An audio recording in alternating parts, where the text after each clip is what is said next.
わしのじゃ。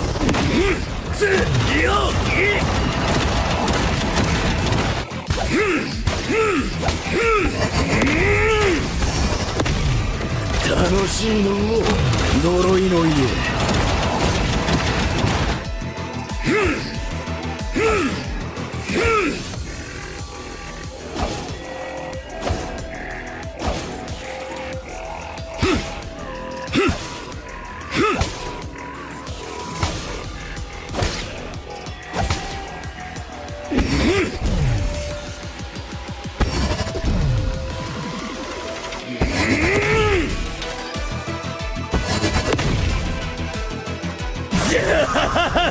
爽快じゃの。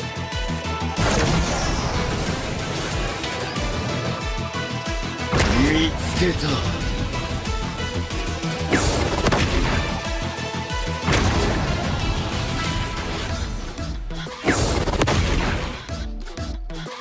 わしのじゃ。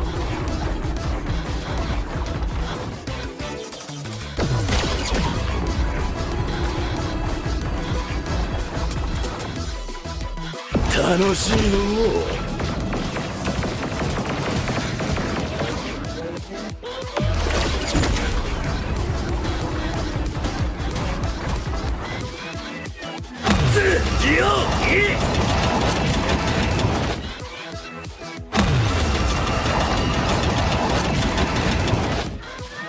呪いの家。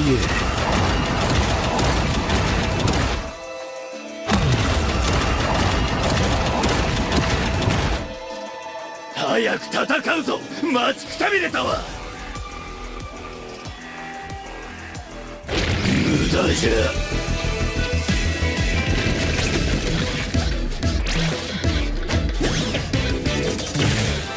これから人間にとっての地獄を見せてやるからの。早くしろ。我は待たされるのが嫌いじゃ。なんじゃ貴様、ぶち殺されたいのか。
せたぜ。どうなっても知らねえぞ。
ももちゃん、会いたかったぜ。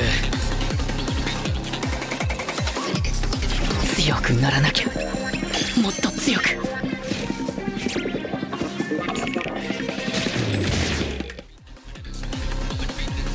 そういうことかよ。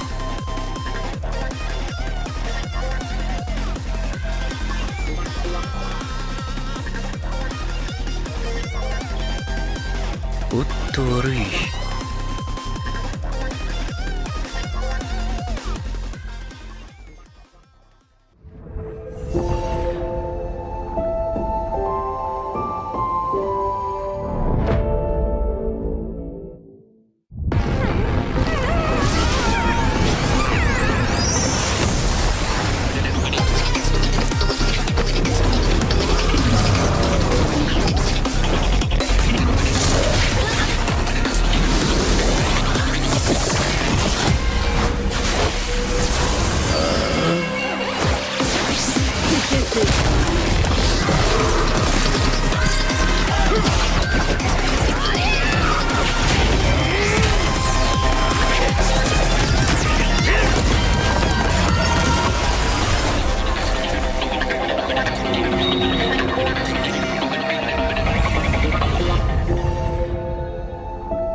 play is in our DNA. Whenever we let it out, it becomes our superpower. Now imagine an entire city being built to supercharge it. Kadir City, powered by play.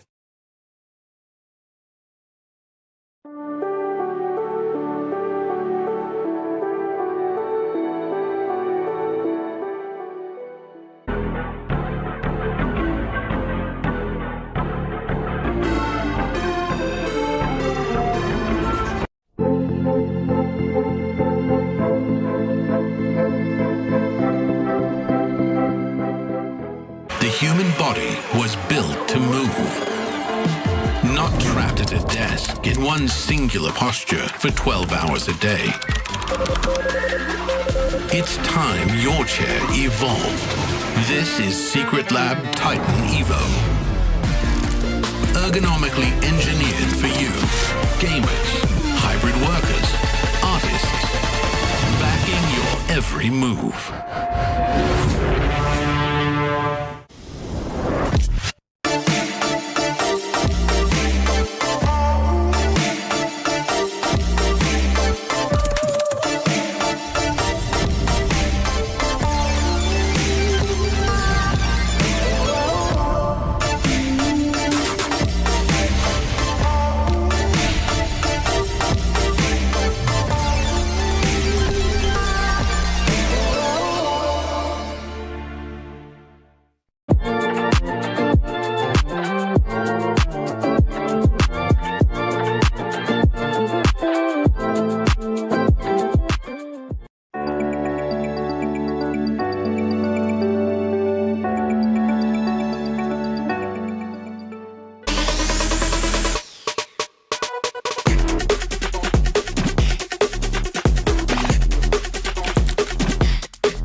We booked Esports World Cup up.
So the club championship is still very much on the line.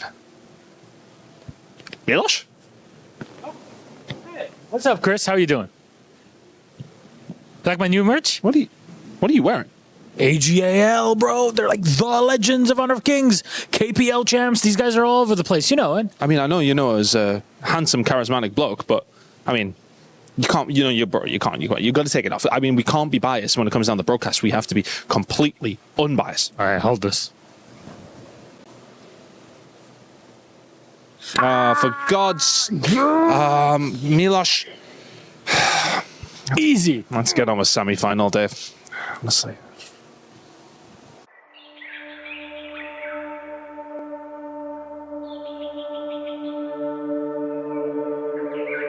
Wang Cao. 世界舞台的交手确实让人血脉喷张。Fighting our way back to the global stage wasn't easy. We have come way too far to back down easily, and we don't intend to fall behind. With our blood, sweat, and tears, we will fight to the very end. It's been a full year since our fall to the Titans. We are stronger now, prepared and ready. 重回旧地，热血如初，那些胜利的喝彩依然在耳边呼啸。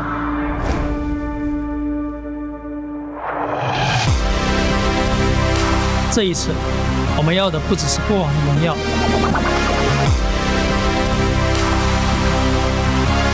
见证同门登顶，固然心怀敬畏。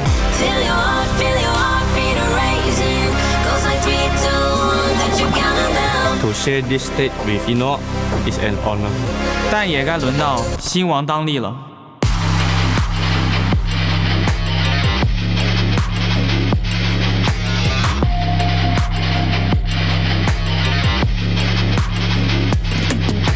这一次，我们要的不只是过往的荣耀。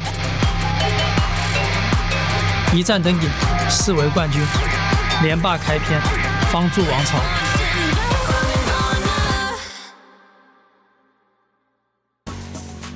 Welcome back to the Lenovo Legion Gauntlet, everybody. My name is Randy, and I am joined by some amazing panelists to kick off what will be a historic day in KWC history here at EWC 2026. We've got two semifinals, two KPL teams battling against the regions that want to prove that they have stepped up their game and can challenge the throne defenders. But it's going to be anything but easy, as these best of sevens will test them, push them to the limits, and maybe give us stories that will rewrite the course of history. All of that on the line, and all of that coming up very soon, plus some teasers as to all the fun we're going to be having tomorrow, Saturday, in Paris, France, at our finals. It's going to be a best of 3 match, a best of 7 grand finals, a show match in between, all of that stuff to stay tuned for. But let's get into today and narrow our vision on our semifinals, which will set that show up. Of course, I'm joined by two gentlemen who need no explanation, no introduction, but I'm going to do it anyway because I think they deserve it. Isaac and Sagi. Isaac, Sagi, you guys looking great today. I mean, brother, the way you're looking is telling me this is going to be an important day. It's the only way that we do it. We just do great stuff right over here, man. I'm telling you. Well, I am really happy. I'm actually pretty sad and happy at the same time. I don't know how I feel anymore because the tournament is coming to an end, but at the same time, I'm really excited about what's going to happen today in these semifinals. It is going to be the last opportunity for these teams from Global to try to beat on the KPL teams. Oh, Isaac, all good things tend to come to an end. And you talk about Global teams beating against like KPL teams. So far, it has been really, really difficult. We saw how Aurora Gaming took on AGAL yesterday, and it was just a 0-4 defeat coming in from the MKL champions. That's a great segue because we have our SDC Rewind to help give you at home a bit of an understanding of where we come from. All good stories, all good things do come to an end, but they also have beginnings, which, Isaac, we were talking about earlier, can serve as history to let us know that there may be a different future for us if we take the right lessons from it. What did you learn from yesterday's matchup? I'm telling you, the way that Aurora Gaming, it was really nice. When you look at it just individually, you look at Aurora and you say like, dude, like they're doing the right things at the right moments. This is actually really cool, but they were playing against AGAL. The problem is you're trying to beat AGAL at their game. And for Aurora Gaming, that was too hard a challenge. It was very difficult. They need to come up with something different if they want to beat actually the KPL teams. And to add on to your point here, Isaac, what is the AGAL game? What is the KPL game? It's about gold farming. It's about strategizing around the map, which the KPL team has so many years of competitive experience, excellence. They have mastered it to a very, very high level. If we reference back into 2025 KWC, Nova Esports got one game against Talent Gaming, also a KPL Titan. But how did they do it? Disrupt their farming tempo. Go for those offensive engages with the Guan Yu, with the Musashi here. So maybe a tip for the MKL teams taking on KPL. It's about the team fight. It's about disrupting that early game. I love this, gentlemen. We're going to get into that even deeper as we start to preview this lineup, because that's the big question.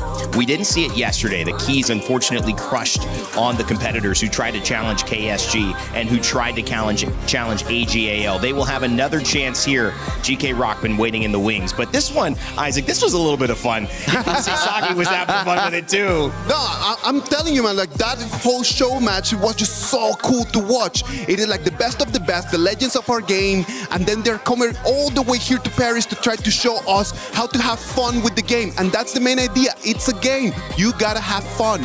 And when is the last time you saw Gamini or Gemini actually play the game itself? He's always coaching such a long time. And you finally get to see him play in EWC in one of the best stages in the world. When I started doing this whole thing, like he was already being a coach, man. So just imagine how long time is that already? That's a long time. I'm trying to think of a basketball reference here, but it, it's like Phil Jackson jumping back on after with those 09-10 Lakers, or trying to figure out a way to get back onto the court. Either way, it's a fun spectacle, which turned into some success, a win. Actually, I think on the HOE, right? That's what he was playing. Exactly. That's on that HOE, that for this meta, it has not been very popular, but for the show match, it just showed us everything, man. It's just the longest range right over there for his damage. It's just so good. Now, Sagi, I know there were a lot of cameras, there were a lot of zoom lenses. About 60% of that was for you, right? Because they knew you were casting. They knew they had to see you in action. But also, these KPL teams, they bring fans wherever they go.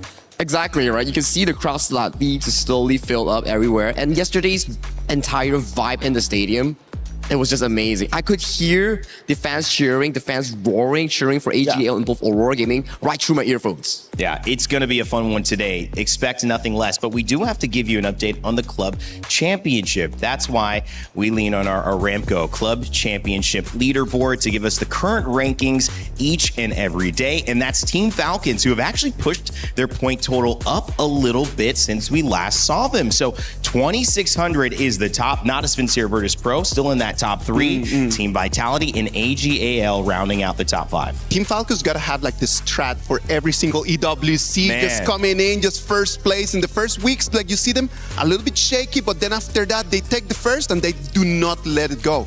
That's what defending champions are made of here. And talk about defending champions, you have AGAL coming in from honor of King's World Cup. Yino and his squad is set to potentially topple the total points for the club championship rankings. That's why they're going to be fighting not only for KWC glory, but also for being able to get the EWC top rank. I mean, there's 3 million in this tournament. There's 70 million overall at EWC. So you can imagine what that club championship winner is going to be grabbing for first place. A lot to play for. Plus the pride of your organization. Falcons trying to do something historic, back to back to back. It's hard enough to win once, but to go back to back to back, that would be something that would be very hard to replicate in future years. But of course, what makes this also interesting is as you see teams rise to the top, you see teams fall. And in EWC fashion, that means that their keys are crushed. And unfortunately here, it was KSG and AGAL doing all of the crushing to their contenders. Isaac, it was not necessarily a close match, but there were matches that, again, we hope expand upon the literature, the footage, the film that we have on how to dissect the strength of the KPL. Like, we need to understand something and just take this as educators. Understand, looking at the match and just trying to find the little details and the little points that then in the future you can actually use to your advantage. Classic for us to say like, oh, the KPL teams are just so good at these things. What can the global teams do in order to counter that?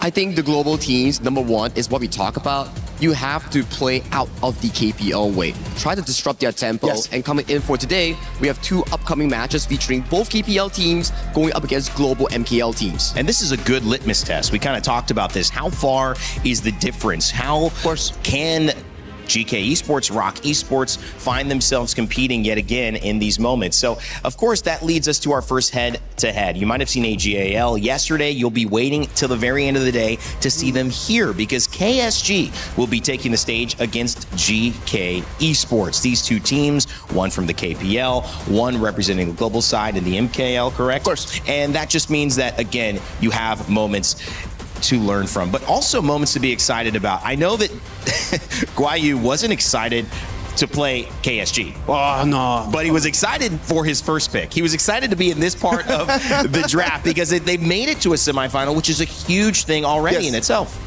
I do believe that for all global teams, they would rather play in KSG than to play AGAL. Oh, why is that? Yesterday, I just put a point out there that said, KSG, it is the standard that the global teams need to try to aim for because of their game style.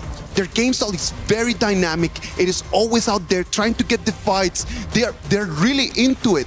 thing that global teams already have in their DNA. They're quite fast too. One of the fastest games, one of the fastest series we've seen, Sagi. And it's very hard to put kind of a stopper onto the momentum once it starts to flow from KSG, hoping maybe to get that slowed down early on from the side of GK Esports. I think to your point as well, it's more of a double-edged sword where AGAL's playstyle yesterday, slow, steady, winning the race. But when it comes down to KSG, they're like, nah, we don't want that slow. We want to attack you when we feel that we want to fight you, bring that goal lead in and snowball the game out of control. A lot being learned here, of course, and as we take a look at KSG's roster and introduce them to you, these are names very much like my panelists, Isaac and Sagi, who need no introduction. We had a chance to catch up with KSG, and I believe it was Sky who got a few words before our semifinal match. Hi guys, sorry. Can I have one more take? 3, 2, 1. Hi guys, good to be back. I have Yu join me for the pre-match interviews. Please say hi， 跟大家打个招呼，小雨。Hello， 大家好，我是快乐小雨。今天的比赛在开始之前来到场馆，大家整体的状态和心情是怎样 ？How do you feel about arriving at the venue here again one more time today？ 就正常吧，没什么太大的起伏。I think we will just keep it casual. I think nothing much is happening going on. I think it's a very calm state they are having right now. So I just talked to your opponents for today's game. They think that they will give a very hard target towards your jungle. How do you feel about this? 我刚刚和你们今天的对手聊了一下哈，他说他们如果说今天要放一些重点的话，他们可能会进攻你们的野区啊。所以这一点的话，你感觉怎么样？会怎么样帮助句号保护他的野区呢？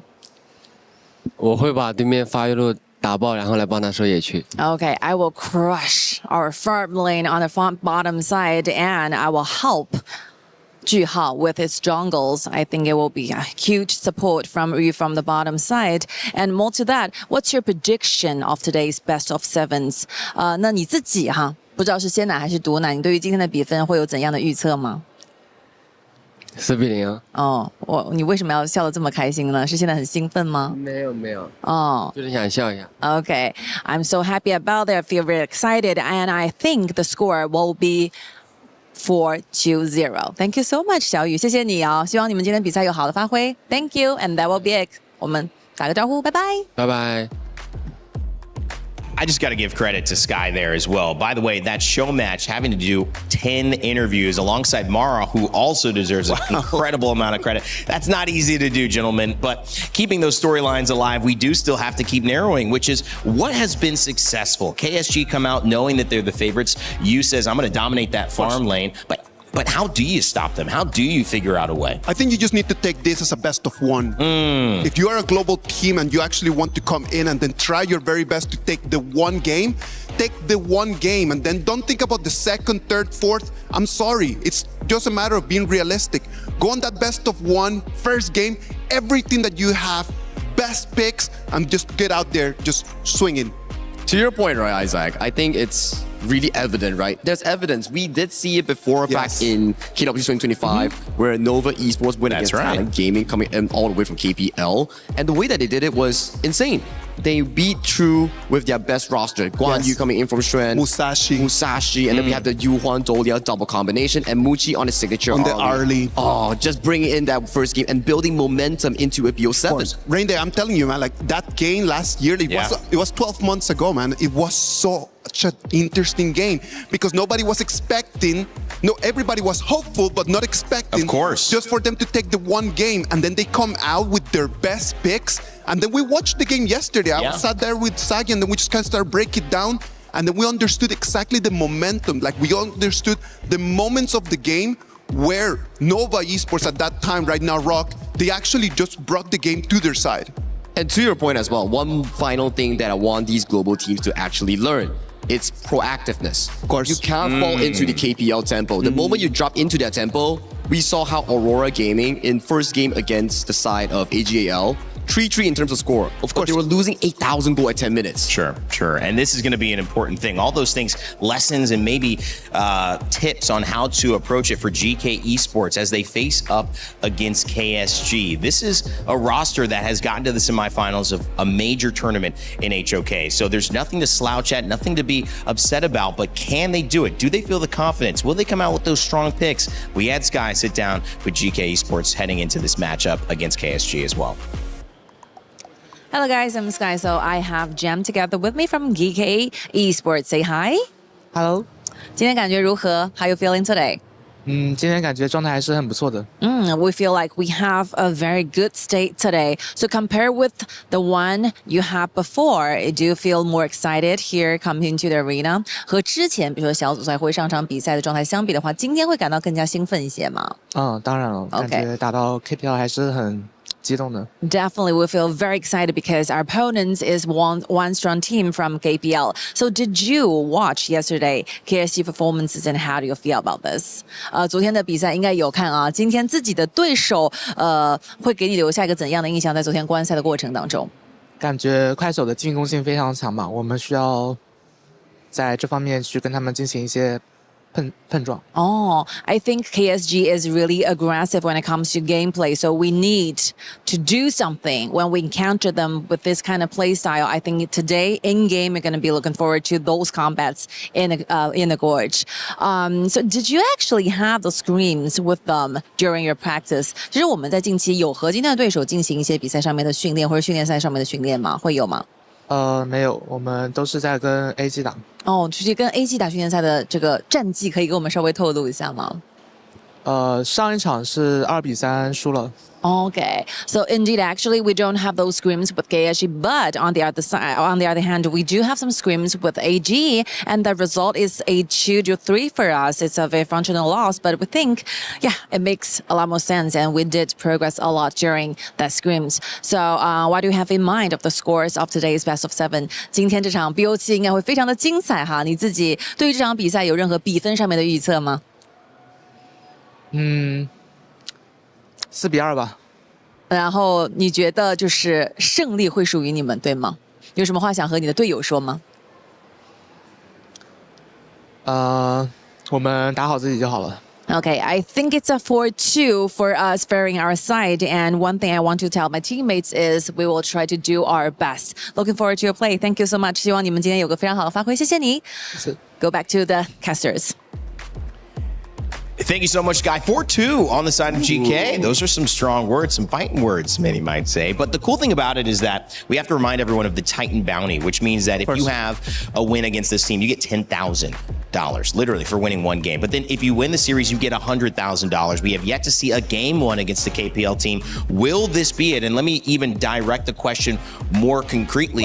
How do you do it? What do you focus on to get that one win in that game one? Top picks. That's it. Just go with your best picks and then just go around and get everything you can get in that first BP. Put Guayu on the Fatih, put Mustang King on the Ogren. Just start taking just everything that you can for your teammates. I think when it comes down to those players that you mentioned here, especially for Shisan and also Ze, their Liang Frost, their Annette pick here has been pretty much amazing in winning us out some of their BO7, BO3 games. But I want to highlight what exactly went down in that interview as well. The way that Jem was saying that, the last time we screamed AGAL, it was 2-3. We lost, but 2-3 against That's amazing. There you go. That's huge. It is a friendly match, right? It's just a scrimmage, but if it's a scrimmage, we can take that same attitude and move it right over here, straight into the stage. This is going to work out for them, and they could just go home with $10,000, a little bit more. Every single game means that, and every single game for you might mean that you move up in ranked or start to learn a little bit more about the strategies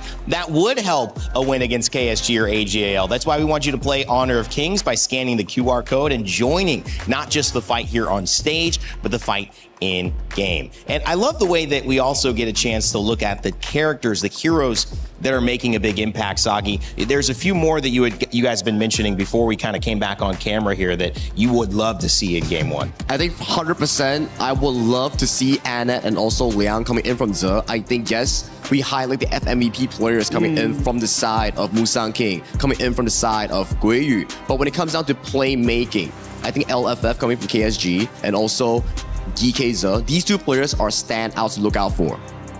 There are players over there in GK Esports that they have already been to KWC, that they have been already here in EWC's finals. So we know that they know how to make it into the last game. We're really looking forward if they can have a second chance at it. A second shot at the grand finals is not what you can actually look for in a normal day. They've been into it against 2024 against the side of the dream team coming in from KPL. Can they do it again? Hard to say, but they have to face off KSG in this round. Let's do this, Rain Day! Great conversation, gentlemen. It's all ready. The stage is set. Our semifinals begins right now.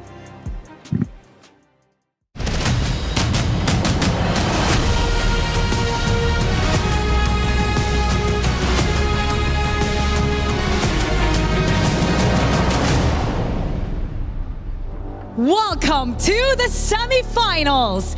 This is the penultimate day of the Honor of Kings World Cup at EWC.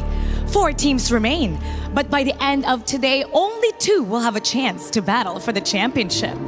KSG will enter today after one of the most commanding performances of the tournament. But GK Esports didn't come to admire the KPL champions. They came here to beat them.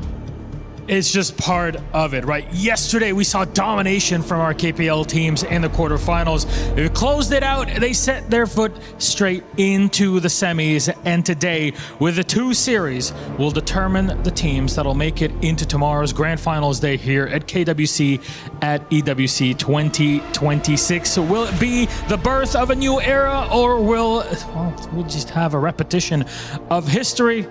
We'll tell all together. Though, let's introduce our teams for our first series. Please join me in welcoming KWC Gaming! Flawless ever since landing in Paris, their approach has stayed as consistent as their results. Pressure, snowball, clean up.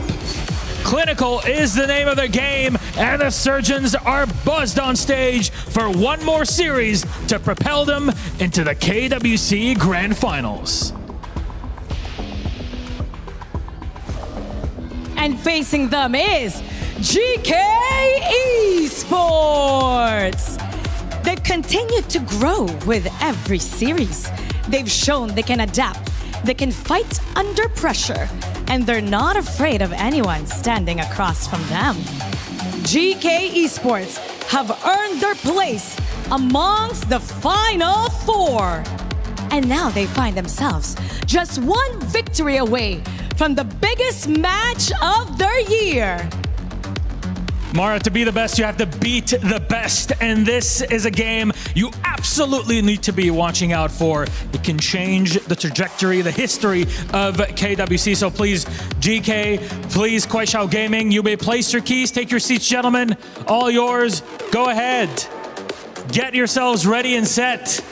This one is about to be massive. I know they're all breaking it down. They're telling you what the preparation is and our teams, respect between our 2 team captains. So let's get this one started.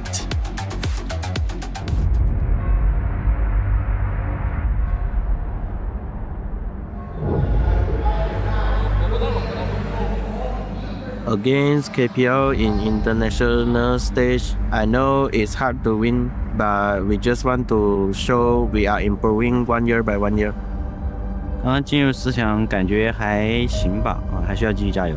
The dangerous player I think is ďÚNG because he is captain and mid laner in their team. He can lead his teammate and make us problem. UK 能进到4强的话，也算是很强了。然后也听说他们的手法很强，然后打法也比较凶猛嘛。但是我们这边肯定还是优势更多的，无论是运营啊、手法还是那个节奏，都是我们更强。For KSG, I think their tempo is very fast and they do very well in protecting their jungle and attack enemies jungle. 我觉得这场比赛跟之前的比赛应该不会有太大区别了。如果让我预测一下比分的话，我预测的话应该是我们是 GK 0。KSG, we know you are very strong, but we already prepared for you. 希望你们努力吧，早日追上我们。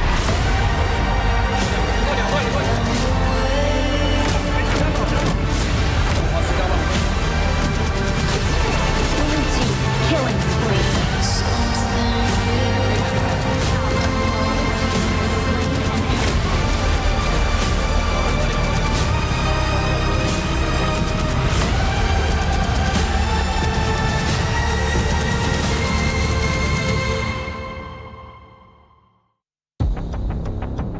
Well, KSG, they know the task. Get to the finals. Maybe have a chance to go up against their KPL rivals in AGAL. But of course, GK Esports may be the taller of those tasks. Try to get a game, maybe a series, and change the fate of history.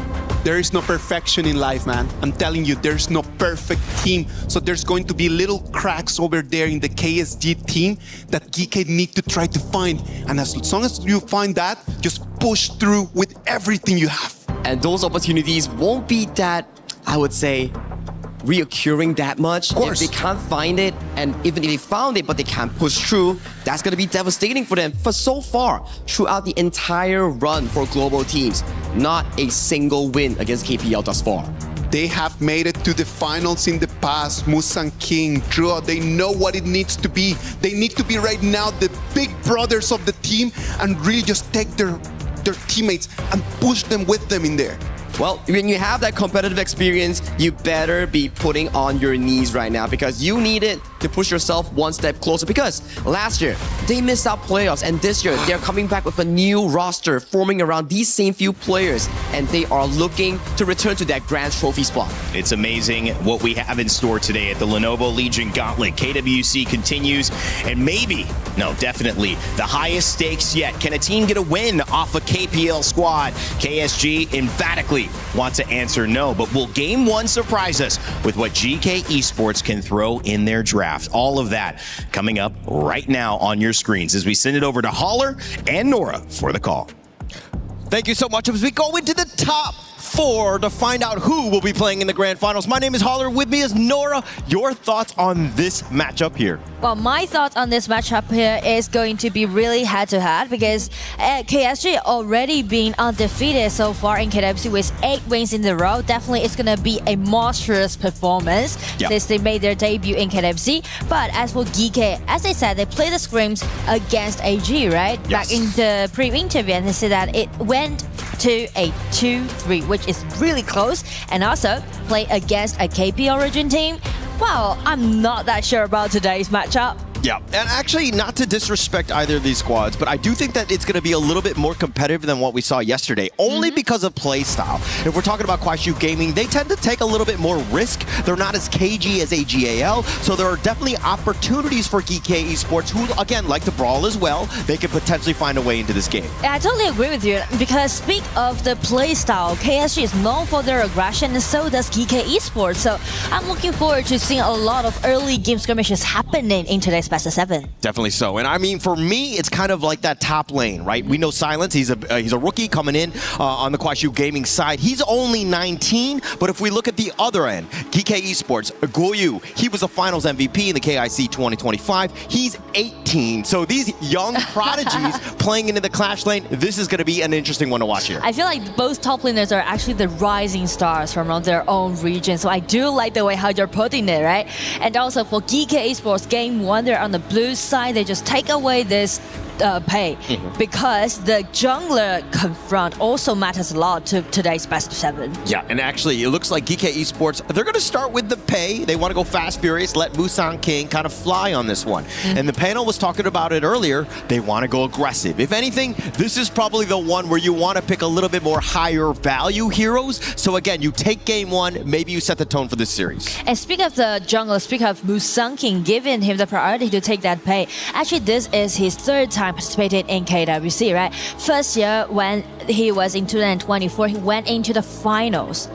But last year, he ended up his stage at the group stage. So it's going to be a little bit painful for him to suffer. But this year, as they said, they improved a lot, and it's going to be a great way to show whether they did that or not by play against KSG for today's matchup. And also going into this one, GK Esports did a lot of research, but KSG on the other side, I mean, they played Virtus Pro so many times. You're only going to learn so much considering that how those series kind of played out.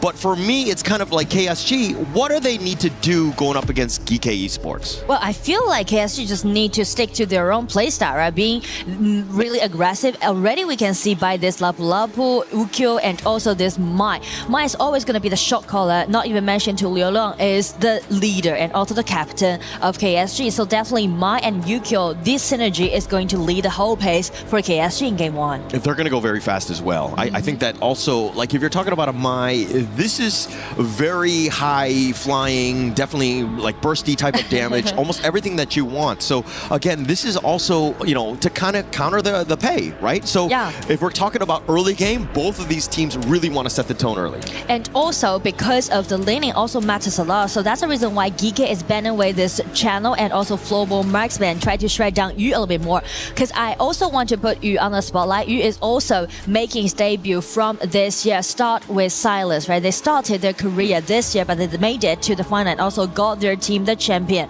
which already shown their potential and their talent. And in KWC so far, you always did a lot of 1 versus 2 and 1 versus 3 at the bottom, which secured a really nice safe laning for KSG and allowing their jungler or their mid lane to do a lot of things happen on the top side of the map. Definitely, and it's about that space. You're kind of talking about just like trying to secure the bottom as much as possible. But if we're talking about overall, like Gem and also you, like which of these two guys needs to have a little bit of a better game early?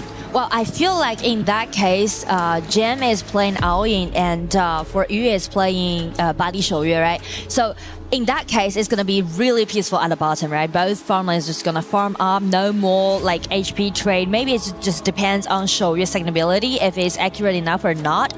But the top side, I would say, is going to be really chaotic in the game. Yeah, actually, again, just kind of alluding to what I was saying earlier, just like that clash lane is going to be fireworks. Because, you know, again, I think both of these guys are very young, they're hungry, and they're going to definitely try to, again, set the tone and be aggressive and be like, hey, actually, I'm the one true prodigy, if you will. Yeah, you know, like the common features that these two teams are sharing, I would put it into they are young, scrappy, and want to take their shot. Yes. And it's gonna be the time, it's gonna be the first ticket getting into the final. Yeah, and here we go. It's gonna be the first series of the day, match number 1, game number 1 to set things off. And you can already see Musang King. He's gonna try to get into this proper position to, again, you wanna be threatening. You want vision as of also where Juhao will be rotating. But it's not gonna be easy one because you can see like the positioning of his rest of team members trying to guard Juhao's jungler's passing. All right, and now with this other piece, the Shoyu is going to be a later pick. What are your thoughts on this one? Is it more for the fact that, hey, we don't want to just take all of the best farm laners early, or is it more of just like, hey, we know that you want to go early, we just need to solidify the late? Well, I feel like maybe the late game is quite promising for both marksmen, but due to the lane, it all depends on the accuracy. And also, speak of accuracy, you can see a lot of HP trade happening on the top side of the map, and actually Guiyu's flash already been forced out. And at the bottom, Gem's flash also being forced out, so a lot of 1 versus 1 happened, and Kuaishou went up against their opponents on both side lanes. Yeah, actually, if Gem went down there, that would have been an absolute disaster. But look at how KSG are playing. You were talking about how they are aggressive, and they're able to take the numbers advantage and turn that into a life lead. And now Guiyu and Gem, both of them are going to feel very scared in their respective lanes. Yeah, and I mean, like, this is kind of a different level, you know, because we always mention about aggression, linked it with the team fights, with the skirmishes. But in this case, in game 1, KSG just made it by pure 101 mechanics. Yeah, not only the one-on-one mechanics, but if you're kind of seeing how they're kind of rotating, letting Juhao getting all that gold sharing, but the actual net worth lead is in favor of DK Esports. A little bit of a surprise to start things off. Yeah, because of the pay, right, and also the Angela guarantee, the vision control, so everything just being very well so far. The gold is very even. Yeah, and now it looks like the play away. You know, Jay's going to just kind of soften things up to be like, hey, I'm actually here. A little bit of respect in that sense. But KSG with 4 members in the mid lane, probably not too much is going to happen from here on out. But if they want to make something happen, right, you need to initiate, and it's going to be Silence first. Use his punch, got him the first blood. Yeah, I love the fact that they were able to go in with the Ruinjin. You had the Truth kind of to set things up. I mean, that's a perfect KSG play. The way that they were able to gank to get the top lane. Guiyu, he's like, he had to just put the phone down because because he was completely controlled. And I do like the way how they're seizing those timing, right? Because as long as Guiyu's flash is not available, it's gonna always be the time for KSG to attack on the top. And this is absolutely a bit of a disaster for GK Esports. Not the greatest of starts, and now he's got to do the walk of shame just to get back in. He's catching up. He just hit level 5 on that trek on up there. So you're talking about this matchup with Silence and Guiyu, and Silence has gotten the better of him thus far. And just check Liu Lang's positioning, right? He's roaming, how flexible he is right now. You can see like the Mai is everywhere, but always stay in such a great threat towards GK. Yeah, Liu Lang, I mean, that's the rotation. That's what you want to do in terms of a Mai. First 10 minutes is key. If you're able to give them your team a head start, you're just basically going to control the game. But also, one thing to take note of is the Mai kind of falls off. She's definitely very squishy, though. Yeah, so it all depends on when you're going to flash in, when you're going to knock your enemies up, and how you're going to attack at the backliners on the side of GK. Yeah, and now back into the mid lane. This is kind of the setup. If there's some sort of pick-off potentially going in before that Tyrant does spawn, this is a little bit of a worrying time because it's going to be very close here. And speak of the Tyrant, actually GK, because Guiyu already fell down once, so they might not have the priority to rotate down first, and also KSG are making some movements happening, targeting at Gem again, first out the ulti, so a lot of nice skill traits are actually happening and also in favor of KSG. Perfectly timed, right? Juhao with that potential ambush, now he has no dragon. This is going to be very risky, and it's going to go the way of KSG because, again, it was the baby steps. It's the setup to that moment, and that's why that Tyrant was easily taken by KSG. And I feel like, because we are watching the game from a third perspective, so we would say like KSG looks like roaming in a quite safe way, but the thing is that because of the Lapu Lapu and Mai, there's threatening crossing at the bottom, allowing them to do so. Yeah, creating that space, right? And again, just with that tempo, everything that you're looking for, the KSG, whenever they're making some sort of rotation, they're always usually doing it with some sort of numbers advantage. At the same time right now, DK understanding that, hey, we have some space, they take the first tower, they're going to take the top one. It's a really nice movement that made by GK, right? Because they are focusing on the top lane, and also CHÄN is ambushing here. But only Lapu Lapu is going to be at the front. But again, GK, by this tower being taken down, it's kind of just free Guiyu and let him to farm in a faster way. Yeah, and we've been talking about this, about the leveling up of the global teams, and the fact that in the early game, I mean, Guiyu can take some shots here, he will be fine, but I mean, first 5 minutes in, we're talking about a bit of a wash in terms of the net worth. It's very close. Yeah, it is very close, but it seems like Silence won't let Guiyu down, right? Just being as scrappy as we mentioned. Yeah, Silence needs to be aggressive, right? And I think that when you have the backup of Juhao, it's a numbers advantage. Guiyu has to play a little bit safe, but the bottom T1 is now under siege in that sense. But GK, again, taking what KSG is giving them. I do like the way that Musang King is passing, right? Because of this pay. Oh, the truth. They have him locked up, but Gem with the shields just barely enough. Gem is off to the side. Liu Lang taking some shots as well, and it looks like Silence is going to be killed. The infinite fastness, does he go aggressive? Gem is looking on the prowl. He goes right on top of you, the flash away, and it looks like Gem is in a bad spot. He's going to be controlled, and LFF taking him down, and now with a tremor smash, but he too is a little too low. It looks like GK Esports a little too proactive at this game. So true. It seems like they already want the upper hand, but they know that it might be a window open for them, so just check Gem. A little bit hesitation, but he's still trying to dash in, but make it as a 0-2 trade.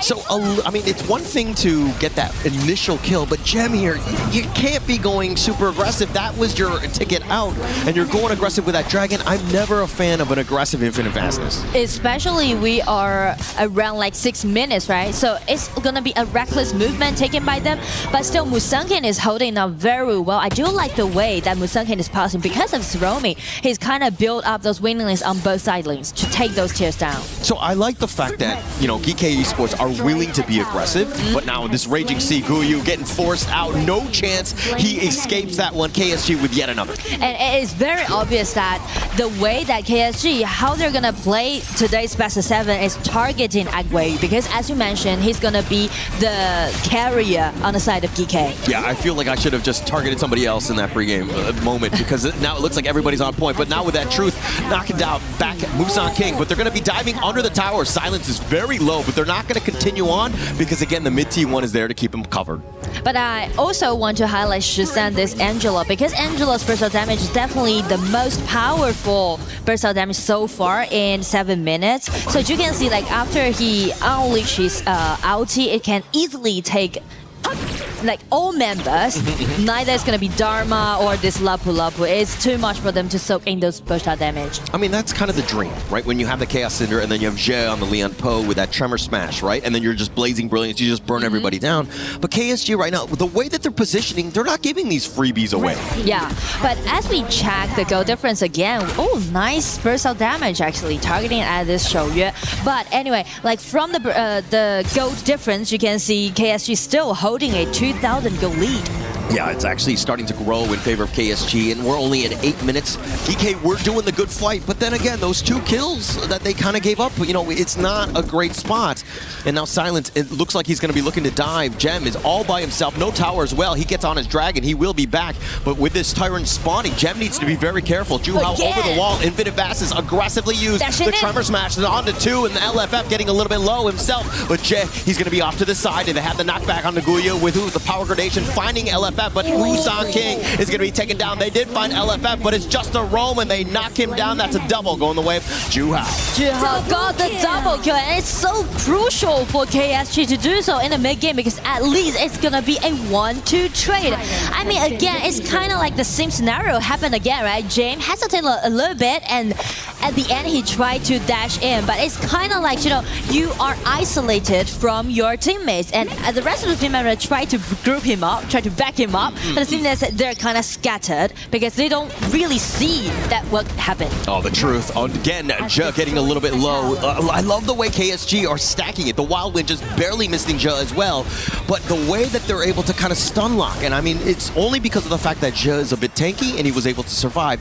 But please, Nora, please break this down. Well, from the replay, we can obviously see that there's only Aoi and also Pei jumping in, but the target they are aiming at is this Lapu Lapu, which you can see that either Shouyue or this Yukio, they're in such a safe positioning, right? So allowing them to do all those pushbacks. Yeah, all that pushback, all that play. But, I mean, the Infinite Vastus, the reason why I don't like the aggressiveness is that it's your get-out-of-jail-free card. And the fact that, again, if you use it aggressively, you have nothing, plus you're low, and maybe you have a flash, but that's it. You're in a bad spot in the heart of the enemy team, not where you want to be, especially as a farm laner. Especially now we are reaching at the 10 minutes mark, right? With a 3,000 gold in lead, KSG definitely going to bait a little bit more. Definitely looking to bait. I think that with this Tyrant, though, maybe off to the side, it looks like Liu Long is in that brush.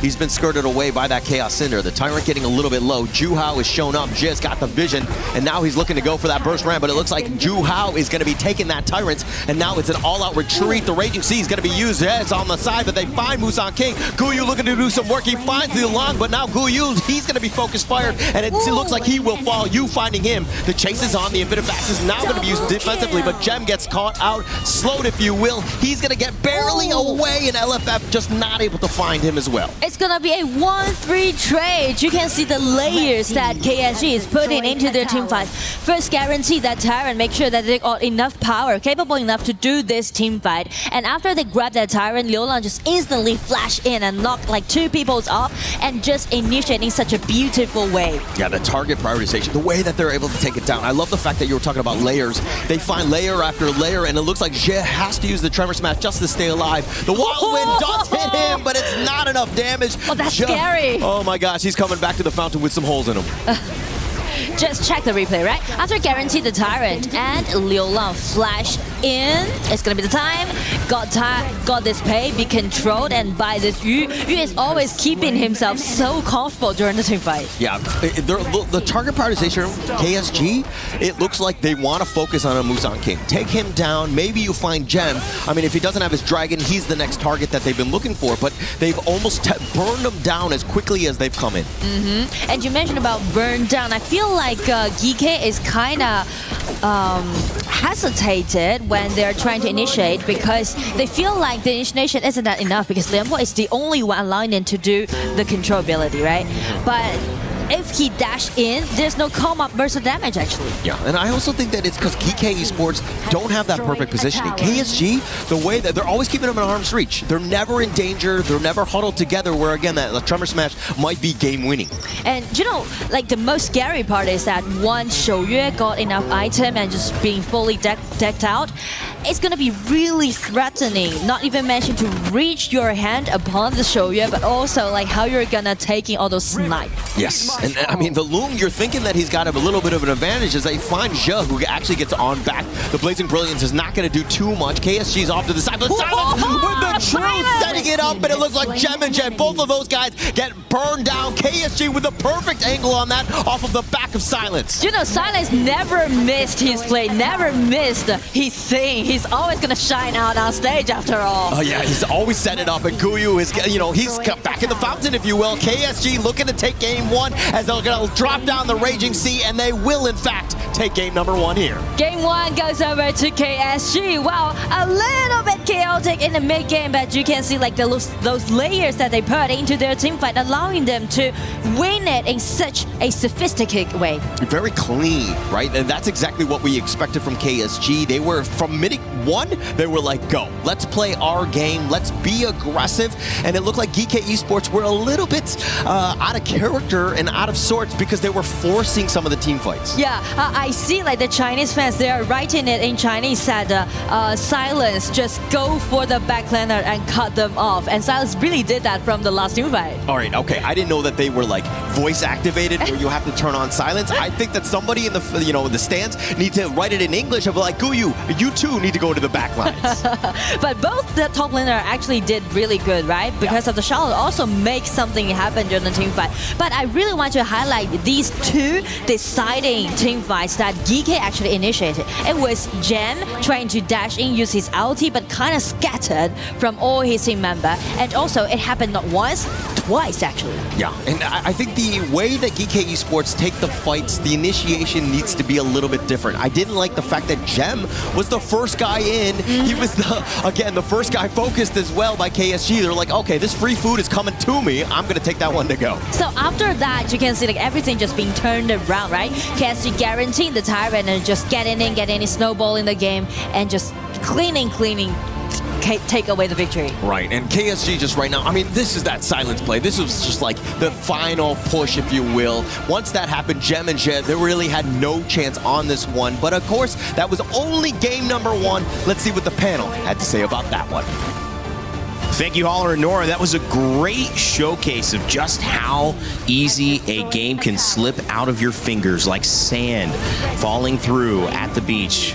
Once a full hand, now nothing less left but grasping at a memory. It was KSG who looked like they could have almost been tested there in the mid-game. Had a few fights where Shishan on the Angela was very effective, forcing Silence back, even grabbing a kill early on, but they couldn't continue into making that an actual win. And it was KSG who would take game one, Isaac, and continue on with, I think, a later game that proved to be much too strong. I think that you really make a good point of bringing in Shishan's Angela, because I do believe that it was the mid lane priority for KSG that allowed them just to be able to rotate top lane, farm lane, clash lane, like they were everywhere. And that was just the pick of the Mai. The Mai Shiranui over there allows you to rotate. It's clear that it's gonna clean wave a little bit slower, but on the other hand, it just allows you just to be able to be camping over there on the bush.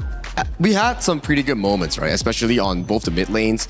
I think it goes back to the interview with the side of Guiyu. He said that, Liu Lang is just amazing, the captain, the main player coming in for the team. It shows on the game itself where Liu Lang found multiple engages on towards Guiyu, which we see his KDA coming in as 2-5.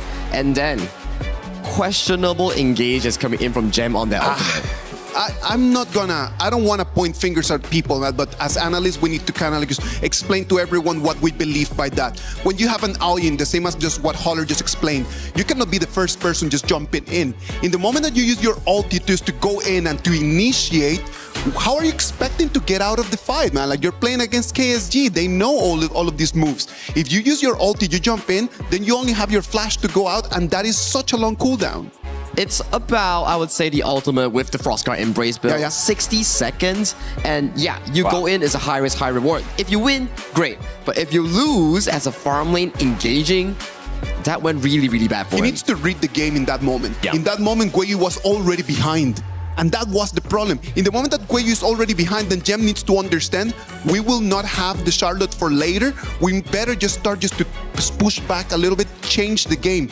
They need to play an audible over there. You know, and again, of course, I won't even jump into levy any criticism whatsoever, but I understand the point you guys are making. Kind of holding on to that resource means that the other team have to respect that you have it. They cannot overcommit to you because they know you're going to be able to get out. The second that you say, I don't have it, well, now they have an easy target and you become the first of what could be 5 dominoes in a row to fall.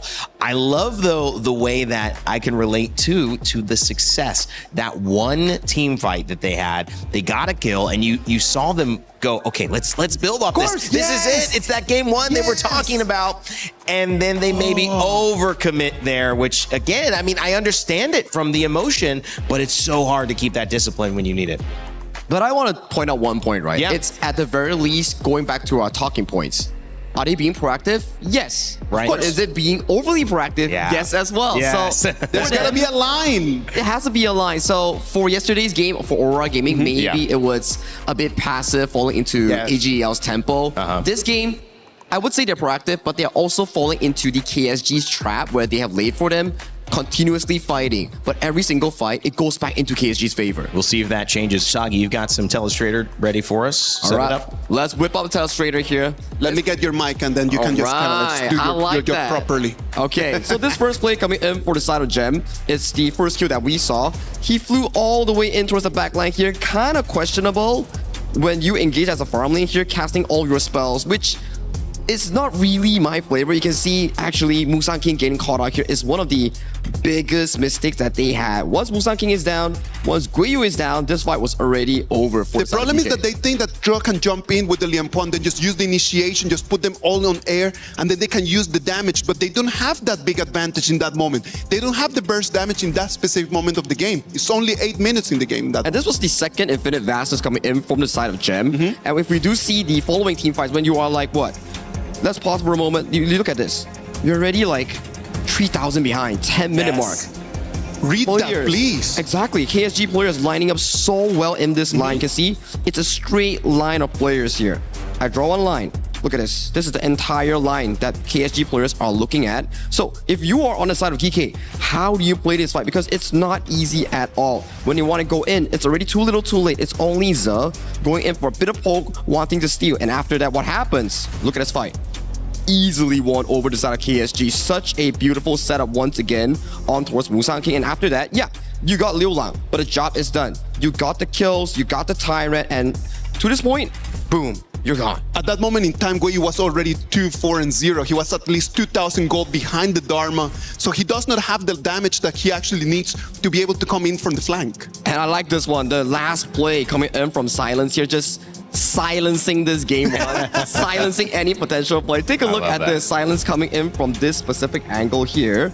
And then he comes in, boom, sets up 3 members towards the wall. And that was a beautiful play coming in from, I would say, the first picks of the Youth Academy, which is KSG's Clash lane. The last nail on the coffin right over there from Silence, just with that, a beautiful ultimate. I love the way that Holler mentioned we need some signs for Guiyu as well, just in English to activate him, because the fans here from the KPL have seen Silence stick up to what they have asked, which is dominating in that Clash lane, rotating as well. I think the thing with this game, though, and I want to kind of raise this question again in game 2, it feels like they did have a chance. It feels like there was a moment. Of course. And, you know, is it just about, let's get 3 more moments. At worst case, we lose, which is what everyone's been doing. But if we get 3 more moments, maybe there's just one moment we can really take advantage of, and then instead show that restraint, show that discipline, and try to keep that lead. KSG was really good at just coming in with a very clear idea. The idea was just, let's just target Guiyu, let's just get Guiyu out of the game, and then let's just see exactly what they're going to do. Are they going to push back? All right, I'm going to put pressure on them. Are they going to just keep moving forward and just be aggressive? They won't have the damage. So maybe what they need to do is just to use that exact page of their book and they just utilize it It's gonna have to be like the roamer, the mid laner, and the jungler rotations early in the game just to put pressure on one point. And focusing on that, it was a really good attempt here from GK Esports, but KSG yet again show that they are going to take more than that if they are going to fall and be the first KPL team to give away our Titan bounty of $10,000 to a team that can beat them. However, they are also undefeated. They have not lost a single game this entire tournament. They come off our spring championship as winners in 2026. Can they continue that run? I think a strong answer is yes, but GK Esports looking to get into the conversation. Holler and Nora. Thank you so much, Rain Day. As we go into this second game right now, thank you so much for the analysis in terms of what GK Esports can do. But Nora, do you agree? Do you disagree? Like, what are your thoughts in terms of how GK Esports can get back into this one? I do like the way how they're equalizing the whole game in the mid, right? And also in the early stage. But the thing is that if you want to win against a team from KPL, you need to be disciplined, right? You already equalize the situation, but the thing is that with that Lung's ulti, right? Unleash it twice in such a reckless way, just make your opponents to grab the chance and make the counterattack. Okay. All right. Well, I'm willing to give GK Esports a little bit of discipline, if you know what I mean. Okay. I think that we need to slow them down. I think that the way that they were doing it, especially in game one, is like, okay, we've always talked about how they need to take the fight to them. GK Esports did that, but it was a little too much. Like, again, I think that you need to kind of be like, okay, maybe we're a little too aggressive. We need to calm down just a tad and find that perfect middle ground. Yeah, I feel like less mistakes be made will be the way for GK to pull themselves together again. And it's gonna be GK on the red side picking out this early with another really strong laning at the bottom because they already feel the pressure coming out from Yu, because in the early stage you already see a lot of HP trade and also skill trade on both side lane individually, right? So you need to promise in that you've got the winner, you've got a winning lane on both side lane in their stage. Yes, definitely setting them up. Also, this is an AOV hero, right? In the sense that, I mean, KSG have obviously played around with the net here. They know what it does in terms of the patches and all that, but it might catch them off guard, right? This is a little 1-2 combination that they've got with the Arlie, which can really, again, just be pretty solid in that bottom lane. And because of their priority to this Arlie, just let KSG to pick out that Chào for Liu Long, because Chào can be a great counterattack to his Arlie. And going into this one, if we're talking about how, you know, GK Esports, they're, like, generally when you're talking about global teams, you're kind of thinking, game one is usually the best one because it catches people off guard. We've already gotten past game one. It did not look great. But game two, GK Esports, do they have like a pocket strat, something to, again, get them back in the series? I feel like Guan Yu is the one that they are picking and they are trying to focusing on, because Guan Yu can easily scatter the whole team fight positioning for themselves. So definitely Guan Yu gonna be a really decent pick. And not even mentioned too with this Ogren, they already picking out, I would say, like those T1 heroes in this patch. Very strong. For game two. Agreed. And I think that this is, like, you know, Musang King is one of the best on the global scene in terms of the Ogren. Yes, that hero has been nerfed many a times, but I do think that, you know, Musang King is still able to extract as much value out of this hero as possible. And now you've got Guiyu on this Guan Yu. I think that this is also a very big of a power pick, because you know that they're going to be grouping up potential Razor Cavalry in a team fight. Yeah, I feel like they're trying to gain at least 1 point because they try to equalize the score. Once you got 2 scores deficit, it is really hard for you to play against and just turn it around, right? So in this game, they're picking out all those strong hero and also signature hero on the side of GK. As for KSG, I do like the in pick, you know, because I feel like it might be the most well-rounded jungler so far in this patch. Definitely well-rounded, and I think that it has a lot of mobility. I mean, the damage, I mean, it adds quite a bit to this lineup, right? So I do think that as a last pick, it's more to kind of just make sure, let Yu do his thing, right? And I think that you're giving him space. He's going to be able to farm. You have the Chicha as well, also somewhat of an earlier game farm laner. I think that you have, again, a lot of good ways to kind of set the tone again early. Yeah, so because of the double warrior that KSG is picking on, it's just allowing them to do a lot of melee fights against GK Esports. So this time, I would say the team fight will be even more chaotic in game 2. Definitely chaotic. I mean, going in with this lineup, I think GK Esports, pretty solid. This is, if you're talking about comfort picks and things, that the heroes that they like, almost everybody is on something that they really excel on. So for GK Esports in Game 2, it looks like they want to put their best foot forward here. And as you said, their fans are also supporting for Guiyu, as we see the comments below, right? Try to show their support to GK Esports and also to Guiyu. Yeah, but it's one thing to show support, but they need to do it like the fans here are doing with the, Silence. They're telling him what to do, and Silence is listening. He's finding the back line. And this time, playing this Charlotte can be so dominating in the late game, especially targeting at this nuoi. But this time in the early stage, as you can see, GK rotate very nicely, but Chaw's second ability landing on first ability, HP trade that hurt. That took a lot of damage. She's got the shields as well, but now Silence is like, okay, I did what I wanted, which is, again, push CHÄN away, and he's going to be very low, and I think the rest of KSG are very happy with that. Sometimes it's not about the kills, it's about that HP bar. Because once you already got HP bar advantage, allowing to do a lot of things after that. Yes, and he can't really fight as much. He's not going to be comfortable. If you're saying what KSG did last in Game 1, which is, again, put pressure on Guiyu, they're going to continue with that as he's all the way cowering behind his T1. Doing some trades, doing some farm. Personally, I do have my potential favorite for today's best of 7 for each team. I'm really looking forward to seeing GK play their Frozen Liang. And I do want to see Liu Lang play that Angela in today's best of 7 because he's like one of the best Angela, I think, back in KPL. Yeah, definitely. So Liu Lang, though, getting focused here. He tried to flash, but it's going to give up first blood. Guiyu with the plays. The repositioning is unreal. He's not able to find the other one, but the 3-man power gradation, they've been knocked around. That's revenge if you didn't want anything else. I mean, how could that happen? I mean, that Silence ulti with the flash got 3 members being knocked up and just make the consolation effort. If you're going to have any sort of friend, that's the type of friend you want, right? When Liu Lang gets focused, he gets pushed around, giving up first blood. Silence is like, I'm going to get revenge. 3-man knock up on this one, and GK Esports, all they could do is watch as we check out the replay here. But I do like the way how Guiyu is ambushing in that one, just because he's just targeting at this Chao. He knows that it's going to be their shot caller, but as Silence coming in, flash with his ulti.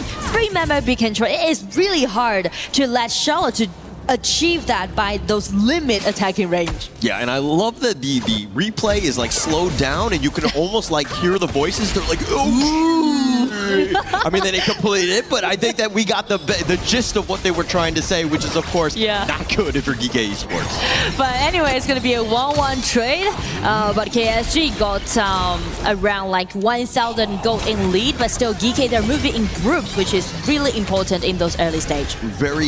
This is what you want to do. You got to protect your jungle. Musang King was looking to invade. He's taking quite a bit on his way out. Liu Lang looking for the flank, not able to find anything, but we're getting close to the first Tyrant here. And speak of the first Tyrant, actually both teams are really content for that Tyrant. They all have their own strengths. For KSG, they got the Chao with the Shao Suyuan, which allowing, Daidea, which allowing them to shred down the HP bar. And speak of GK, they can actually play around with that Ogren and also Arlie. And the counter movements, and now it looks like Gem taking some work on this one with that Autumn Storm with that push back. And now GK, they were looking to go south. KSG actually went north. They ended up stealing some boards. It's all about the small things, as the Tyrant is about half-life. Go for it. Off the side they go, and that uses it aside, and CHÄN gets the steal, and all the way in the back, Guiyu just pushing them away, but they've lost 2 members. I don't know if that was worth a Tyrant at the end of the day. I mean, 0-2 trade, sacrifice 2 members for a Tyrant. Well, I wouldn't call it a fair trade, but still, I do like the way how they're putting all their efforts to contest KSG around that Tyrant camp. Yeah, and now KSG, understanding that they have the man advantage, they will be looking to invade,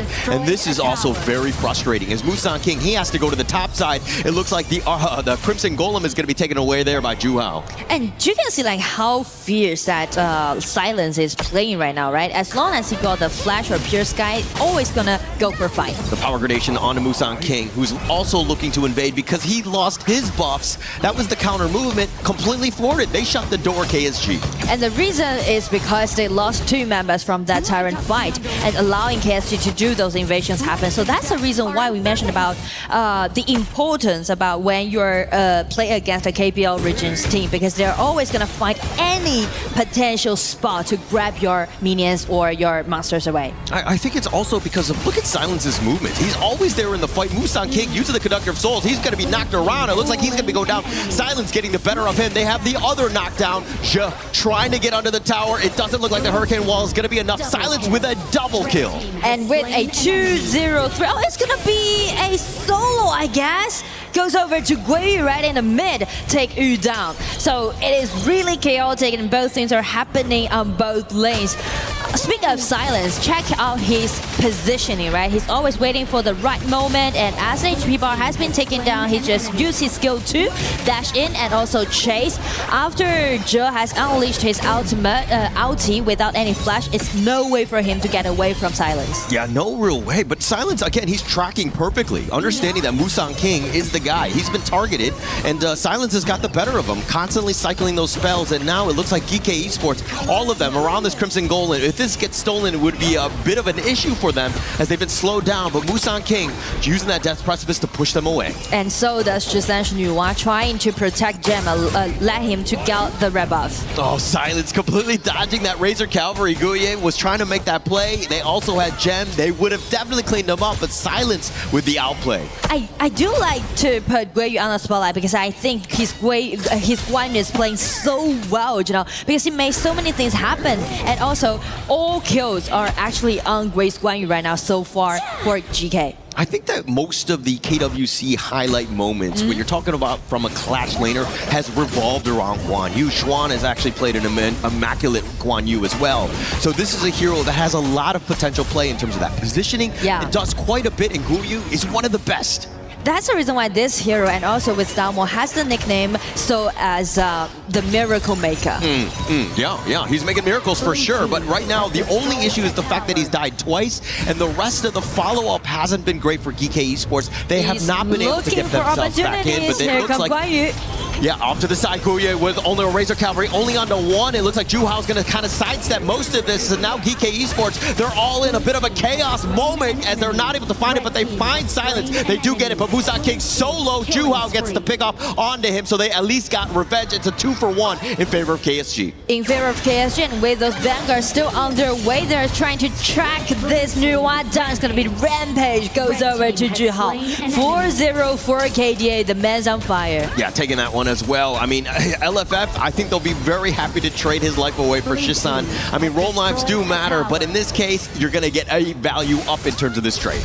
But if we break that team fight a little bit down, we would say like KSG actually predict what's going to be the next coming movement from GK, because as long as they see Anat, Zhe just flashing with his ulti, they instantly realize that Guan Yu is at their back. Yes. So that's the reason why they didn't move on the way that they supposed to be, where Guan Yu was there ambushing.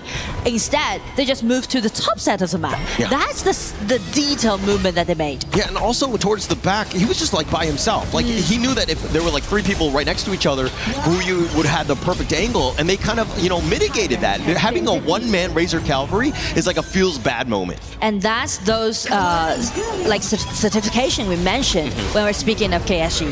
Yes, and KSG, again, getting true value out of their picks, right? They've been, you know, Juhao, his KDA is 4-0-4, an error, if you will, but he's completely controlled this game. They're going to take the bottom T2, and they push Zhe back. He can't even get to the tower to defend. And speak of the tower defense, the only tower defense on the side of GK will be this Nuwa, because as you can see, like Arlie, there's actually no message from Arlie so far, right? During the laning got be so painful, and after the red buff has been taken away again and again on the side of KSG, it seems like Arlie already lost his power pack. Yeah, actually, but you can never count out an Arlie, assuming that they're able to slow this game down, which is kind of how the global teams have been playing against the KPL squads, because again, KPL is just so aggressive and they control you. But for me, it's about this 2-level differential when we're talking about this Clash lane. I mean, it's only 1 now, but Juhao also has a huge advantage over Musang King. And that's the reason why I do like the in pick in this patch, because it's so well-rounded, and also he can use his control ability, just getting his eyes on the this Guan Yu. Actually, from now on, Zhu Hao can easily just spot this Guan Yu out. Yeah, Guyu, but he's all by himself though. He's in the pit. The reinforcements are on the way with that hurricane wall, but he might have popped that a little too early. Zhe's on the run, the flash on 4. They have the nice little 2-man honey sweet breeze. Gem is so low, but Guyu has already been taken down. It looks like Musang King is going to be left all by his lonesome. He too will be controlled, but somehow Musang King, he's going to pat the passing. They want the bigger target in Gem. They find Chisan elsewhere. They're going to take Gem as well. I mean, the whole team fight just separated into 2 different battlefields. Liulan tried to track Musang King down, allowing him to get back, and after all, it's going to be a 0-4 trade. Chicha's also on his way. Musang King tried his best to buy more time for his teammates. Looking for this shout out, but he was knocked up, and here comes Yu to spot him and take him. They perfectly play that one. I mean, everybody was going in different directions, and KSG were like, I had the right numbers to ensure that they get all of the kills. That was a long extended fight. At the end of the day, it was an ace for the team because they wiped out everybody. But KSG right now, this is when they're firing, when they're finding that flow state, they've been able to control this game. But actually, you know, being separated is the key of that team fight, because if we scrutinize both composition, the execution gonna be a little bit different. If KSG is scattered, all members from KSG has their individual potential play because of the hero picks. But on the side of GK, it's very hard for them to do so because they really relied a lot on Guan Yu's back. Yeah, it seems like there's like a manhunt, and KSG are able to find out, okay, who needs to go for whom, and then they find that perfect place. And GK, we're fighting on all fronts, just trying to stay alive in that 1v1. But with this advantage from KSG, GK really can't fight into that. Yeah, so this will put them into a really passive situation right now because they need to guard for those vanguards spawning all 3 lanes. It's going to be very torturing, and if they can't do so, it might be the end of the game. Yeah, this is so frustrating. Like they're hiding in their T3s. They can't even leave the base. KSG's like, hey, you want permission? I need to see your papers, if anything. And GK Esports not able to get outside of the base. You, again, with this Vanguard, just putting a little bit of damage onto all of the T3s at this stage. So it's going to be Vanguards getting in, high ground towers being taken down. Actually, they are putting in a more easier way because it's really rare to see double warrior composition to take those high ground tower in such a high efficiency. T3s all taken down. Shields are on up. They're trying to defend this bottom T3, but with the Shadow Vanguard, it's going to make life so difficult. They find Guye, who does get picked off. You with a decent amount, just trying to flash away, but Gem has been focused, and you just mowing them down, not afraid to dive as they find Musang King as well. KSG rolling, pushing them all the way back into the fountain, but they will take game number 2. Game number 2 again goes over to KSG. Right now, this team so far in KWC, 10 wins in a row, being so undefeated. And you can see the flawless execution that they had in game, right? Game 2 even put it into a faster pace and even make it in a cleaner way. Yeah, this was you rightly put it in the sense that this was definitely a cleaner game. I don't know how you get cleaner from here on out, right? Because it seems like EK Esports not able to find a way back into this one. In game 1, they had a much better early game, but this is that start, this is that tipping point. The 3-man stun from Silence, man, this guy is an absolute beast. Yeah, I mean, like the Charlotte coming in, get 3 members knocked up, and also after that, when the team fight scattered, individual potential, beautiful skills can be seen on the side of KSG. Absolutely beautiful. Play after play. The way that they're able to isolate, finding the right target, the numbers advantage. You're throwing everything at GK Esports, and GK Esports have 0 answers. It tends to be more of them just retreating back to their base. And also I want to highlight Yu more because I feel like Yu, during this KWC, he played really well. He actually outplayed a lot of farm lanes on his opposite side. Yeah, another great game by KSG here, but let's see what the panel had to think about game number 2 here. Thank you, Holler and Nora. KSG take game 2 over GK Esports as we still look for someone to claim that Titan bounty. Won't be game 2, though, as the fans ecstatic, happy, joyful, and in some ways expecting what just occurred. KSG to continue their dominance. They're on a streak 10 in a row, Isaac. I want to stay positive and I want to have hope. Because only 2-0, and you know what? It's a best of 7. But the way that right now KSG is just kind of like pushing, it is really, really difficult for GK to have any answers. At the beginning of the game, they tried to start with the Guan Yu. good startup. Like they get the first skill, but then immediately after that, KSG just backslap to your face. I want you to stay positive too. Do we need a sing up here? You know, but I won't. I just need to. No copyright, but you know what I mean. That little, a little two-step, little skip. Come on, Sagi. Yeah, something. I don't think we need to sing. Someone has to definitely sing for the side of GK Esports. They need to lift up the mood. If no one is lifting up the mood, we might just be seeing another 4-0. But you know what, Sagi? Let's expand on that because you've been in these situations as a professional, as someone who now is joining us on the panel. What is it like to go down 2-0 in that room? Stressful. You need so much reinforcement mentally and physically from your coaching staff to tell you like, hey, it's okay. You trained this far. You just need to convert that scrim performance into live stage performance. I think Isaac knows a lot, right? I think that's the problem. Coach. That's the problem with stress, right? Yeah. Like when you're stressed out, then you start thinking about everything else but the important things.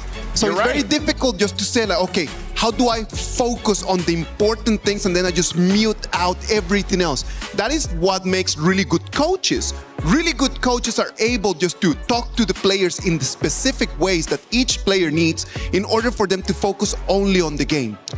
Really well put. I agree with you completely on that sentiment because there is sometimes a higher lesson, and I use the word lesson, and I'm kind of just speaking over myself here because I mean something bigger than that. I mean, there's a higher, I think, awareness to bring to a situation that can't come from the people who are in it all the time. You have to have almost like a third eye, a bird's eye view, so to speak, where you can look above, get some altitude, we like to say, and look down on a problem realistically where, Isaac, it doesn't become an emotional thing like, oh, what am I going to do? I'm going back to this farm lane. I'm getting pushed. I'm getting caught out in the clash lane. It's more like do the right things, the simple things, the stuff you know win games. Keep doing that. You'll keep giving yourself an opportunity to win. Resilience. And not only resilience, it's just a matter of understanding in this exact moment, what do I need to do? Let's put an example right over there with the Tyrant fight, right? Sagi, do you want to break that up? Yeah. Let's break that up. We got a clip right here, right now. So let's just whip up the telestrator right here. All right, give me your mic. And this fight itself, before the Tyrant, it was looking really, really clean in the early game. Guiyu setting up that big play. But take a look at Silence here. My, oh my, 3-man knockout, finding the counter play, forcing so many spells coming in from the side of GK Esports. That's still okay, acceptable. But the Tyrant play that you mentioned, this is the one that we have to talk about right here. All right, whip up the clip. So early game-wise, it's all right. You get the Tyrant from the side of GK. Everything is looking good. You can see they're positioning well, coming in from both teams. Guiyu goes in towards the backline. They secure the Tyrant. But as of this point, pause. You got the Tyrant. Guiyu is low. You don't have to continue to go in. That's it. Just back off. Save your losses here. But what exactly happened was disastrous. They lose 2 members here. And as of this point, look at this. It's not only 2 kills. These are the moments here. Jungle invasion coming in from both sides. Blue buff gets invaded by LFF and Liu Lang. During this timer here, if we were to speed it up, take a look at here. Jihao steals away the Crimson Golem here. So after that play, they lost 2,000 in the span of 40 seconds. And that's the problem, right? Like you need to understand sometimes it's just a matter of a trade-off. You cannot win in every single aspect. You took the Tyrant. Okay, excellent. Let's just get out of there. You need to have an exit plan after you have these big resources. Now, if we jump forward to the final play, right? As of this point, they snowballed the game extremely hard.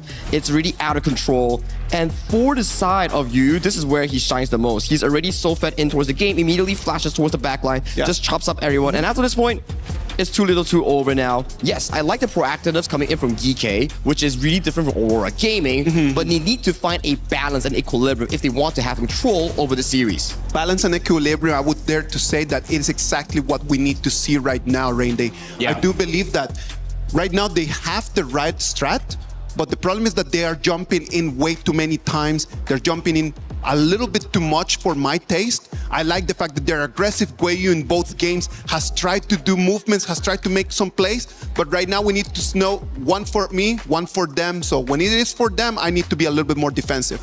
Well, it's a great showcase of what this team could possibly do, but we actually have some footage on what this team did. We had a chance to speak with GK Esports, and they took us through their Aramco tier list earlier before the set. Let's check it out. Hi guys, I'm GK CHÄN. Hello, I'm GK Guiyu. I'm Musang King from GK. I'm GK Zhe. Today we gonna to do team tier list for EWC Honor of King.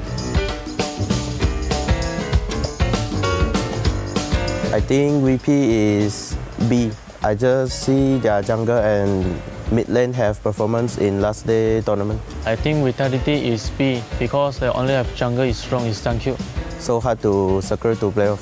Our C can be A because they are good team in our Malaysia. I think it's S because they have Danny, the best jungle. Cannot be S. No. I think Danny can do this. Danny can do this? Yeah.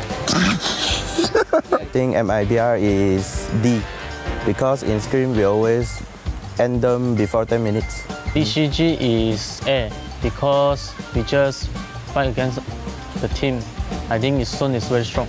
In our match, they give us very big pressure in game 1. Bomb, I think, can give them D because they are I think they have teamwork, but they personally play in game are not good. I think Bomb also cannot go to playoff, but D is too low. Of course, it's D. They are personally play in game very bad, I think. They're already leading in the early game, bro. No, I don't care. No reason. I think AUR is A because they are the champion for MKL. I think Aurora can be a surprise in EWC. Maybe they will send KPL back home in the quarterfinals. I think AGL is S because they come from KPL. But AGL will scream with them. I see the interview from Illinois. He said he want to against us in EWC. I think BLCK is B. They always give us very big pressure in Scrim. Philippines is best team. I think BUR is C because they almost quit the EWC. GK will be A+ because we are the strongest in Malaysia. I think KSG is S because they also come from KPL. I think Revenant is D because they are new team and their performance are bad in the match. I think Nemesis is C because they are very strong in AKL. He say the teams is very strong, but he gives C. When we against them, they let the match go to 28 minutes, and I think they are the most hopefully go to playoff in our group. EC I think is D. I think they will lose in EWC. This is our tier list. Thank you for watching and see you in the playoff. Bye bye. Well, you've seen the tier list there, but all that gets thrown out the window when you get on stage. And Saki, this is one where GK Esports, in your words, have done a lot to be proactive. They need to restrain it, though, and once they get a little bit going for themselves, find a way to keep that discipline. But that's the thing, right? If you restrain yourself, you keep yourself in a loop. It's like, oh man, I'm 0-2. I don't want to keep on playing proactively. But then you become passive, and then KSG adapts towards your playstyle and puts you behind. There's no win in passiveness. That's it. Passiveness is not an option for today, maybe for a different day against a different opponent. But you just need to be active and you need to be proactive. Go out there, fist up, protect yourself, but try to send some punches. You're playing against a champion in KPL Spring. They're looking to continue being undefeated. A win would guarantee $10,000 on the side of GK Esports and send us to a 2-1. Or will it be KSG who makes this 3-0 and finds themselves on match point after this game? Let's send it over to Holler and Nora for Game 3. I'm looking at Game 3 as a must-win for GK Esports. As the panel rightly mentioned, if you're down 0-3, looking down the barrel of a gun, if you will, that is a terrible spot to be in. But Nora, what are the weaknesses? How do they break into KSG here? I feel like GK today's matchup, they play it more like they restrict themselves mentally. Do you know what I mean? Like, because we are doing a single elimination and this is a semifinal, when they play up against KSG, I feel like they are holding back. Because as I said, what they did in Screen and also their achievement back in MK Origin, right? Yeah. They did very well, and also so far with their journey in KWC, before they play against KSG, they only lost one game against Nemesis, right? So they actually are capable enough to make something better than what we see in the previous 2 matches. Yeah, and actually you were talking about the fact that they've beaten them mentally. I think that is the worst. Like, beat me up physically, right? I will accept that any day of the week, but once you beat me mentally, I mean, I'm completely lost at that point. And if they want to, you know, just brought themselves together back, I would say they are looking for a potential Leon and Frost combo for this Game 3. Because as you mentioned, if you go 3 games behind KSG, KSG just gonna destroy you. You can see like those individual play that they made, right, in the previous 2 games. So definitely this is going to be the time for GK picking out their signature Frost and Leon. That might be the main reason why they're taking this Guan Yu away. Okay, yeah, it definitely takes that away, right? And definitely a counter to it. Also the Lorien, very difficult to deal with as well. So it does make sense, and I do like that combination, but I like it later. But it seems like GK Esports running out of time, right? You have only 2 more games to potentially play up against KSG. You gotta find something that clicks for them. So the click, I'm looking for the Frost and Leon combo, but I don't know if they want to do it or not, because the Leon and Frost combo originated from KPL origin, right? So this time they're trying to play in a more safer way. That's the reason why they're picking out this channel as a counterattack towards Yu's Aoying, and also paired up with Zhang Fei. Really solid bottom lane. But we mentioned about the bottom lane again, and I do want to praise Yu for his performance so far in KWC, because I think Yu played really well. He's holding his priority at the bottom and make sure that like even upcoming to like 1 versus 3, he can win the upper hand. Oh, it's funny because you were like, oh yeah, I'm going to praise you. And I was like, oh, you're praising me. And I was like, no, oh, it's the player. It's actually the farm laner, actually, who's completely dominating in this series. He's been amazing on this one. But now with this Garuda and the moats to kind of, again, you've got that long range lockdown. You have a lot of damage as well. This is looking to be very formidable, which is why the other side is looking to be, you're talking about big old bruisers, right? In terms of the Dharma and the Zhang Fei. And now you've got the Chano, which kind of looks at it to be as a counter to this Loon here. Especially Guiyu, actually, we can see a lot of windows made by him, right, in the previous game. So I would say that's the reason why they're giving him this Dharma, trying to force KSG to fight. Because the way that KSG is now drafting is showing like, okay, we're gonna poking, we're gonna microing, we're gonna destroy you in quite steady but torturing way. Yeah, which is honestly, it's tough, right? Especially if GK Esports. You were talking about the torturing way. I mean, nobody likes that, but it seems like KSG have been doing a lot of the torturing, if you will. They've been in full control of not only both of those games, but throughout. The mental psyche has definitely been there, but now we've got a little bit of an English sign here. I'll read this one because okay, you know, I have here you go. English or no English myself, but I want to Zhuhao to win. I don't know if he's voice activated like Silence is at the end of the day. Well, Zhuhao, well, in that case, actually, you can see like KSG always prioritize Zhuhao to have the opportunity to take the counter pick, because they always let him to pick at last. And this time I'm looking for Ogren pick to deal with this Zhang Fei or this Dharma, because they really need some tankiness on the side of KSG. Yeah, I think that also if you're looking at GK Sports with the Zaqiao, this is something that they're looking again against the Ogren as well as the Loon. If they potentially were to go that direction, that Honey Sweet Breeze is control, but GK Esports, it's all out just team fight, CC, and let Gem shine on this Chano, which always kind of worries me when you're putting more pressure on one guy to do everything. And also the pressure is on their accuracy about initiation, right? Because it really forced them to play in a more aggressive way. But whether they can do it or not, it depends on this Neja coming up with this ulti, targeting at this Garuda or Aoying very first before they initiate the team fight. So initiation, that's all they're asked for. And on the side of KSG, as we mentioned, Zhuhao this time play this Ogren, building the tankiness on the side of KSG and allowing them to push forward. It's going to be a slow but steady way for KSG to micro to secure their match point in Game 3. But as for GK, well, they push back in a more fierce way. Yeah, and also I love the fact that you're being very humble about it, but you've brought in the insights onto the draft here, onto the English desk, if you will. You called out the Ogren in the beginning. You didn't let me know, just be like, haha, I'm predicting all the right heroes here. I'm like the reader. Anyway, but I do like the way, that's the reason why we mentioned about those experience that we are accumulating right now. And it's gonna be the time for Game 3, and we are getting closer to the result of today's very first semifinal. This is a must-win game. Game 3 for GK Esports. If they were to be down 0-3, that would be too insurmountable of a mental mountain to climb, if you will. So if we're talking about the best-case scenario for GK Esports, it's to come out firing. Find a way to stymie the growth of KSG early. Yeah. And now into this bottom lane, as you see, LFF just making a little bit of rotation with Zhuhao as well, and they're just going to make sure that they get this Firehawk to take that away. Only time it's going to spawn, so getting maximum value as they rotate. And top lane again, when Guiyu play against Silence, they're just going toe-to-toe. toe-to-toe, if you will. And that's been the aggression, or that's been the matchup, if you will, throughout this entire game and series. But Silence has come out on top. He's been very impressive, and Guyu has looked like a, like a mere mortal, if you will. And also that just relies a lot on their initiation, and also it's going to be Musang King getting in.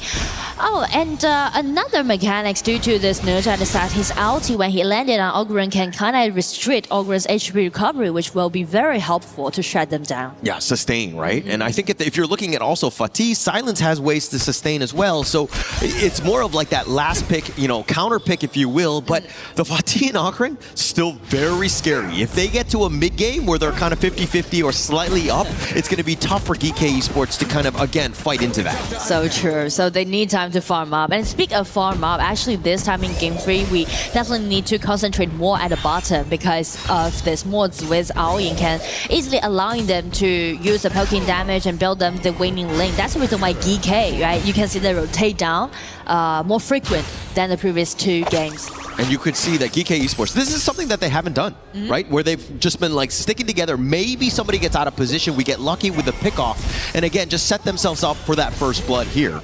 They're looking for first blood, but they still need to wait Zhangfei upgrade to level 4.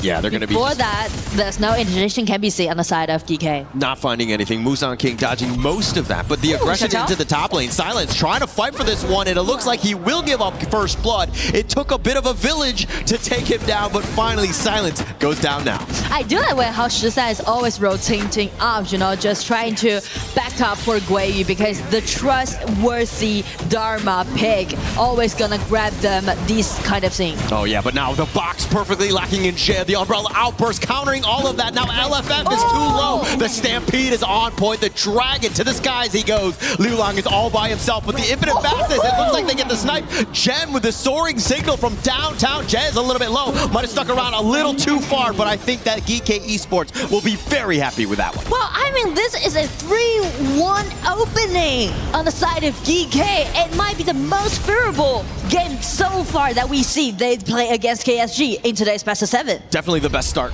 thus far, but Nora, please break it down. Well, from the replay, we can see the rotation made by Xiaotao's skill 2, just unleash it directly and take Silence down. At the bottom, I do like the way how Zhangfei is pushing back, using his ulti just kind of distract this monster and also channel. This time, Jemmy is prioritizing his positioning and allowing them to do a constant output damage. Yeah, and also Je here, that was the perfect play. This is why he loves the Zhangfei. He just like completely set up.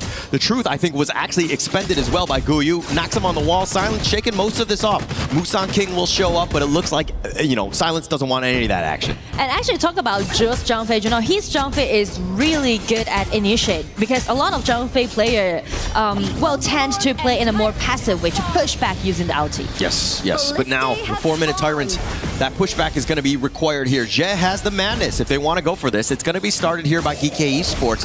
KSG, they spot this out. That Cannon Blast was very, very short range at that point. But the Tyrants, okay, that was a little bit close, but Musang King will secure it with that smite. It's kind of like just have a try and to see whether they can get a Dragon Theft or not. But still holding that Zhangfei ulti, allowing GK right now to guarantee the vision control around the riverside. Yeah, sometimes it's actually not about the actual ult. It's the threat of it more than anything else. And that infinite fastness, he's going to U-turn that one on out. It will hide under the tower. GK Esports, though, their jungle is being invaded, but thus far they've been able to kind of thwart things off. But Juhao with that initial steal on that red buff. I do like the way how Juhao sneak into their opponent's red buff side and take that red buff away, right? Because it's the trade that we talk about. When you fell behind, you need to make a lot of trades happen. Make sure that you're still gonna equalize in the whole situation. Yeah, but you're also, when you're looking for trades, you're looking for a slight edge, right? And I think GK Esports right now losing a little bit on that side, but you're kind of letting Juhao get a little bit out of control here. This Ogren could be very scary in that mid game. So that's the reason why they're trying to concentrate and pushing at the bottom. It's going to be the stun coming out from Woods, coming up with Yu's burst out damage. Just force Gem to retreat, take one step back, guarantee them the vision control riverside, and it comes Juhao getting in, double buff on. I do like the way how they're trying to poking down the damage, and because that's the main reason why they're taking all those compositions. Oh, the Conductor of Souls all the way in the back. Juhao understanding that, hey, I'm very tanky. I can get on out with my path of passing. Musang King has showed up. KSG KSG are like, okay, the numbers slightly starting to favor, don't want to get into that fight. But now with Guyu looking to make his way into the mid lane, this is a potential ambush here. And not only you mentioned to KSG, actually when they are pressing at the bottom, Fatigue, Silence also take tier 1 tower down at the top.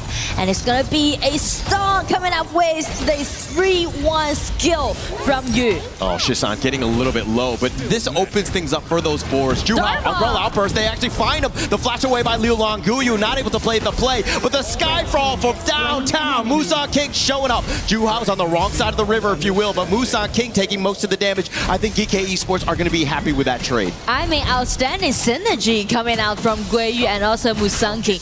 Guiyu was sneak at the back and also instantly triggered out his ulti with a flash can control upon Liu Lang's Garuda and let Musan King to take the kill. Yeah, Gem finding LFF, just walking him down. The infinite fastness. Yu's like, okay, I've gone a little too aggressive. I will hide under the tower, but GK Esports finding ways to take over this game. And I mean, finding ways, not only taking those kills, this might be the most popular game that we might see that GK has the possibility to win against KSG. Looking good thus far, right? I don't want to jinx it, so far so but good, the net worth is only about 500 gold, which is not enough, and you're kind of thinking, oh, we're early, but it's only 7 minutes. Let's calm down. KSG still can take over this game at any moment. Yeah, I mean, like, the possibility is there, right, for Game 3, because we've seen, like, in the previous 2 matches, actually, KSG just nailed it down in quite a one way.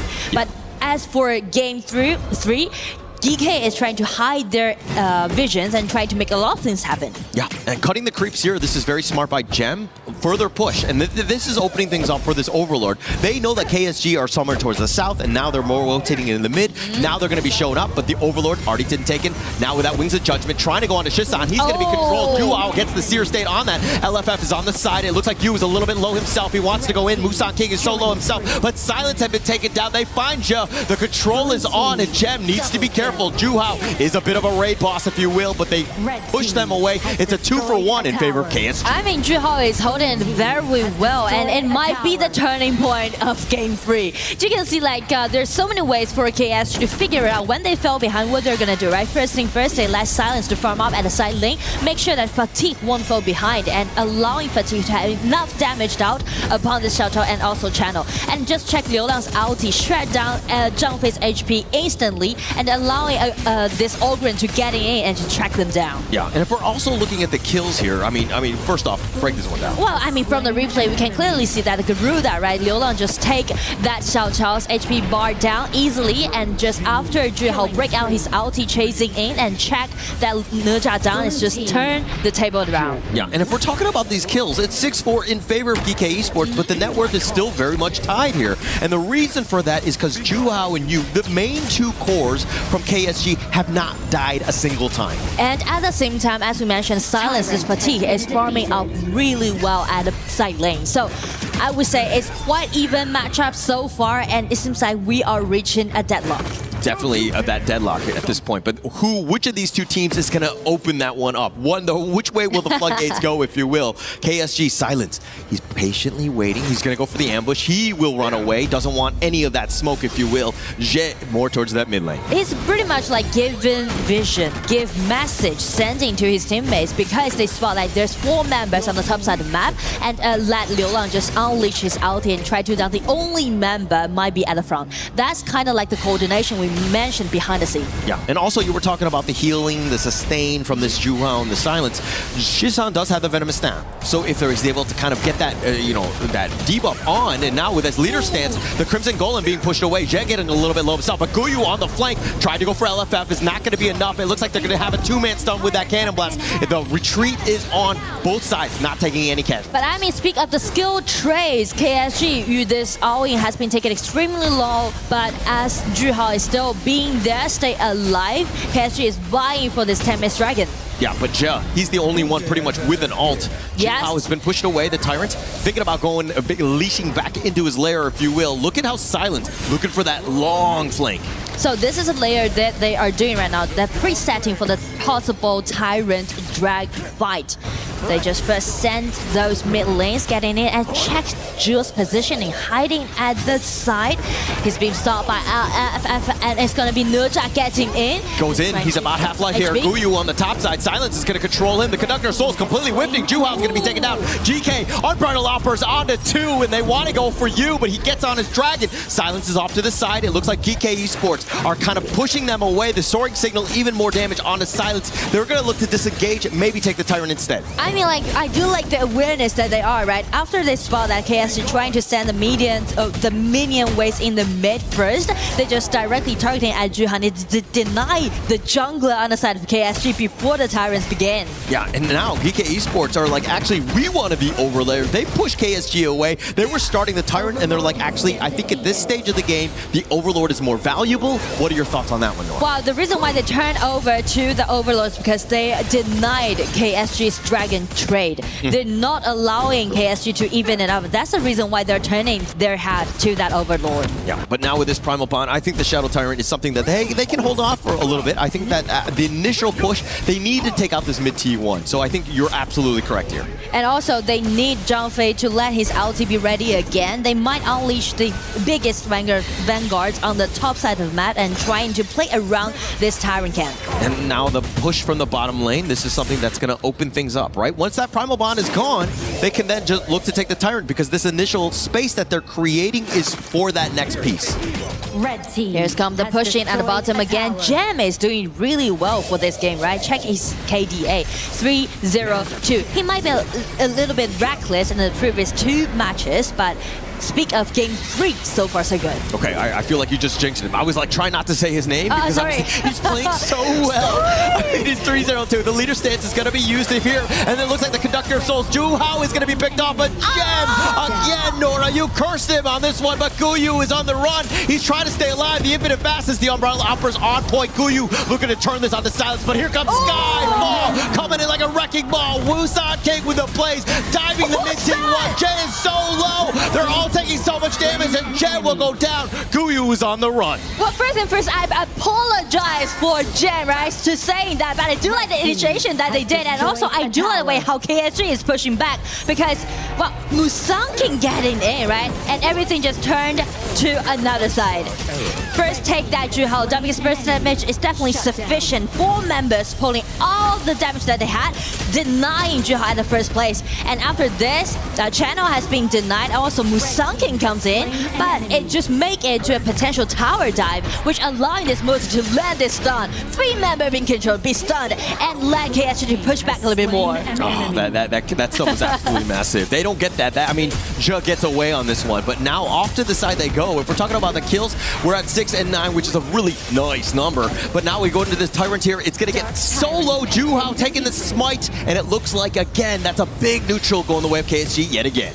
And again, it's going to be pretty much like an even goal difference. That's something to do with KSG's microing, right? Because they are always going to prioritize their lanings, and also, even though GK is trying to push them and force them to gain the vision control, but KSG, they're not getting one step back. They're holding it, guarantee that they still got the map control. Yeah, they're hanging around, making things frustrating for GK. I think most teams would feel that pressure and they would yield a little bit, but KSG are like, actually, we know how close this is. We're only about 300 or 400 gold away from you, and we are the ones in control as they take a top T2 here. And how they're holding it is because of Juhao's positioning, right? Try to guarantee themselves the vision control and also check the poking damage. That hurt a lot. Oh, quite a lot in terms of the damage there. Gem, though, is being very aggressive here, finding Juhao, but he's going to look to back off. It's all about space. Musang King is in the bottom lane. And Musang King, because of this ulti that he has, allowing him to, you know, teleport or kind of like back his teammates up instantly. But the thing is that the logic behind GK's initiation meta slot, it should be Dharma punch first, then come up with Nerja, not Nerja initiate first and come up with Dharma. Okay. That's the point. They need to create a sign, right? They need to turn it, but like, Guyu, you need to do this, you need to turn that one on, you got to get to the back I mean, the discipline is about that, right? It's all about the execution. Of course.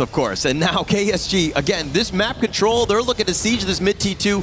GK Esports aren't even in the right spot for it. They take that for free, but look at this long long-range flank. This is pretty much all in if you want to go. Yeah. Gem, this is a very dangerous spot to be in. And check the mid lane, right? Musang King was alone, but he is doing it at 1 versus 2. He's aiming at this Aoin, but Aoin didn't even break out his ulti, just take Nurja down. Yeah, and they were going for the flank for what cause? They didn't find anything, and again, Musang King getting isolated in that 1v2. That's a numbers advantage. GK need to be very careful. It looks like they think they're aggressive. The Cannon Blast on the Gem, fighting him, the Leaping Savior. Will they find you? He gets the snipe. Oh my gosh, we even down a man. They were like, okay, Gem is gonna be that man. As they try to go back in, Silence trying to do a little bit of work with the Umbrella. All person's gonna be there with the Flood Rage. Silence completely baiting it out, if you will, and now he turns attention on to Jay, who's taking way too much damage. The control is real, and Juao will take him down. Cannon Blast not gonna hit onto Guyu as he will run away, but the Overlord being taken by KSG. It's gonna be a 1-3 trade. So many things happen in this 1 minute, but after Silence coming in, just put all the Rumbos into Silence. Everything being thrown at him, and they thought that, okay, they would take him down, but the Blood Rage can completely catch people off guard. He was so low, but again, DJ Nora, break it down. Well, I mean, like, after Fatih's just jumping in, he was instantly pushed back by the Shangfei, but breaking out his Pure Sky and also the item he got, granting him extra shield, allowing him to deny Gem after all. And that's how you just take over this game, right? And I think that Musang King, you're seeing him like scratching his head. He's like, oh my gosh, right? That was a moment where you're thinking, oh, we got these guys on the ropes, and now they are on the ropes. The tides have turned, if you will. Yeah, I mean, especially Musang King was denied at the first place. He was actually observing all the things happening, right? Because he was like waiting for like revive again. Yes, and now it looks like KSG taking the bottom T2. Now they're looking to go high ground on this one. But look at Musang King, looking for the flank. Maybe you take out a Vanguard, but the bottom T3 taking quite a bit of damage. It doesn't look like GK Esports are ready to go with this initiation. They're enclosing. Looking in around. These Vanguards still there. That's going to probably spot out Musang King. He is again going the long way around. They're enclosing and trying to make something happen, but Zhangfei without the ulti, he has been taken extremely low. Oh, but now it looks like he's going to get on his Dragon. You spotted out by Musang King. He's been thwarted with that one. The Cannon Blast on top of him. So if anything, they've stopped it. And now with you, without that all infinite vastness, this is a potential opportunity. Mid T3 had been taken down though. But you can see like KSG, when they're pushing, they're not in rush, right?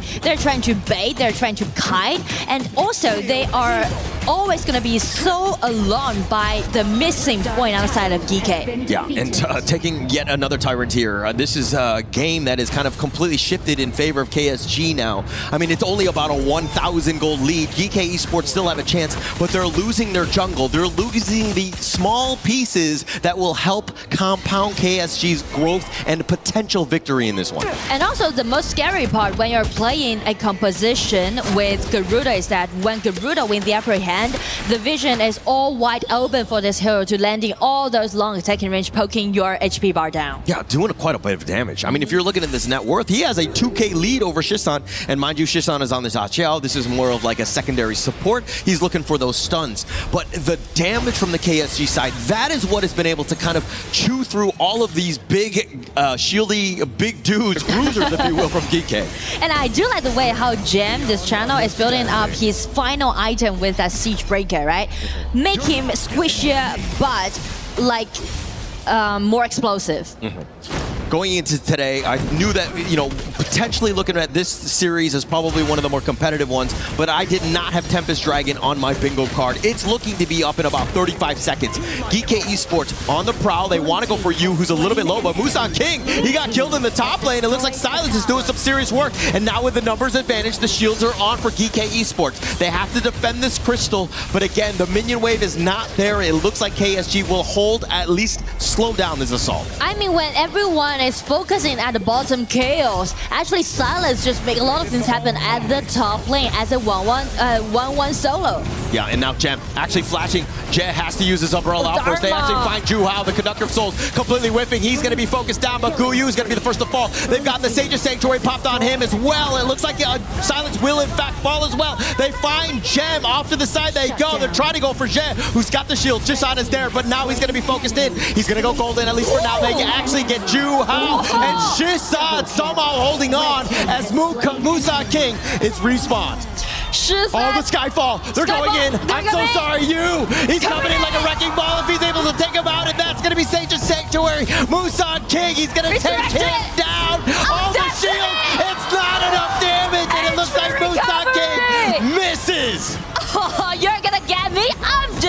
take it away easily. How are you gonna take me down if I am a AOV play like this? I mean, that was that moment. You're thinking I have enough. Musang King thought he had it as well, but somehow, some way, he survives. And I mean, speak of the survival, I do want to give my credit to CHÄN Chào in that case.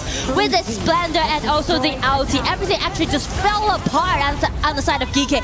Almost, maybe it's gonna be the end of the game. But after CHÄN, check this out.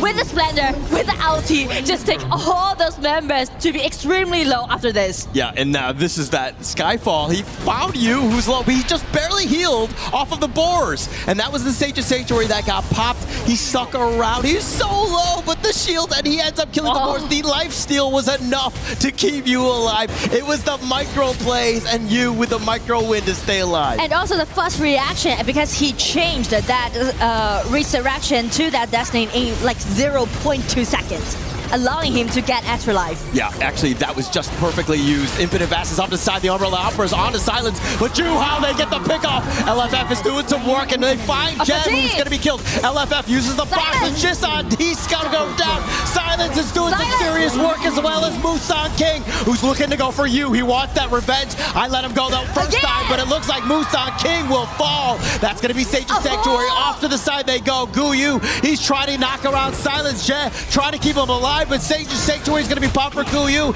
He's trying to just keep him alive with that Forbidden Domain. Guyu will fall, and now Silence working off of the minions. It seems like it's too much KSC.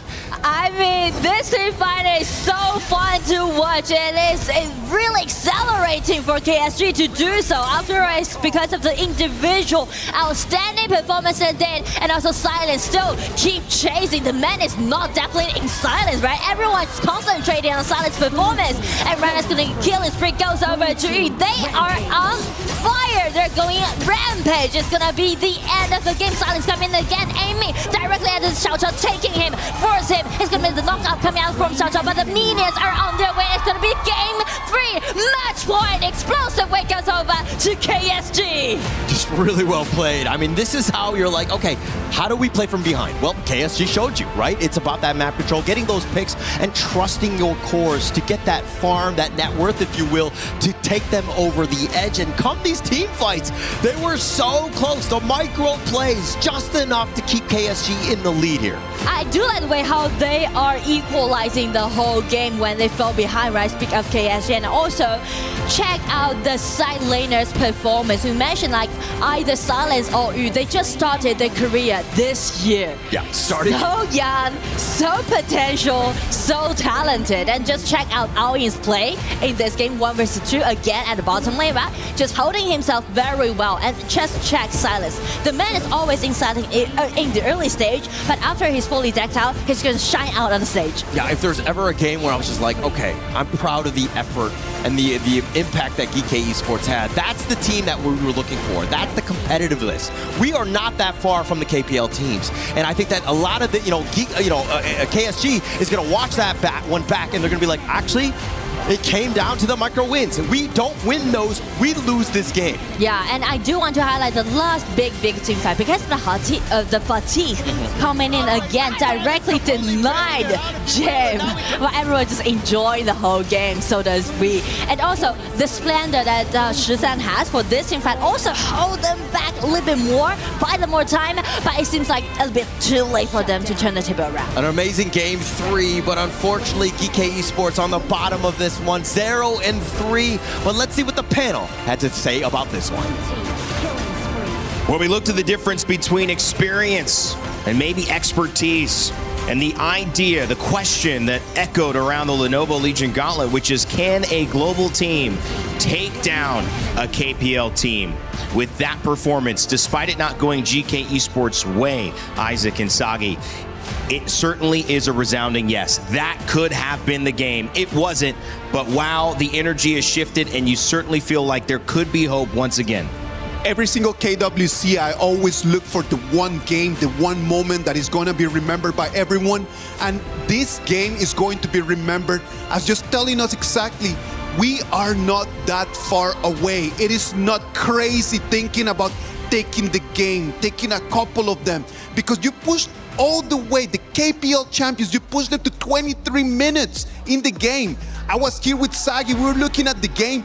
There were so many different things that GK did different in here against KSG in this one, Sagi. I just hope that they can bring this performance and go into that potentially final game later on in Game 4. Because this is really, really close. Out of the entire tournament, we have not seen a single global team push a KPL team into 23 minutes of game time. And we saw Aurora Gaming yesterday playing against AG, and they did not look this close in yesterday's 4 games. And the way that GK just played right over here, they just solved the problems of the early game. They decided themselves, you know what? What about if we start making those 3-man rotations instead of making the 1v1s, the 2v1s? Let's just make 3-man rotations and they start opening the game in there. And you gotta wonder, right? What exactly happened later on that really allowed for the side of KSG to really come back? It was one word: silence. That man was on fire that game. Brother, like we talked about silence yesterday, we are gonna keep talking about silence today. If they make it tomorrow to the finals or to the 3rd place match, we're gonna keep talking about silence. He's just a prodigy. He is so good at what he does. He's top of the top.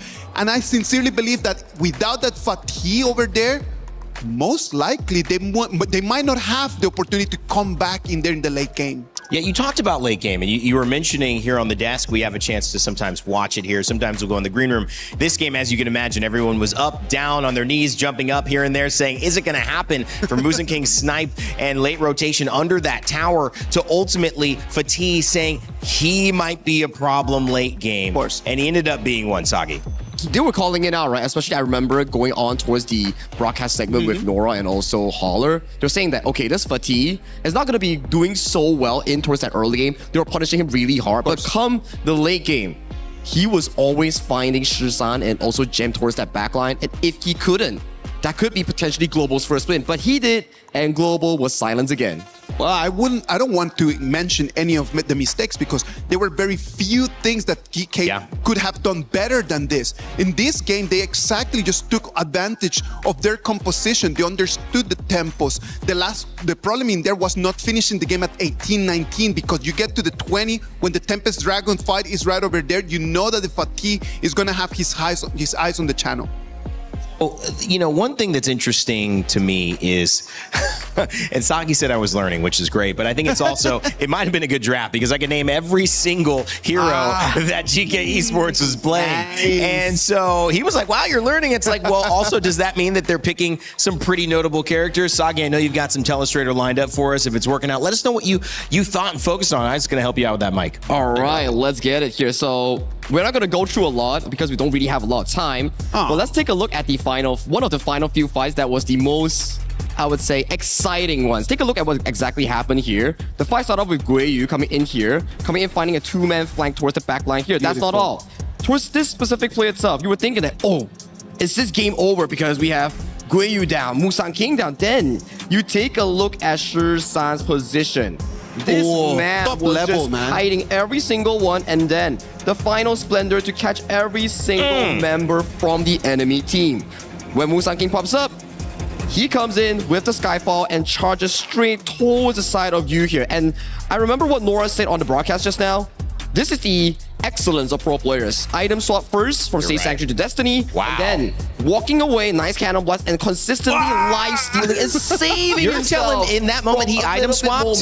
Yeah, exactly. Yeah, just in that specific moment. And that's why I love the fact that we're highlighting this one. Because it was not only used Aoyin, it was Shisan's Chào that just showed us when you're really good, when you can get to this level and become a professional player and be able to be here at the KWC, that is the standard. That is the level that we need to be aiming for. That was an exciting game. That was what you came to KWC to watch for. And if you're watching at home and you say, I want to get on that desk, I want to talk about it, there might be a few steps for that. But immediately, if you join our creator program, you could start streaming and gaining watch time and earning chances to be a part of this conversation. It sometimes just takes one play, as we mentioned with GK Esports versus KSG, to turn what seems like nothing into potentially $10,000. It could just be one stream that takes your start of your content career into something big. And if you're a big creator, you're watching, you have something to say, we already know that. Join us. You can earn some really cool stuff based on how much watch time you accumulate. Still a lot of days at KWC and still 2 great days of KWC here in Paris, France. When we come back, we'll talk more about what GK Esports can do to potentially be the first team to take a win off of the KPL. But before we do, we want to let you know there's a brand new EWC Princess Frost skin that could be yours.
China is home to the best Honor of Kings players in the world. Pressure at its peak for AGAL. Everything comes down to their captain. I love you, family. He thinks he can come in here and play my game. He knows nothing. Let's go! Tyler 1, you're done. Raw energy. Half and blow the house down.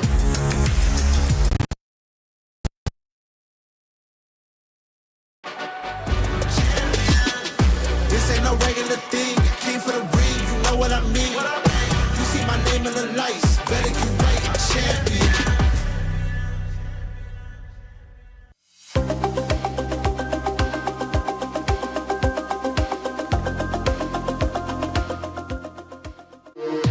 We were there.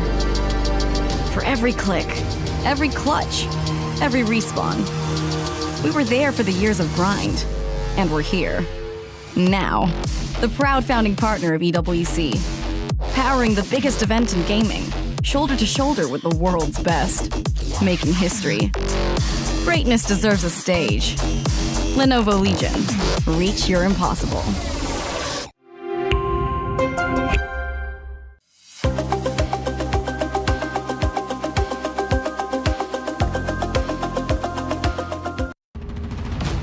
You know, that's an appropriate last screen. Reach for the impossible. Well, that has almost been grasped here in the middle of the Lenovo Legion Gauntlet, where impossible is possible. One game, maybe 23 minutes, could have been the difference between $10,000 and making history here in Paris, taking a single game off a KPL team who have traveled here to China, from China to make their way to the grand finals. On the flip side, KSG have found themselves undaunting in terms of taking on an opponent and finding a way, no matter what, against the odds, to find a win. They are 10 and now 11 wins in a row. If they go 12, they will have a spot, Isaac, in our grand finals tomorrow. I love the momentum that GK has going on right now, because right now you understood that you can actually do it. And from now on, it's a best of one. That's it. Just go in with everything you have. Enjoy the game, because this might be your last opportunity in here on trying to take your hands on the trophy. And you can think of it towards the good side, right? Of course. If you lose, there's still the third placer match. Exactly. But you don't want to think about it here. I want them to lock in. Think about what the good happens back in game 3. What really propelled them forward to go 50-50 toe-to-toe with the KPL Giants. I feel like Shishan had a really good game on the Angela, but couldn't convert some of the ults to punish them. The Xiao Xiao ended up being that mid that really helped. Chano and Jim, they went unkillable for about 17 minutes until that final caster curse from Nora. But if they can do it again, they'll have a chance. So with that, let's send it back over to Holler and Nora, see if we get our first grand finalist or if GK make history. So it looks like everybody's on the same page. I mean, everything was going well for GK Esports until the curse was actually exuded there by Nora here. But now let's talk about game number 4. Your thoughts on this one? What do they need to do better? All right, I'm gonna be a reader when we're diving into the drops, okay? Okay, all right. And, right now, I'm looking for a potential Leon and Frost combo again coming out from GK, but since this time they're on the blue side and Guan Yu is still available for KSG, so I would say maybe they're just looking for something more well-rounded. Maybe Haya will be available. But speaking of that, Haya, KSG also had Zhang Fei in their hands, so that's the reason why KSG are drafting in this kind of way when they're playing best of 7, right? Always saving cards for those potential counterattacks towards the signature heroes coming out from GK. Yeah, it looks like they're going to just go with the Guyu Fatih to kind of start things off. Just set that up. Plus, it doesn't really show your hand in terms of how this draft is going to go. And I like it how what Isaac was saying, when the sense that, hey, you got to look at these things as best of 1. I actually think that you don't even think about this, like what you need to play, how to move on, the trophy, all of that stuff. At this point, if you take down KSG, a single game is going to yield you $10,000, right? That's the Titan Slayer, and that bounty, that should be what you're looking for right now. And just making some money, and then hopefully we can build a little momentum into the series. Yeah, and I mean, like, speak of their states, right? I mean, last game they did it really well when they played against KSG. That was a really close game when they played against KSG. So this time KSG are also looking for some stability at the bottom, right? They're pairing this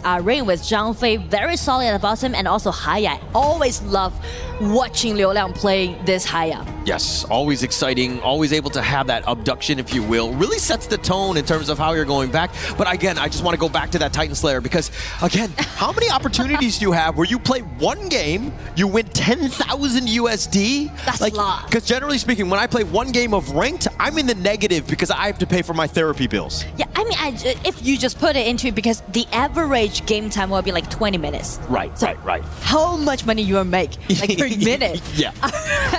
Beyond that, I would say still they're holding it very well. And since KSG is reaching their match point, this time they're looking for a well-rounded composition. They're trying to prioritize Liu Lang using this Haya. That's the reason why they're banning out this this Lapu Lapu away from GK Esports. Yeah, it's setting it up, right? I mean, like they've got the mid, they've got the the bottom lane locked down by KSG here. They have a lot of options. It's also very balanced. If you're looking at the GK Esports line, yeah, you have the Yangjian, and you know Musang King is going to be looking to hound, be aggressive, and you've got Chicha with Gem. This is one of his favorite heroes, and being able to select that now, you know that this is, again, all in on this draft. And all on team fights, because you are picking out those double warriors composition. But the thing is that it's going to be a little bit tricky for just picks right now in this draft, because there's 4 heroes that's going to be very decent to play against Haya, which will be Lianpo, they use that, Nat, they use that, Zhang Fei, they use that, and also Lapu Lapu being taken away from KSG. So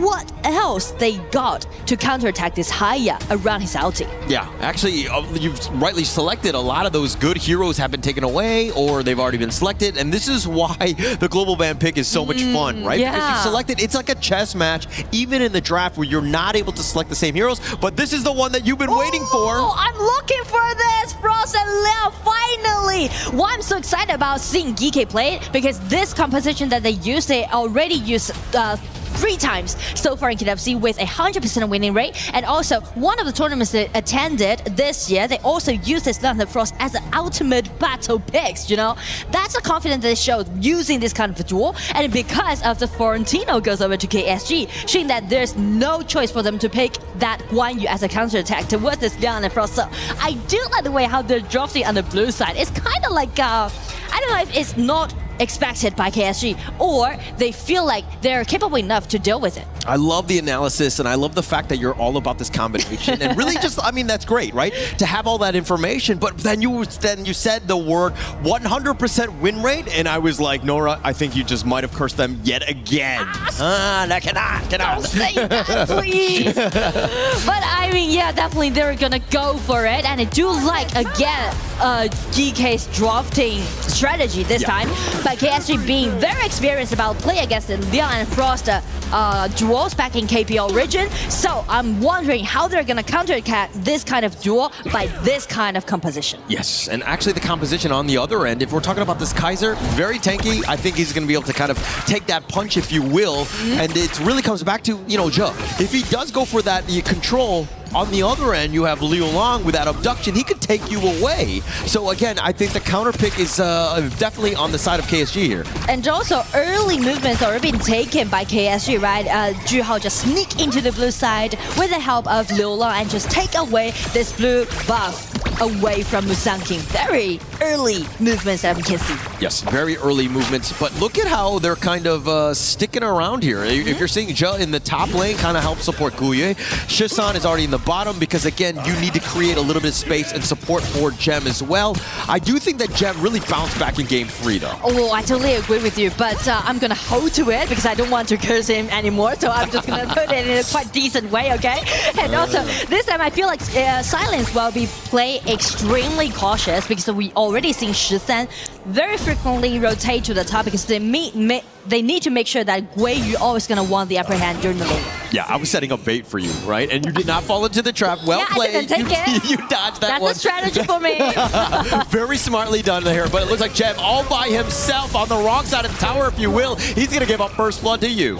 Wow, the laning went so optimistic on the side of KSG, right? Because also you can see Yu played so well so far in KWC. I feel like Yu, his personality allowing him to play, you know, more outrageous or extrovert on the international stage. Yeah, he's been able to kind of step up. I think that really all of the guys. to it. Yeah, this is not the traditional audience that you might see. I mean, the fans will tell you otherwise. I think that they're going to be like, okay, this is a very KPL-centric or leaning audience here. But I do think that this is also that time where you're like, hey, we're playing in Paris, man. This is amazing being able to play Honor of Kings here. Yeah. And GK, actually, they are trying to, you know, focusing on Musang King's farming pace because, as you mentioned, Yang Jin can be so dominating in the mid-game as long as he got enough items and go lead. Yeah, you got to play to your win conditions. Guyu is definitely one. Musang King is the other one. Once he gets going, he's got enough farm. You know that, hey, Liu Long, all of these guys are definitely vulnerable. As long as he doesn't get thwarted by Zhu Hao, his big brother, I think that they have a potential to, again, get themselves into this game. And speaking of the potential, you can see like how secured that Silence spot is, right? Because of the map awareness that Silence has, he just find out that, alright, Zhe, this young already upgraded to level 4, capable enough to make those ganks happen on the side lane. So that's the reason why Silence is just being so behind of his tower. Yeah, agreed. And I mean, Zhe is looking for the target. LFF is probably not the greatest of targets because he's going to be able to use that Umbrella Outburst to kind of break himself out when that it does eventually expire. So he's looking for, again, whoever, you know, you and Liu Long, those are the guys, but it's hard to really find them. Oh, and now gosh. you taking a little bit of damage as well, fighting 1 versus 2, not scared. Nice kiting. That's what we are seeing right now performed by Yu. And also those hidings from Frost trying to make something happen, but Kaiser is the only target they can spot. Oh, the Invincible Warrior as well as the Umbrella Outburst, but they find the Mirage. He's going to be locked in, abducted, if you will. The flash away by Shisan, and who's coming out of this Mirage? It looks like Zhu Hao is waiting in the wings, and they find the guy with glasses. Zhe's going to be down for the count, and now KSG continuing on. Shisan is having to push away, but it's all space created as they take down Shisan, and they're going to take the T1.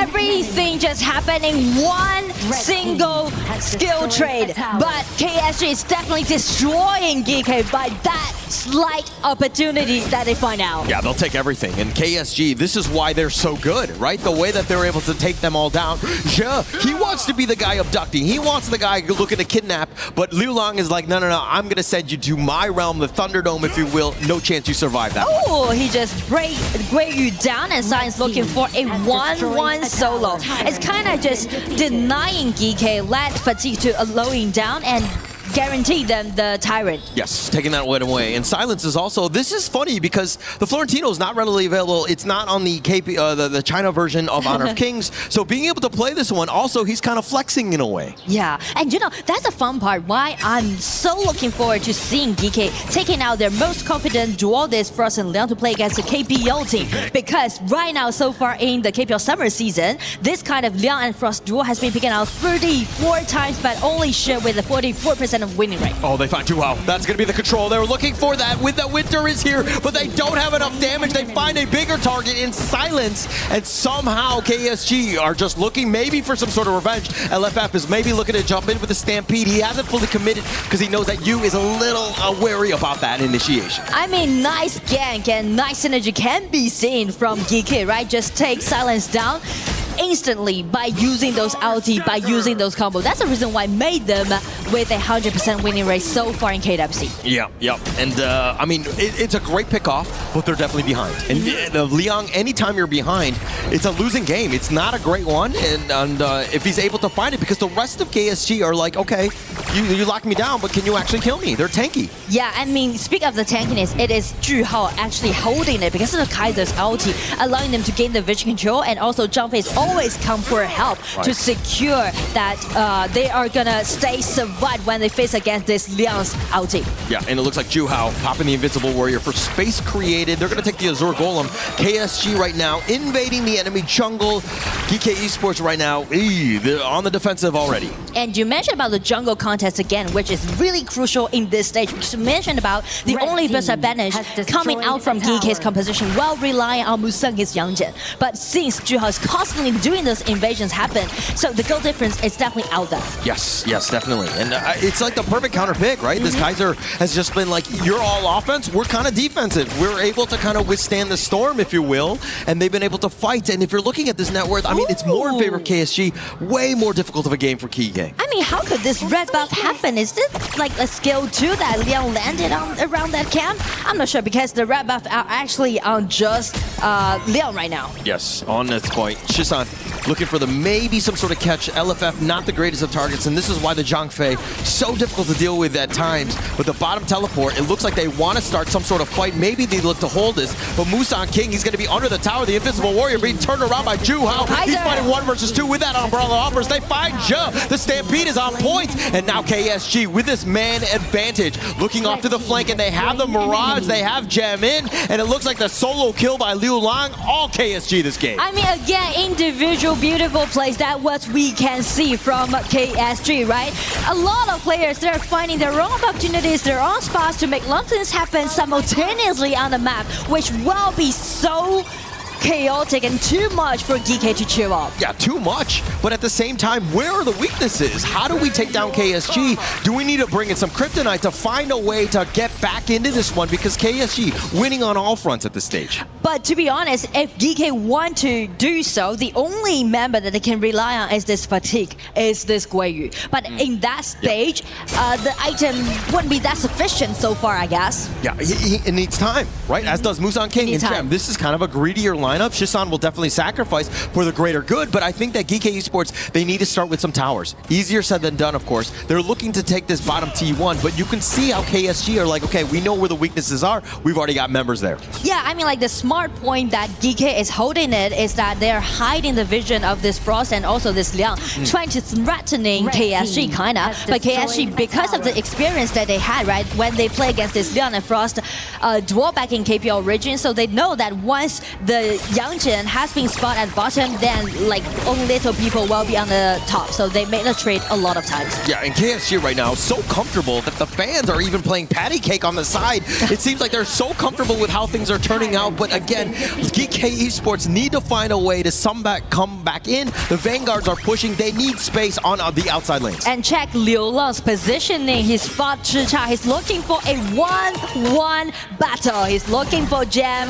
Right now, Gem hiding in those bushes, breaking down his ulti, tried to shred down his HP bar, but he was dragged into the ulti provided by Liu Lang. It's going to be a 1-1 inside of the mirror, and it's going to be a counter push done by Gem. Yeah, Gem, how Sama survives that one, but the reinforcements are there. You will clean up on this one, but I think that all in all, I think Gem is going to be happy with that trade.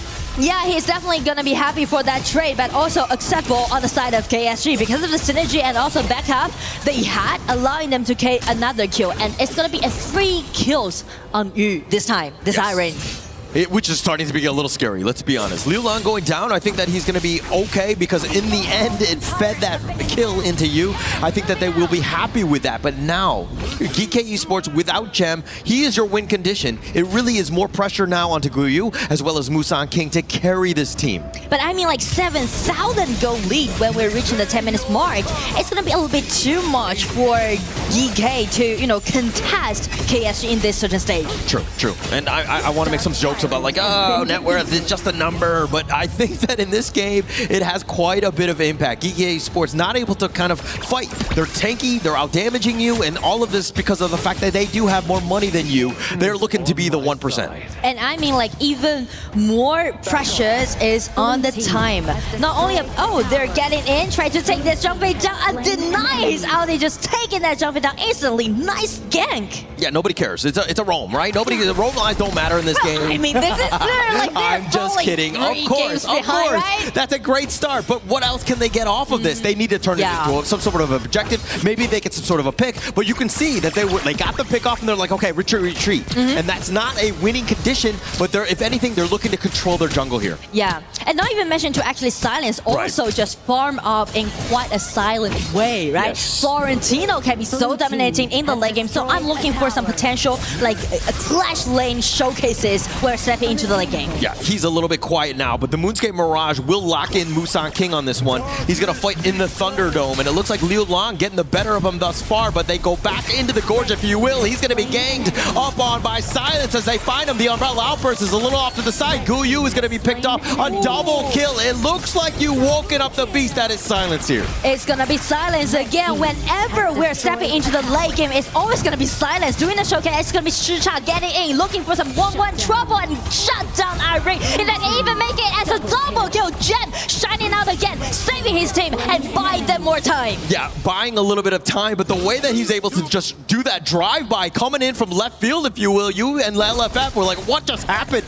Gem, that was like a freight train, if you will. He got his kills, and Gem is being aggressive, but he's out of position at this point. This might be a little bit scary, but that recall positioning, the vision. Perfect, right under the noses. He's not going to be spotted. Oh, the map control and the awareness of where you need to be, perfectly played by Gem. Psychological vision play, so classic. And I do like the way how Gem is trying his best, right?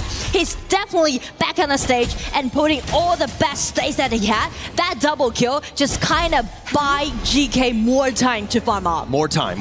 That's all they need, right? All they need. I mean, they're down about 5K, but they need a lot more time. In that sense, in the top lane, Guyu, he's going to be jumped out by Joe Hao. They have a little bit of the control, and the Moonscape Mirage off of the chase. Musang King is to the side. The rest of GK are underway, but it looks like Guyu, he's going to be killed. He did not make it back to the Gorge.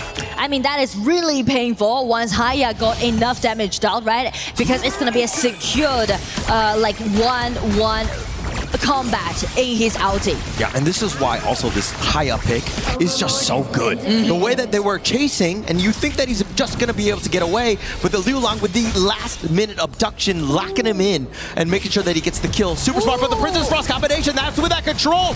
And with Musang King, they have enough, but at what cost? Musang King, he does have the Heaven and Earth mode, but he's going to be tanked down. It looks like it's way too much damage by Ju Hao. Is running for the hills. He's trying to find a library. Maybe he gets himself on out with his recall, but Ju Hao, he's not going to let anybody go. No chance. Chen gets taken down as well. I mean, I do like the way how GK is trying to make something happen on the top side by those ambush, but the thing is that they land all the skills that they had upon Liu Lang. Liu Lang suffered a lot, but he sacrificed himself for victory on the side of KSG due to that team fight. Yes, sacrifice, right? I mean, it's for the greater good for the team, but now it looks like the side, Gem is all by himself trying to fight 1 versus 4. That is an impossible task. Yuda taking him down as well. I feel like when GK fell behind, they are looking for some potential showcases individually, which probably might have the chance help them to bring the team back. But the thing is that once you scattered, especially when you're playing those duels like Frost and Liang, you're kind of just shred your own strength down, right? Because KS is just gonna take you down 1 by 1. True. Taking it down, but again, they're looking for the split push, but the Umbrella Outburst catching on to 2. It looks like they're gonna dive the tower. They don't even care. Shisan is gonna be taken down as well. legit. They throw back Mozart King. He says, where are you going to go? And it looks like KSG have punched their ticket into the grand finals tomorrow. It's gonna be the first team getting into the final, being so far undefeated in KWC. It's gonna be another clean 4-0 victory goes over to KSG. We're so amazed about their performance, not only KWC, but also so far in this year's journey, because they, as the new crowned championship back in KPL spring season, they made their name crowned in the history, and right now stepping into the international stage, being the first one getting to the final. They are trying to be the new memorable team in KWC. Yes, and a valiant effort, if anything, by GK Esports. They actually had a decent amount of fights, showing us that, hey, we're getting closer as a global team. We're just not there yet. Kwaijo Gaming, just too much in the end, too strong, too clean, everything going their way. Kwaijo Gaming, just congratulations as they move on. And I mean, like, speak of the last game, right? They are too clear about how they're gonna play against with the Frost and Leon duel, because they play against it so much. And also, I'm so amazed about Silent's performance, this Florentino, because he's kind of new to this hero, but still doing it really well. Yeah, Silence, just silencing GK Esports. They had no answers once he got going. And the way that Kwaijo Gaming was just able to dive, they were not playing scared whatsoever, finding those pickups and turning that big net worth advantage into a huge lead as they took this one 4-0. But let's see exactly who the winner's interview will be with. Mara or Scott. Let's shout out for KSG one more time, please. Guys, thank you so much. Congratulations. Jihao, congratulations to KSG as well, being the first team make it to the grand final. So I was wondering what you're talking about, what you guys talking about back then. 首先恭喜Jihao，也恭喜KSG可以进入我们本次比赛的决赛。刚才大家聊得很热络，包括你现在的心情会在想什么呢？想快点打决赛吧。 We wanted to make it into the grand final so much. We're looking forward to the final tomorrow. So this is a crazy year for KSG. So what are the different feelings now going to another grand final for KWC 2026 after you're becoming the champion for KPL Spring Season. 其实今年 KSG 的成绩真的非常好，你们在春季赛获得了冠军，然后这一次呢又进入 KWC 的决赛。这样子的一个经历，会不会给你现在有不同的感受啊？其实还好，因为体验过一次了。第二次的话就可能保持一个平常的一个心态了。 Actually, we feel quite calm right now because we have the former experience to make it to the grand finals. So that I think a very calm and mindset will be the best profits and merits for us to fight harder for tomorrow's matchups. So please walk us through the whole series today with the GK Esports. How do you think of their performances? 其实今天这场 BOC 是非常精彩的，我们也看到了很多精彩的内容。所以在你眼中，今天的对手有怎样一个呈现，给你留下了怎样的印象呢？我觉得局内给我们的压力挺大的吧，包括他们打团其实特别猛，包括我们第三局可能说就差一点翻车了。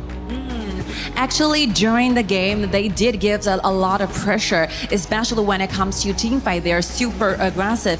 For that game 3, it's almost for them to win over us. It's quite a threat, but we made it happen for the game 3. And after all, it's a 4-0, so we feel quite satisfied with our performances. So any words for them to continue their growth in the future in HOK? 其实我相信你们的对手目前也在走你们当时的来时路，对不对？所以作为前辈，有怎样的一些建议可以给到他们，让他们在未来更快速的成长呢？首先我已经觉得他们已经是马来西亚就是非常强的一个战队了，然后包括我跟对面的教练也有过认识，然后希望他们就保持现在的状态吧，就下一届 EWC。 So firstly, I think they are a very strong team from Malaysia, and personally, I was a close friend with their coach, so that I think that they will just keep the confidence inside themselves, and we will see each other in the future in next KWC. So there's one match later. We'll determine who's going to be the opponent for you tomorrow. So who do you have in mind? 下场比赛我们会决对谁是你们明天决赛的对手啊？你觉得会是谁呢？你在笑什么？AJL. Any message to them? He think that AJL might go for the grand finals. 有什么想对他们说的吗？大家互相加油吧，加油，互相加油。 I think we will have a good fight tomorrow and best wishes for AGAL in the next series. So we still have a lot of fans over there supporting you guys, continuing coming to the arena and trying to say hi and good luck for you. So what's the message to them? 我们无论是在线上还是在线下，每一天都会有非常多的观众朋友们来到我们的现场支持你们。有什么话想对他们说吗？ 谢谢大家来支持我们快手的比赛吧，然后希望能有一个满意的成绩。 Thank you so much for coming, and we hope that we will give the best scores and games in the future tomorrow. Thank you so much for coming, and this will be the time where you boys is gonna be enjoying that moment together. Join me on this side. It will be the time where you destroy your opponent's key and continue your journey here in KWC 2026.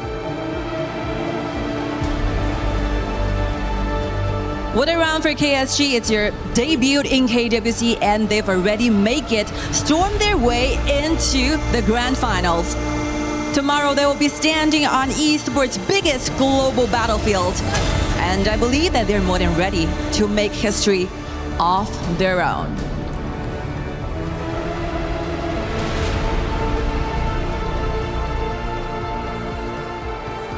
Well, when it comes to history, it has certainly been made here. We've seen KSG punch their ticket to the finals. Coming up in France, you will see them tomorrow go up against whoever challenges them on the other side of the bracket. It could be AGAL, it could be a KPL matchup, or it could be ROK Esports if they find a way to do yet again what GK Esports were so close to doing but couldn't quite capture. It left us with a great moment though, and something really exciting to talk about even as we close and say goodbye to GK Esports. Their run was great, and I would say, Isaac, it was probably the closest that we've seen a team come to beating a KPL team so far. I've been very blessed to be able just to be commentating and analyzing for Honor of Kings for so many years, and just to see always this discussion about like the global teams, the KPL teams, the distance in between them. And I can tell you that this game right over here for me is one of the top 3 games that we have ever had between a global team and a KPL team. So I'm actually really happy for what they put out there. GK, they need to go back home and then just try to become better, stronger, and come back next year with a better plan. It's all about growth, right? And at the very least, their journey doesn't end here. There's still the 3rd placer match coming in next day. That's for the grand finals here. So at the very least, for GK Esports, they're still awaiting for potentially an MKL rematch or a KPL rematch if we do see a Cinderella story coming in for the global teams. And I'll get the numbers specifically on this, but I believe that it's like $280,000 that you get for 3rd place. And I actually think it's close to $300,000 for 2nd place. So weirdly enough, there could be some serious money on the line that's almost comparable to making it to that grand final. And why shouldn't be? You were just one step closer if you win that 3rd place. Plus, it's not going to be easy either way you look, because you'll have ROK, which will be a challenge globally, or you'll have AGAL, that would be a fun set to see. We have all our hopes on ROK and AGAL. and if this whole idea of beating the KPL teams is really going to happen, our last hope is ROK Esports, man. So I hope that everyone who is a global team fan right now can just send their energy and their positive vibes to ROK Esports. I did get some information. It's 280, as I said, for 3rd, but it's 360 for 2nd. So you still get that 80 bump. So that makes sense. I think getting that grand final certainly should give you a little bit more. But 600,000 for 1st place. Soggy, though, taking away what we've seen, there were exciting moments, there were ups, there were downs. What did you, from your perspective, look at as the impact KSG continued to make again and again, and how GK Esports did their best to try to stop them, stall them, and still play their own game? If AGAL yesterday was about unity as one and playing according to your own tempo, slow but steady in towards that late game, today Kuaishou Gaming coming in for their specific set, it's about individual performances and also aggression towards that early to mid game. And did those individual performances do enough to say, wow, when I go into the grand finals, and Isaac, I'll leave this to you as well, because you've had so much history with these players, they could be a favorite?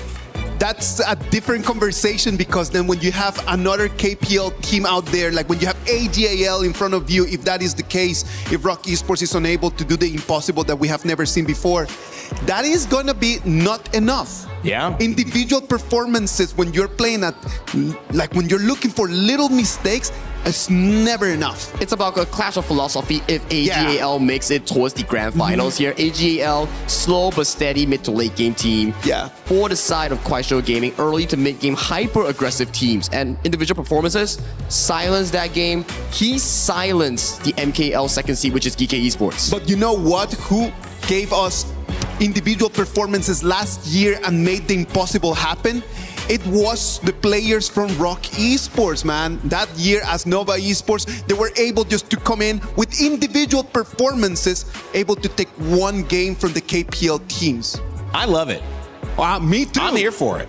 I am really counting the minutes for that second game just to come in and to start, man, because I am really going to be looking forward for that. I'm going to take off my jacket and just jump in there and become just one more of the audience. You got to be ready to, throw it over your face, though. Oh, man. I'm telling you. We don't want to know it's you. We want to think, is that Isaac in there? You got to give us your good impression of a fan. I'm gonna just get a marker and just find myself something to write on, and then I'm just gonna be sending messages to everyone like, I'm not here. Yeah, you can't get yourself caught slacking off, It's Yeah. like, you told your wife you're coming in for work and not on vacation, Exactly. We're going to clip it. We're going to send it to Isaac's wife. We're going to say, he's not working. You didn't see that first. He's in the crowd. All right, let's take a look at the schedule coming up here at our Lenovo Legion Gauntlet. It has been a gauntlet of games so far. KSG taking down GK Esports just like that. 4-0 AGAL and HOK Esports will be coming up next. And that is a matchup that many are looking at as the hype bringer of this day. AGAL defending champions. Will they book themselves the second ticket that is available to our final slot? That's going to first put them against KSG, of course, but they've got to get through HOK Esports first. All of that coming up in just a moment, guys. Isaac, Sagi, it's been wonderful having both of you. Thank you very much, Rain Day. I will go and watch the games, but I'll see you tomorrow for the Yeah, I'll see you guys as well. It's going to be a blast. All right, coming up here, we've got a little bit of a hiatus, but when we come back, we've got AGAL and HOK Esports taking the stage. In the meantime, we will keep you entertained with my friend Sagi's Confessions. Is in our DNA. Whenever we let it out, it becomes our superpower. Now imagine an entire city being built to supercharge it. Kadir City, powered by play.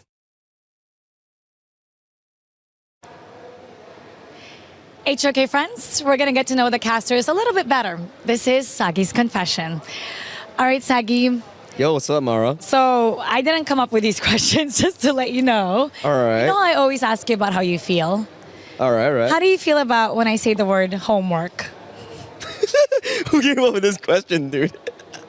Homework is special, it gets you prepared. I'm pretty okay with it, different people, different perspective, right?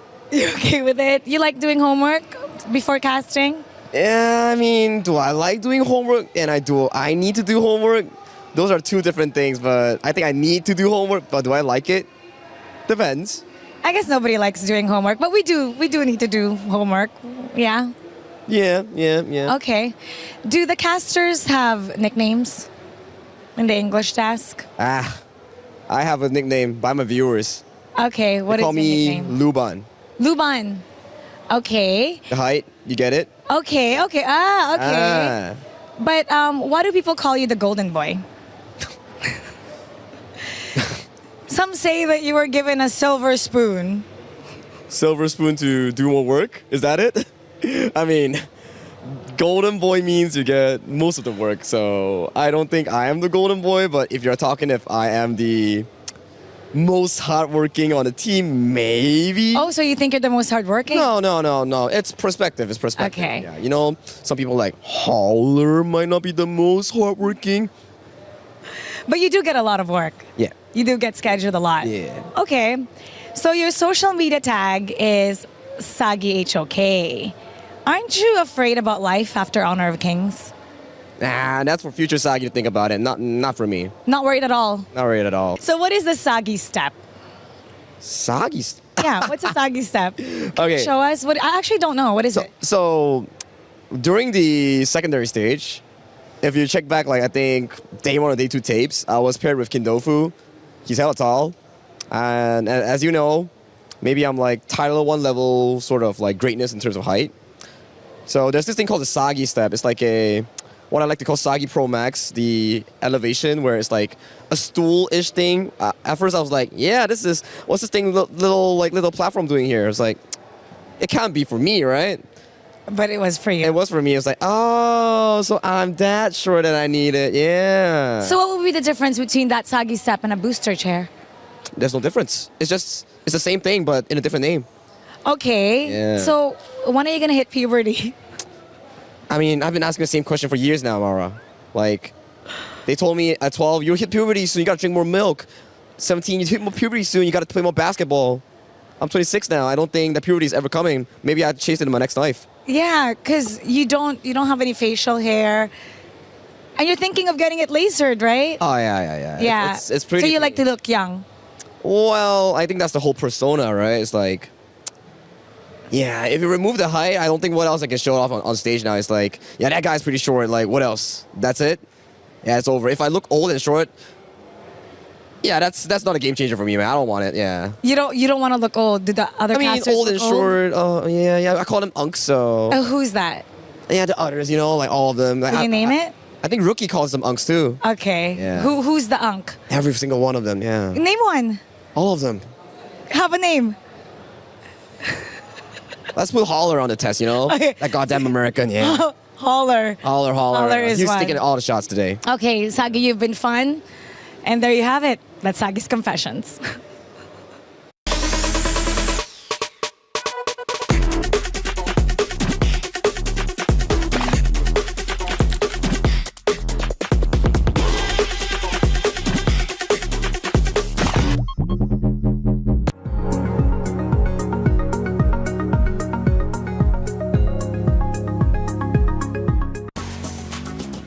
What's up, Unk? How we doing? It's Unk over here, old and short, Sagi.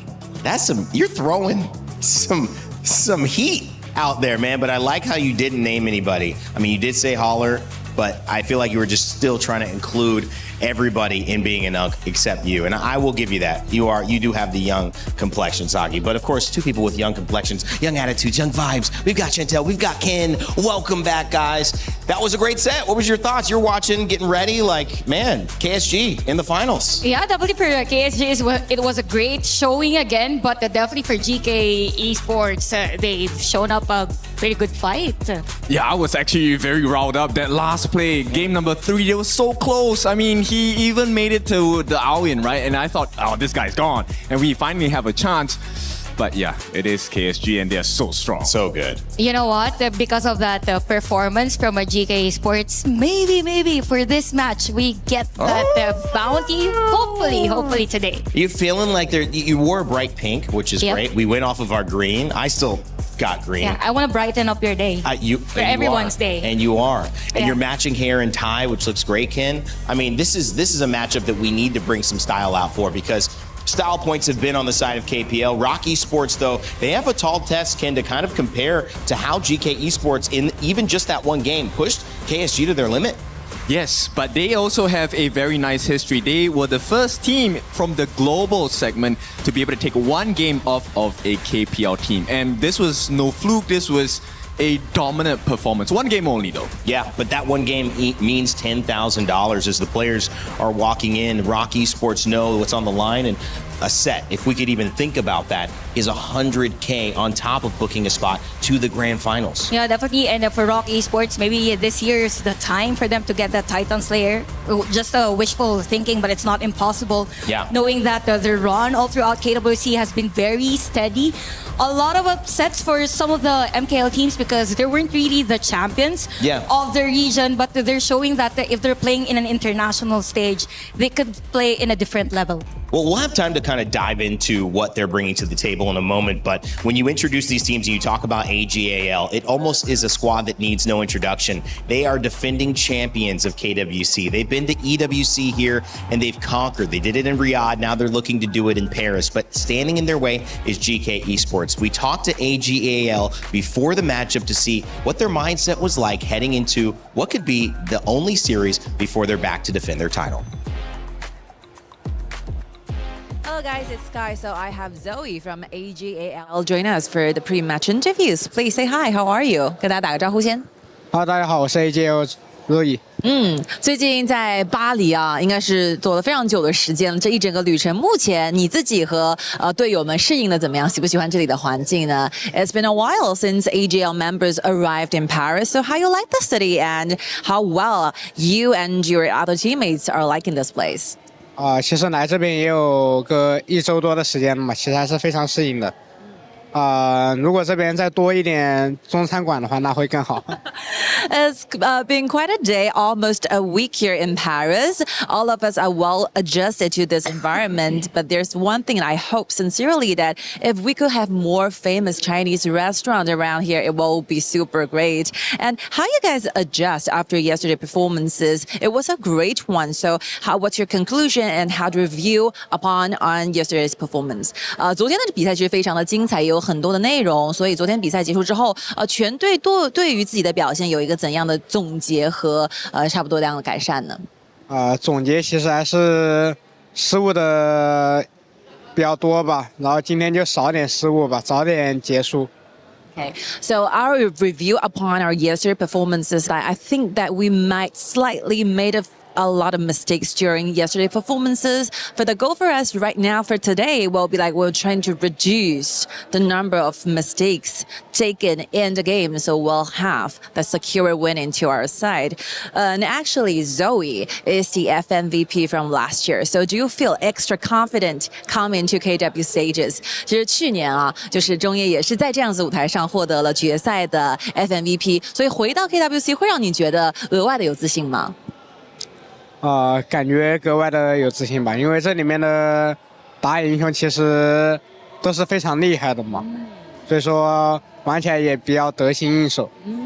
I feel indeed extra confident coming to KWC, especially in this current patch. The junglers are super strong in the game, and I feel so confident playing them. And one thing, like CHÄN from your opponent today is super great. He has such a strong performance using that 关羽. Will he be the target of you? 其实，在上场比赛，你们今天的对手CHÄN啊，他们的对抗路，他的关羽玩得非常出色，他也是个很厉害的选手。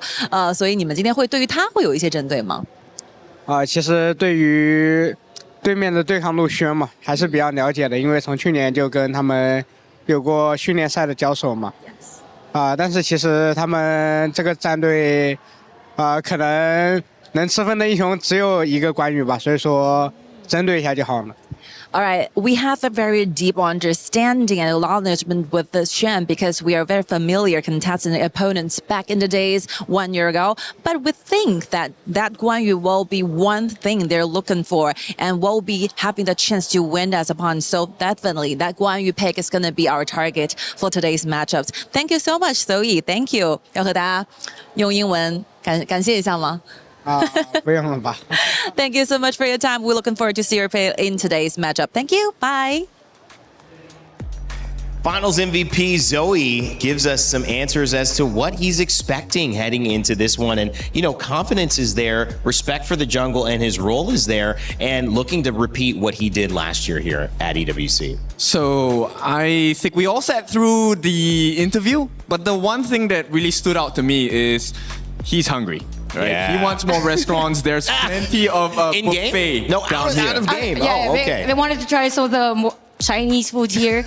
But there's one restaurant I think that I want to try also, the one with the large noodles. I think I saw that online. Hopefully I get to try it with them, hopefully. But yeah, with that interview, you mentioned about respect. And I really love that even after that game, it's almost them playing very clean. But they mentioned that they had a lot of mistakes. That's right. Yeah, that was weird. Like, what kind of mistakes are we talking about here? But that's true, Ken. I mean, I think that's the pressure that they apply to themselves, right? The ability to know how much better they can be, the level of focus and efficiency that they bring. That is a signature of these KPL teams. They make one move, but they turn it into 4. And that is what, over the course of several minutes, gives them that incredible lead. And it makes me think now that I guess for majority of the KPL teams, that's the reason why they are very clinical when it comes to their games, their executions. They do this housekeeping that whenever there are the timers, let's focus on this, wait for the power spikes, and just continue on being aggressive against other teams. You know, ROK Esports have a big challenge ahead of them. If it's not AGAL saying that we made mistakes, so meaning they're even more focused on playing perfectly today, ROK Esports, having done it in the past, also maybe have more pressure coming in when people know that last year they were the only team able to take a win off of our KPL teams. If they can do it yet again, that would be history starting to unfold differently. We had a chance to sit down and catch up with ROK as well before this match. Hello guys, it's Guy. So I have Wendy by my side joining us for the pre-match interviews. Please say hi. 大家好，我是2C 的中单 Wendy。 How you like everything in Paris? 我们最近来到巴黎啊，有一段时间了，喜欢这边的环境吗？挺不错的，塞纳河畔很美。 Wow, very nice. The view here, it's so great. We enjoy our time together. Since last year, you actually have a very good performance here in KWC. You had got one game away from TT Global. So do you think that this thing might happen for today? 就去年我们有非常好的表现，在打 TTG 的时候也拿下了一局的胜利。所以今天的比赛，你觉得你们也同样会用这样子的方式获得胜利吗？我觉得今天的比赛只要让我们拿下1小分就算赢了。 I think for today's matchup, if we won one game, that will be considered with a great victory to our side. Actually, talking about game winning, we have that Titan Slayer project here in KWC, which means that you will have $10,000 if you win a single game. You have $100 if you win the whole series. What do you think about that? 其实你刚才也提到了赢一小局你会很开心。其实我们这一次会有一个荣耀试炼赏金计划，我相信你知道嘛？就获得一局和一整场比赛都会有奖金。你觉得你们今天希望获得怎样的奖金呢？ 我觉得一步步来吧，毕竟他们也是非常厉害的队伍嘛，我们都不好说拿不拿到1分。I think we will take this step by step because they are really strong as a team. So we hope the best thing could happen for us, and we will try our best. What do you think of your opponent today, AGAL? Who's going to be the biggest threat from your point of view? 其实，在你们的眼中 ，AGAL 最大的一个威胁点和你们今天想要处理好的一个点会是谁，或是哪一块呢？我觉得是射手和打野吧。 有任何原因吗？因为他们就是个人实力非常强的选手嘛，然后我们对付他们的时候，可能需要一些战术上的方向。Okay, I think our biggest threat will be the marksman Ino and the jungler Zoe as well, because personally I think they are super great and powerful players from my own point of view. So getting target in will be our gaming strategies and in-game plan for today's matchup. Thank you so much for your time. 谢谢 Wendy， 谢谢 Wendy， 好久不见了。Good luck on your play. Bye. See you guys in the caster desk. Even Wendy, with KPL experience, understands how important it would be for ROK Esports to just take one game. And of course, that leads us to our Crunchyroll story of the day, which is a crossroads. It is this new potential destiny that we might end up seeing, or a new era. And that dynasty that I mentioned, not destiny, from the KPL could continue with AGAL finally getting back to the grand finals. We'll see what happens, Chantel, but you know, there's always that chance. This is that moment that we could see something shift. There's always this hope, definitely, for our MKL representative, because they're the only ones who has this chance for the championship. It's not, we can't really say that it's a pressure on them, but at the same time, it's more of a challenge to show everyone what they can give in a tournament as big as this. Yeah, I really like that, right? Because actually, to me, the pressure is on AG. You already have won this once. So fans are expecting you to kind of take this in the stride and make sure that you dominate your competition. So actually, I feel like for the side of ROK Esports, it's not about putting pressure on yourselves. Why don't you throw that pressure over to them? Yeah, I mean, there's a lot of, art thief. There's art here in some of the classic films are about taking paintings or the Declaration of Independence or something like that if you got Nicolas Cage involved. And the idea of how you actually steal something that's so heavily guarded is you make people think you didn't steal it. You replace it with something that looks similar. So is that kind of the approach that we can see, although it doesn't have the perfect fit, what ROK Esports do? How can they surprise and almost sneak a victory out in this game? Because the last panel, Isaac and Sagi, Chantel, thought game 1 is your win. But it was actually game 3 that was the most contested. I think for for them, for Rock Esports. It's more them putting pressure on, same with what Wendy said on that interview, because, is a type of player that rarely overextends. So if there are cases wherein they force a team fight or maybe a flank on him, then it creates that pressure on the side of AJAL that maybe there will be other lanes that will be focused by Rock Esports. Yeah, just be disruptive, right? Yeah. I think everyone knows KPL teams as like a full structure. It's very clean. So just create chaos and hopefully you get the goal in your favor. And with that mess that you make for them, maybe that's your formula to make, the perfect cake. Yeah, and you still have to play perfect, right? It doesn't have to just be the ingredients, the oven right. You have to do every little thing right, even if you can somehow sneak a little bit of goal back and start to lead this game. So a tall task for Rock Esports. You know what's an easy task, though?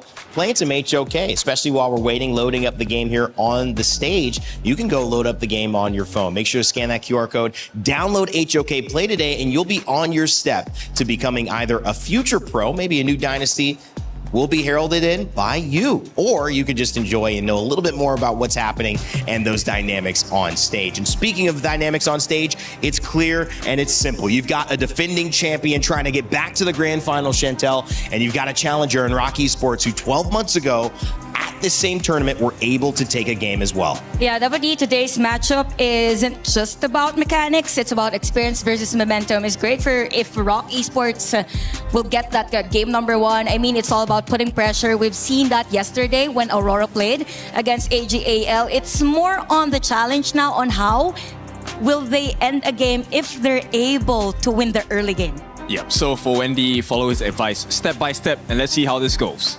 What I love about these moments is you get a chance at history one way or the other. Sure, it could be another grand finals that we expect, or every little moment could lead to the unthinkable. Let's begin our final series of the day. Ladies and gentlemen, our first grand finalist is set in stone. And despite GK's best efforts, and I tell you, they almost caused a massive ruckus, it's all set. Will it be a all KPL final or not? One ticket remain. And now, if you win, then they get to go to the championship. And if they lose, the best they can do is fight for third place. It'll be AGAL versus Rock Esports. It is time to introduce our teams for the last series of the day. Put your hands together for AGAL.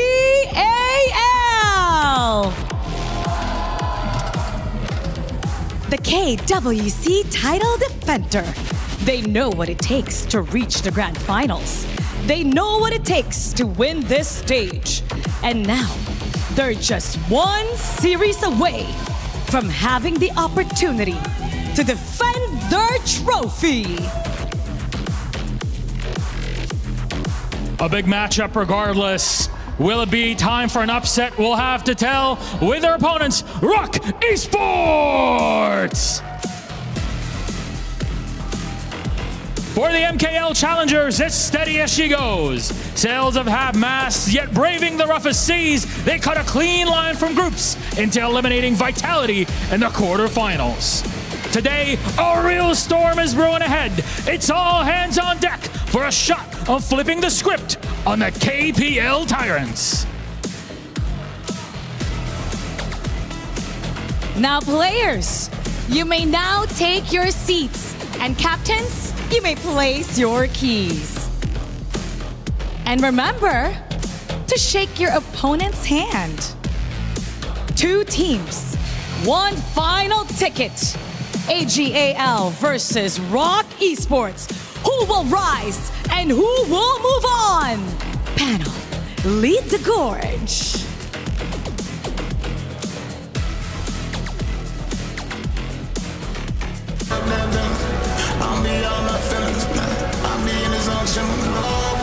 Even though we lost one match, I'm still very happy because we qualified to top 4. I think AJAL is a very strong team with no weaknesses. They are very aggressive, especially their jungler Zoe. He play very fast and make things difficult for us. But it's good for us because we love to fight.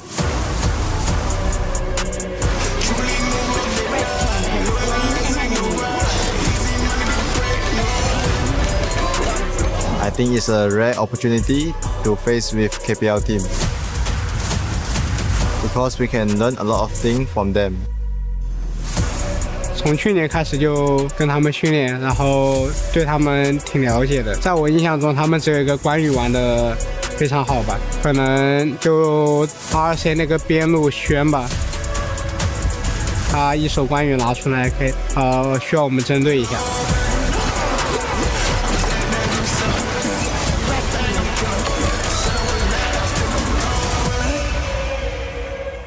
We learn a lot from the bootcamp. This is the time to show what we have in EWC.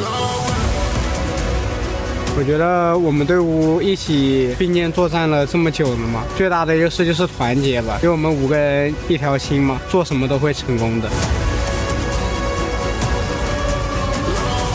所以你们能来到4强已经是你们的极限了，我觉得我们早点4比0下班吧，别耽误大家时间了。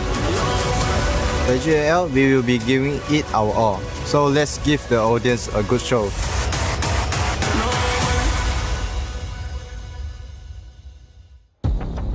You see the star right there, Inua, on the farm lane, trying to do what he can do best, which is take over games. AGAL saying we don't want to waste anybody's time. And for many of the crowd here who are representing the white and red, they would respond with, waste our time. Excuse me? No, please go game 7. We want as much time with you as possible, right, Chantel? We want to see you more today. Yeah. I mean, they were here yesterday. Even the support is like a full house for today's game, but definitely for HOK Esports, I love that they've mentioned that now's the time for them to show everyone what they're capable of at EWC straight from the boot camp. They need to, because everyone's support, everyone's love from the global scene is on your shoulders. Show us the best series possible. And that best series that we're asking HOK to show us here is something that could come towards the end. There are 4 chances. And in each of those games, we've seen teams learn a little bit, grow a little bit. Every opportunity to play against the KPL, Chantel, should be something that you take to learn from, just like that boot camp you mentioned. And definitely it's a test or a stress test of whether they are already at that level. But again, from last year, they were able to win a game against TTG, also a KPL team. Now they're eyeing for the Titan Slayer this year. Yep, this one truly is not being about the best team. You just have to be the better team. Well, we are at a crossroads. Will it be a dynasty? AGAL moving on in that 4-0 they said and defending their title hopes? Or will HOK Esports throw a spanner in the works? Let's send it over to our casters and kick off our final series of the day.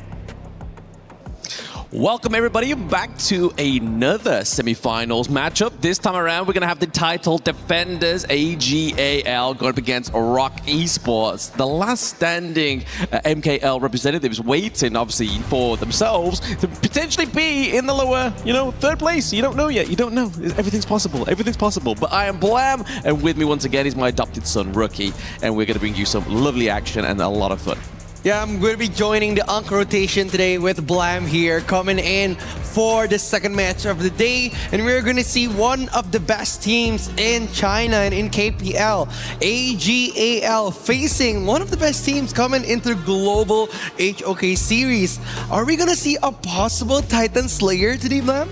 I mean, I can only hope so, right? I only want to be seeing any kind of real upsets because I'm just that kind of person, right? I don't want to see happiness. I want to see upsets here. And happiness for the global scene, I have to say, obviously, with these teams here. And HOK Esports is going to be the last attempt here at a global defeat against a KPL team. But it's not just any KPL team. This is AGAL, Rookie. This is the top dog. Yeah, it's going to be one of the best against the best of the best here. Coming into KWC by EWC 26. Starting off the ban and pick phase with closing in on those 2 new heroes, Lorian and Annette. And again, a smart play coming in from ROC. Yes, Lorian being one of these top 5 heroes that's been played so far within KWC, right? Obviously, he follows the likes of AOV, Chano that we've seen a lot as well. And speaking of which, there he comes. When you're on the blue side, it's generally a good prio blue pick here for the side of HOK Esports, but it means that, okay, game number 1, Rookie. AGAL Inua is getting his Arlie, the guy with the FMVP skin on this hero. And again, like Yino and Arlie has been such a good combo coming into KWC, performing amazing losing against Aurora last match, and even though they respected one of Changsung's best hero coming in, Lorion, but they have still a lot of options coming into the first game of the match. And replying to Zhangfei and also Arlie, they are getting another catch and shoot hero. Lapu Lapu and Dharma is such a good combo for ROC. Massive combo here in terms of team fight potential. That's what they said in the interview, right? They love to fight and they feel like AGAL are going to give them that fight. ROK Esports with the Dharma, with the Lapu Lapu here. Obviously, we do have the late game assurance, which is going to be the AOV and burst damage potential. But for me, obviously, looking down to the bot side of the map, these two going head to head. Obviously, it's going to be Muchi going against Inua on the side of AGAL. Generally, the Arlie's a good counter towards that pick, right? Yeah, Ayin getting deflected by Arlie's skill 2 is one of like the most utility and utilized skill that we've seen being used by RD. But again, the Fatih pick is going to be interesting coming from AGAL. One of Swanran's favorite hero coming in from the KPL and coming into the Global Series. Even though Fatih hasn't been performing the best throughout the tournament, but in the hands of Swanran, it has been amazing. Absolutely amazing indeed. I mean, we saw a great Fatih earlier, right? It was silence. Silence, exactly. Yeah, there we go. The pause was meant for the whole case. Not to even say his name. It's kind of like Voldemort, right? Like, if you say his name, that's it. It's over, baby. But speaking of being over here, we do have Zoe on the Orgrin as well. A lot of big picks for the side of it. Noticeable, like, with notoriety. Yeah, it's like what he said, right? He wanted this game to be 4-0. He wanted this to be a quick match. Coming in with the 2 power picks on the first game, Algren and also Arlie, bringing the tempo for the early game. We know that AGAL tends to play the slow game, playing it a bit late after the 5 to 10 minutes. But looking at how they are starting to get the Algren pick, they're gonna go probably aim for that quick match coming in. ROC, they need a stopper here. They have the Lapu, they have the Dharma, the Menki pick is going to be good, and that's what they chose.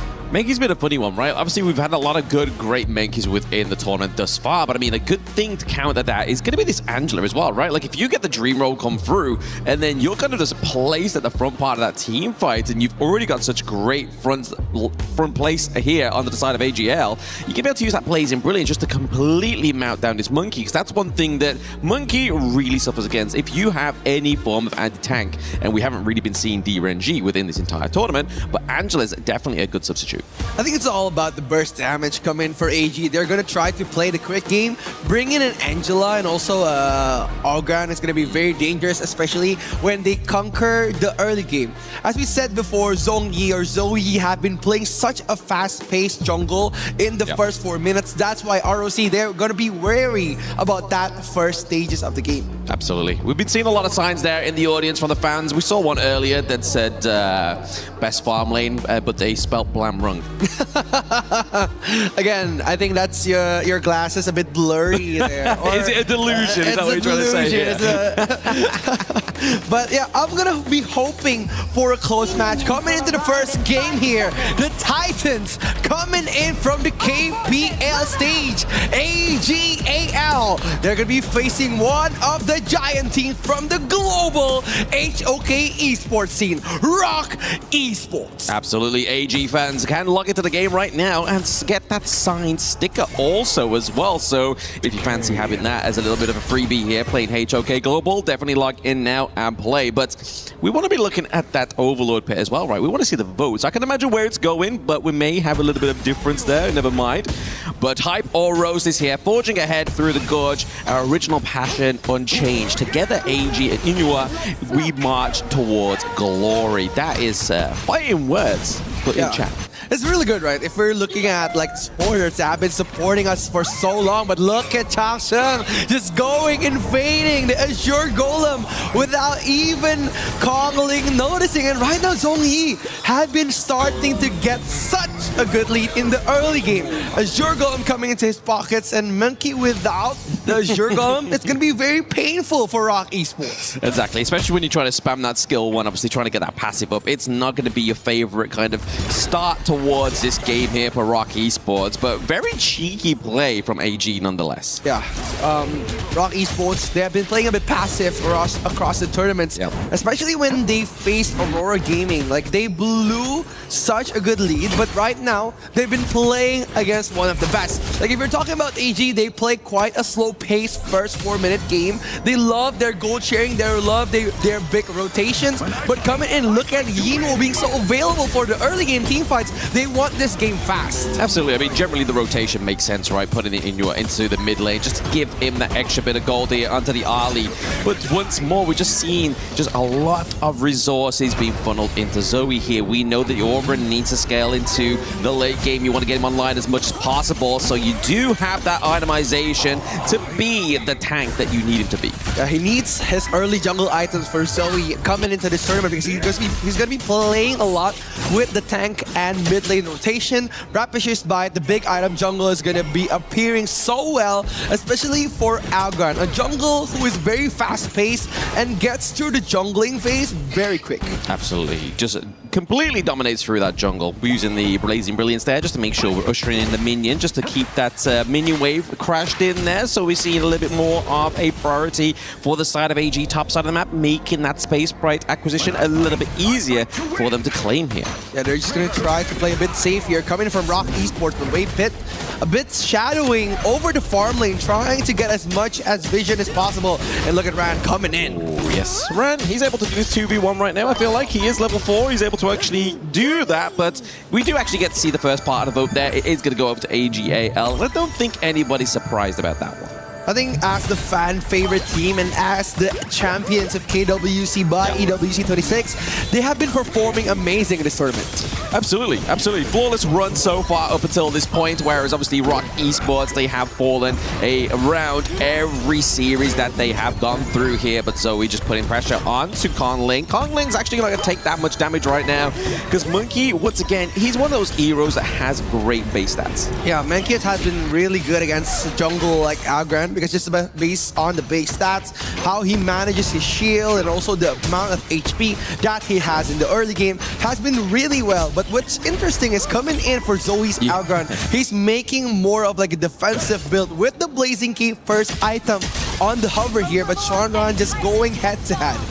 Yes, 4-minute mark up onto the Gorge right now between these two teams. You can see AG already starting to lead onto the Tyrant here. It may not be fully committed on for the side of ROK Esports. We do have the Dream Road, but they're not going to commit that one. It's going to be Shuai into the backline there. He's able to use the Unbridled Outburst, looking to make sure Wave Pit is able to escape there. He gets the flash, however, but it's going to be Muchi kind of behind enemy lines, but there's no real way for AG to then approach because of the 3-man into the mid. It's all about Mr. Handsome if you're talking about Shuai, right? He has been setting up so much of almost every team fight. Remembering the match against Aurora, where he has been controlling the tempo. And Shuai coming in from the big stages, KPL, and being as one of the best roamers to ever touch the game. He has been performing really well the whole tournament. Now he's just looking to control the game. The 3-man gank here, opening up the ultimate for Changshe. I mean, already taken a lot of damage. We do know that Mushi does have the infinite vastness here, so he could really take flight, but at what cost would potentially be this T1 down bot side of the map here. We are seeing a rotation from ROK Esports. Mid lane as well. Sheng is looking pretty low. He gets the first blood onto the side of ROK Esports, but maybe more can follow through here. The infinite vastness has been caught out, but it's going to be a first blood for almost the first turret here. Ron is just going to finish that one up with a bit of poke from the side of Bhakti. Conling has to use the Dream Roam defensively. Yeah, he's just going to disengage here. No more risks is going to be taken coming in from ROK Esports. They got the first blood, which is a better advantage than getting usual kills because first blood gets more gold. And with that in mind, they're going to start to take over the jungle coming in from AGAL. They're just taking the first T1 on the bottom lane and they're aiming for the top lane tower. They're aiming for it, but I mean, to be honest, onto the side of ROK Esports, even though they got the first blood, they're already behind in terms of the gold, right? So I feel like losing that T1 down to the bottom side of the map is, once again, just going to be a hard bit to come back from here for ROK Esports. And we're already seeing still, it's just amassing into that 2K goal lead. I think if we're looking at a lot of like the big KPL teams, they love their map control. Like they love to own the majority side of the map. That's why it's very difficult, especially for KongLing as all-in jungle to like roam around, get those free jungle picks when he's facing a very fast-paced jungle like Zoe. Zoe has been dominating the whole jungle, taking so much resources, eating up so many of the minion waves coming in from ROK Esports. That's why we're talking about gold gain. They have been going ahead not only by the team fights, but also the gold sharing momentum. Yeah, we do see there Sheng, he's able to actually just defend that minion wave very well. That's another good thing about the Angela, just so much great wave clear on the side of AGAL. Just a bit of tit-for-tat into the mid part of the map there. But if you look at top side here as well, obviously they've unfortunately onto the side of ROK Esports lost their T1 there as well. So it's already like from the game go, we saw the AG were encroaching onto the enemy jungle, but now because they've lost that side lane, it just means that they have more of a go-ahead there. It's like opening a pathway to your own jungle now, and look at Zoe eating up so much, like getting the Tusk Boar and also dominating over the Crimson and Azure Golem, making KongLing as uncomfortable as possible in his own jungle. It's very difficult now for Team ROK Esports to try to deny the entry for this big team fight. Yeah, very hard for ROK Esports just to keep defending that one, but they're going to keep doing it. They need to, right? They can't just let that slip just because it's not going in their favor. We're currently seeing still here Shuai just sitting in this brush, right? Just keeping the intel, making sure he's knowing where the rotation's coming from ROK Esports. He's not going to be a problem there. Just use that to zone out anybody from ROK Esports climbing in onto the Crimson Golem, but there is going to be the Dream Roll being committed once again here from ROK. Schwan into the backline. He gets picked up by Inua. It's always about the clash lane if we're talking about the China teams. They have been dominating so much, giving so much space for Ran, and now Ran has been eating up so many waves, getting his gold spike, and after all the funneling here, coming in for this game fight. The execute comes through from AG. They try him out of defense to actually procure the Azure Golem away from AG. It goes over to Wendy, but not into the right hands, right? Obviously, if KongLing got it, it would have died. It would have gone back straight over to AG. So instant transaction there. But they were looking for more. The identity of AGAL is not only just like, hey, we got an Azure Golem. It's like, we've got that T1 also.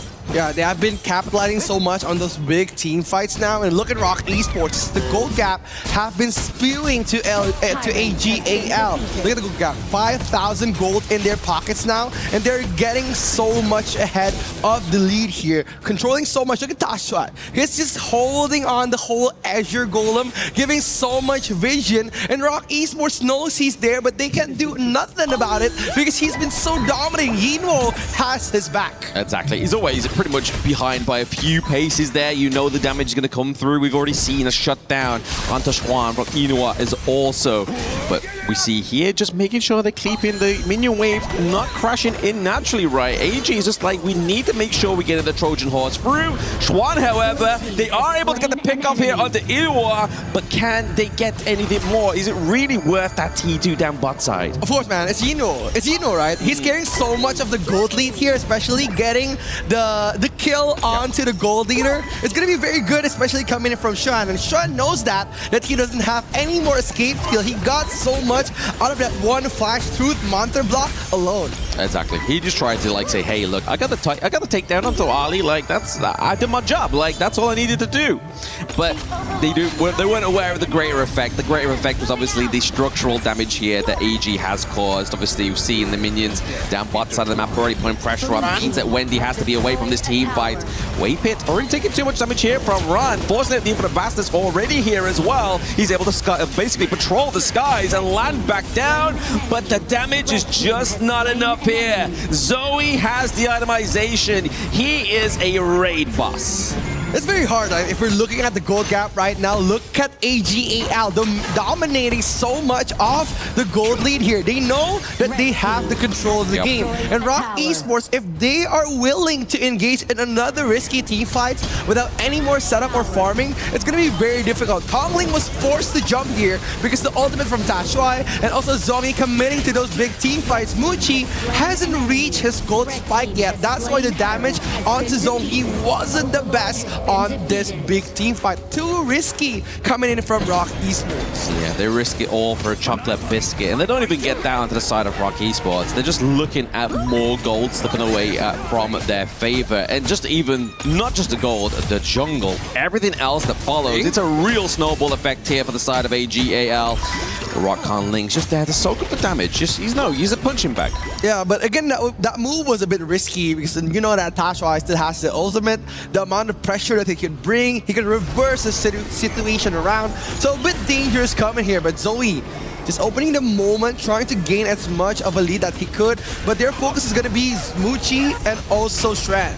Yeah, we're just waiting in the wind here. Use the Path of Passage just to keep him away from that T2 there as we see the Vanguard able to get that takedown, forcing the flash there from Schwan. He's not going to have that combo available to tame the tides here. But Conling, he gets a consolation prize. He gets run, but at what cost? The base is already being encroached here by AGAL. They still have 25 seconds left onto the Tyrant also. It's going to amount for a defense here. I don't feel like they got the damage onto the side of ROK Esports, but Waypit is going to give it a fair share. He falls. Conling is looking to be the next victim as well. Moochie is just trying enough to keep away AGAL. But it looks like this game number one almost at the end here as we witness an ace. It's going to be dominance, showing the strengths of one of the best teams in KPL. AGAL takes game one. They do take game one with ease, right? Like, there was no real kind of like, ooh, I'm scared. There's a boogeyman onto the side of ROK Esports. It was literally just from the word go, like you saw with Shang, into the mid lane, or just contesting ROK Esports Azure Golem. At that point, like, is there any level of confidence higher that you can attain from a team within HOK? It's all about the draft, right? Coming in for AG, they've started with a very good draft. They have countered that Mankey with the Angela pick, and also two strong heroes for the players of AG. They got the Arlie, they got the Agran, making them so viable for those risky big team fights, and how they funnel gold to Ran and also Yinwo in the early game makes them viable for the mid-late game control. That's why they haven't been able to fight back. The amount of sheer pressure that AGAL gives ROK Esports is so difficult. So we're going to talk more about that with Rain Day and our panelists.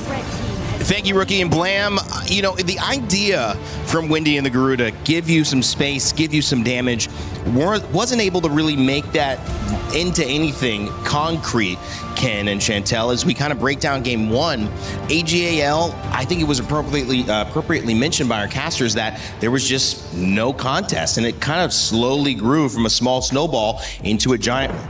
Indeed, that was the story of that game. I think around 4 minutes, there was already this 2K goal lead for AGAL, and they just continued and sustained that type of lead. And I kind of feel like for the team, there's nothing overly fancy with how they really played. It's just purely clean execution all throughout that game. And there was no contest, yes, as mentioned by Rain earlier. There's no pressure given by ROK on their side. That's why it's a lot easier for them to roam around. I think it's more on AGAL just keeping things by the textbook. Very much so, and we will take a look at the lessons we have. So welcome to tuition in a little bit. I'm going to just walk through a couple of the points here. I think one of the things that we must have and notice by now is the draft actually is pretty okay on the side of ROK Esports. This is something of great value for them, right? They wanted to balance out the draft with tank v tank. Let me press this here. Okay, need some help. Okay, there you go. Okay, there we go. So Teamwork, with the baby. Mankey as well as the Organ, right? Yeah. So match tank for tank, and here's where, you know, they're supposed to get TRედ N off the Dharma to catch the rest of the backline when they actually jump in. But let me jump to the next clip. So everything goes to plan. We want to have like a great start to the game, right? Okay, wait. You run, you don't do Pilates, right? This is another set of huge exercise.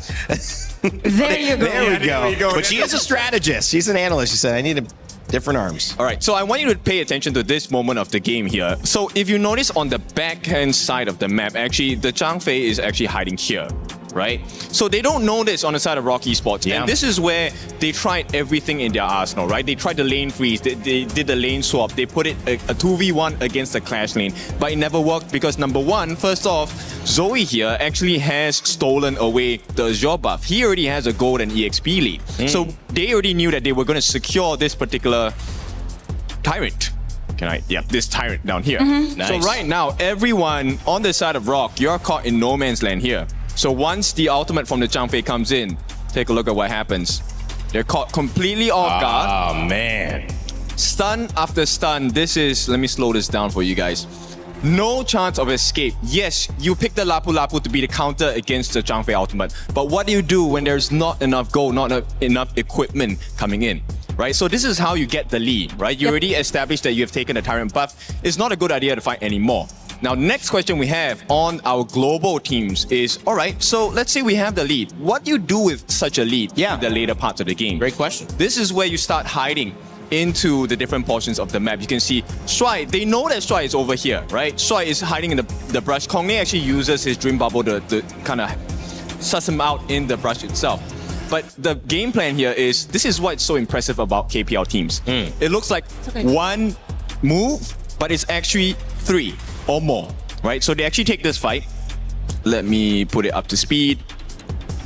And during this portion, the whole objective here is not to get the kills. The kills are a perk. It's about getting the buff away from the opponent jungle, right?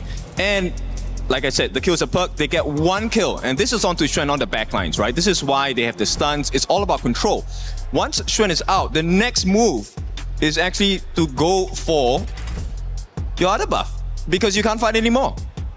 Yeah, and also at the same time, we also noticed that prior that Inoue was trying to be part of the team fight. For the side of AJAL, they knew that the Dharma wasn't available or isn't seen or being shown at the map. So they know that there's a potential threat on that backup damage coming in from Inoue. That's why there's a shift on Shuai's position earlier, because earlier he was at that specific bush near the red buff, but then again he needs to protect Inoue. So at that moment there were a lot of skills already used by ROK Esports, but because there's another layer of damage or pressure from AJAL and they were able to support that, it became a 4v5 somehow, because there's no available resources anymore or skills on the side of ROK Esports. So there were a lot of moments wherein even that first clip, first highlight, Xuan was at the clash lane still, but you already have that setup play from the Fatih. So there is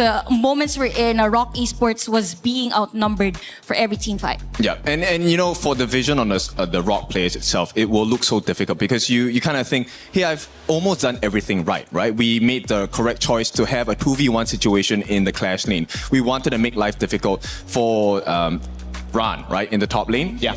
But even with that, they still lost 2 of their side towers, T1s, really quickly in this game, which is also one of the reasons why AG is actually able to step into the backlines in the jungle, and you can't see it because you have no vision, right? So the draft, perfectly fine, but the execution was just shy of what AG had to offer. Yeah, definitely. The draft is okay, and it's kind of different from each other. The one is heavy on engages, other one is front to back. So the weakness of ROK Esports lineup is whenever there's going to be a struggle on the initial engages. So if they're not able to win the engage that they wanted, it means that AJAL is bound to win that team fight. And there were a lot of moments seen on that game that it actually happened. Again, it's classic housekeeping for AJAL and just prioritizing what's needed to be done on that specific moment. Is it, you know, I think all those points are really interesting for me listening and kind of trying to solve the problem. You know, front to back, that's a very common way to play a game like this. But if you have a team that's constantly taking advantage of it, is it worth trying to find something a little more flexible? Because I think that the key is AJAL are just dominating as a team. You know, whole is greater than the sum of its parts is something I've noticed as a KPL first-time viewer, that they just operate as a unit. It's a system. And so that stun turns into 3. And you will see moments where ROK Esports are isolated, trying to get their jungle, trying to farm their lane. And all of a sudden, it's like this insurmountable feeling, as you can see. No problem there. Inoue's dad and family in the crowd in Paris, ready to support him. A good thing that they are there because they're seeing some great action from their son and their team. But yeah, I'll open it back up to you guys as to now looking at game 2. Where do we go from here? It's easier said than done, but it's more on prioritizing the side lanes, like defending all possible resources against AJAL. Yes, and I want to run back to your quote there about, you know, using the equipment itself. Because look, you can have a spoon, but you can use it in many different ways. So I think right now they just need to understand that, hey, AG knows about the strength of your heroes. Can you bait them into thinking that that's your only option, available option at that moment of time, right? The Dharma can come in from many angles, and you know, playing against RLE, this is why AG shines, because RLE, yes, you show yourself, but you're going to reposition, and that's the bait that ROK Esports fell for. So take a page out of their book and use it against them. Can the fish become the fisher? Fish? I don't know. I can't say fishermen because then that'd be changing what they are at their base. But can we see the hunted become the hunter? That might be a better one. Blam Rookie, what do you think about that? Trying to understand how many ways King can use a spoon. I mean, that one definitely didn't catch me off guard there, Rain Day, but the spoon comment actually did. Is he using the top part? Is he actually using the spoon as it's intended? I'll have to watch him in the green room and report on you guys.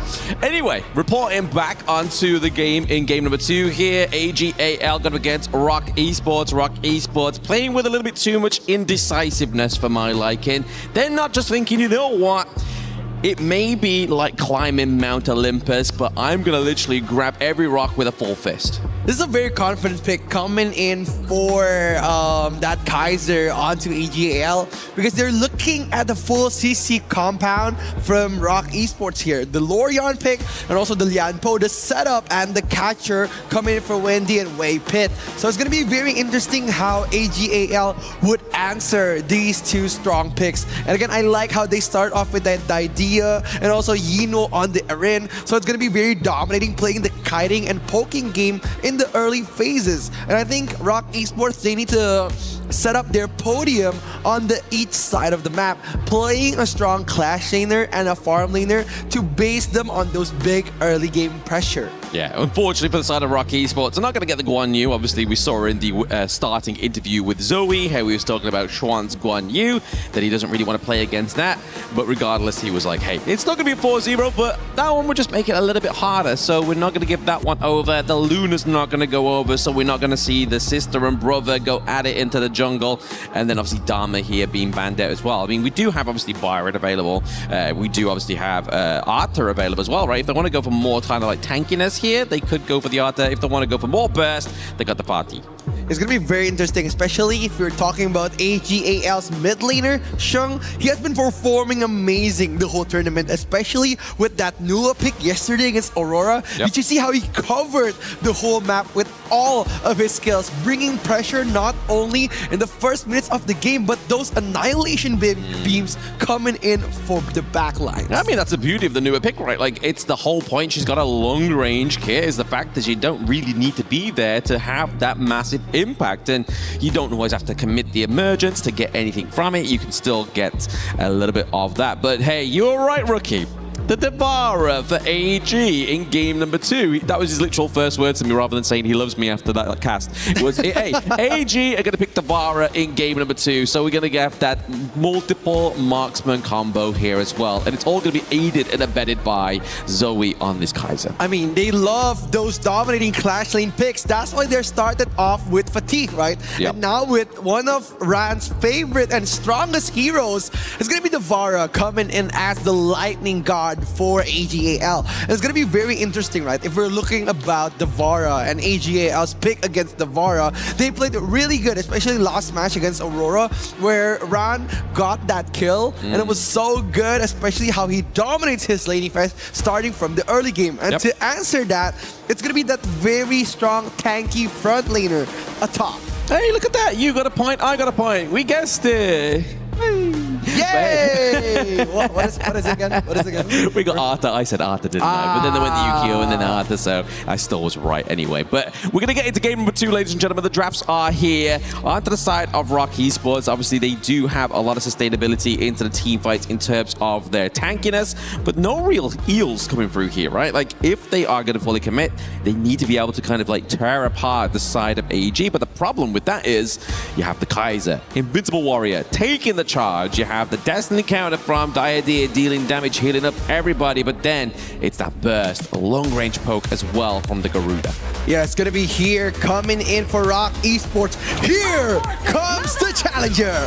ROK Esports, they want a shot at the title, trying to take down one of the strongest team, the champion of KWC 2025, AGAL.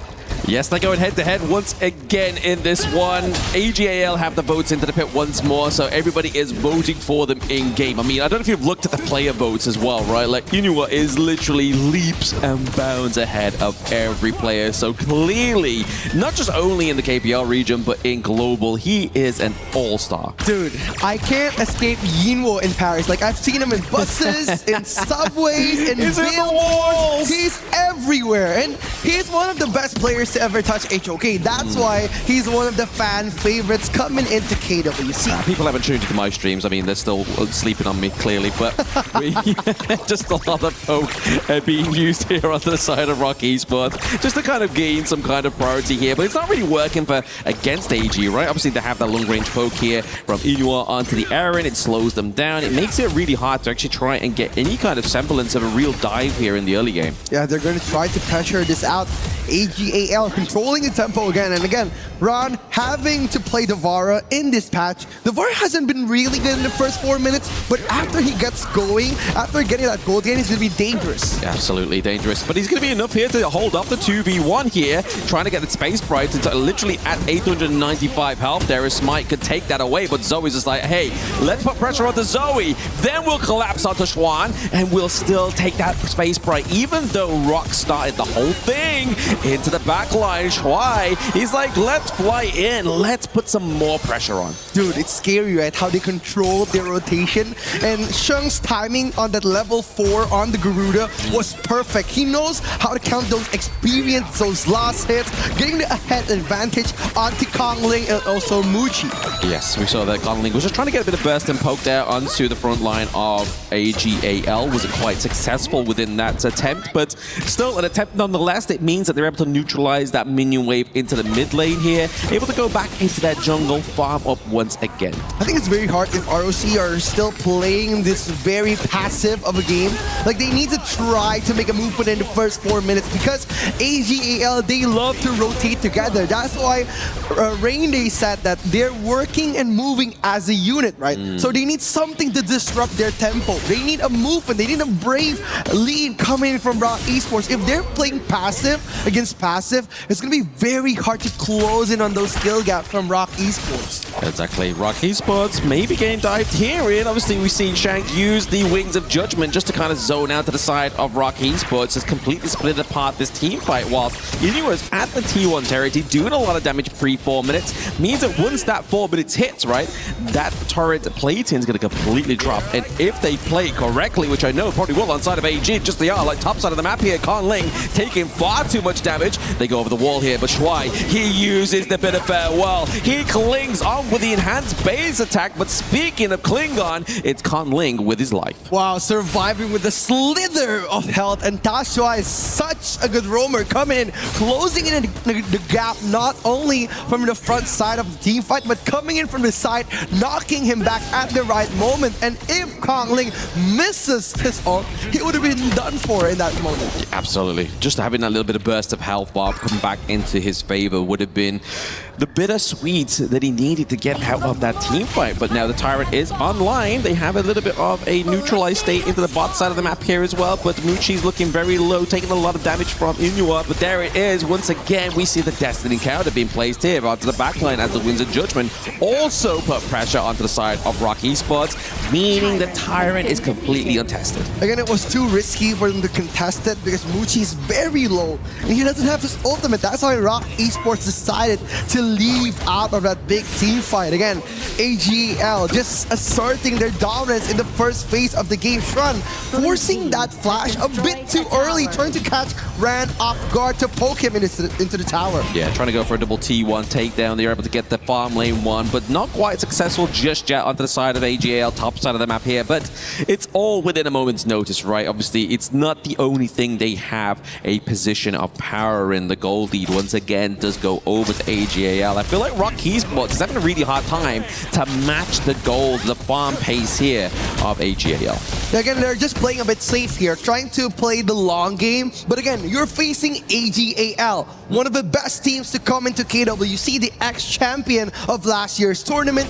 It's not wise to match their tempo, right? They're just leading you to their trap. And now, ROK Esports is blowing the lead, 3,000 gold gap coming in from AG. And not only that, they're bleeding the lead into the top side of the map as well, right? They freeze the minion wave. There's nothing going to be there to catch the one that's currently encroaching that T1 top side here.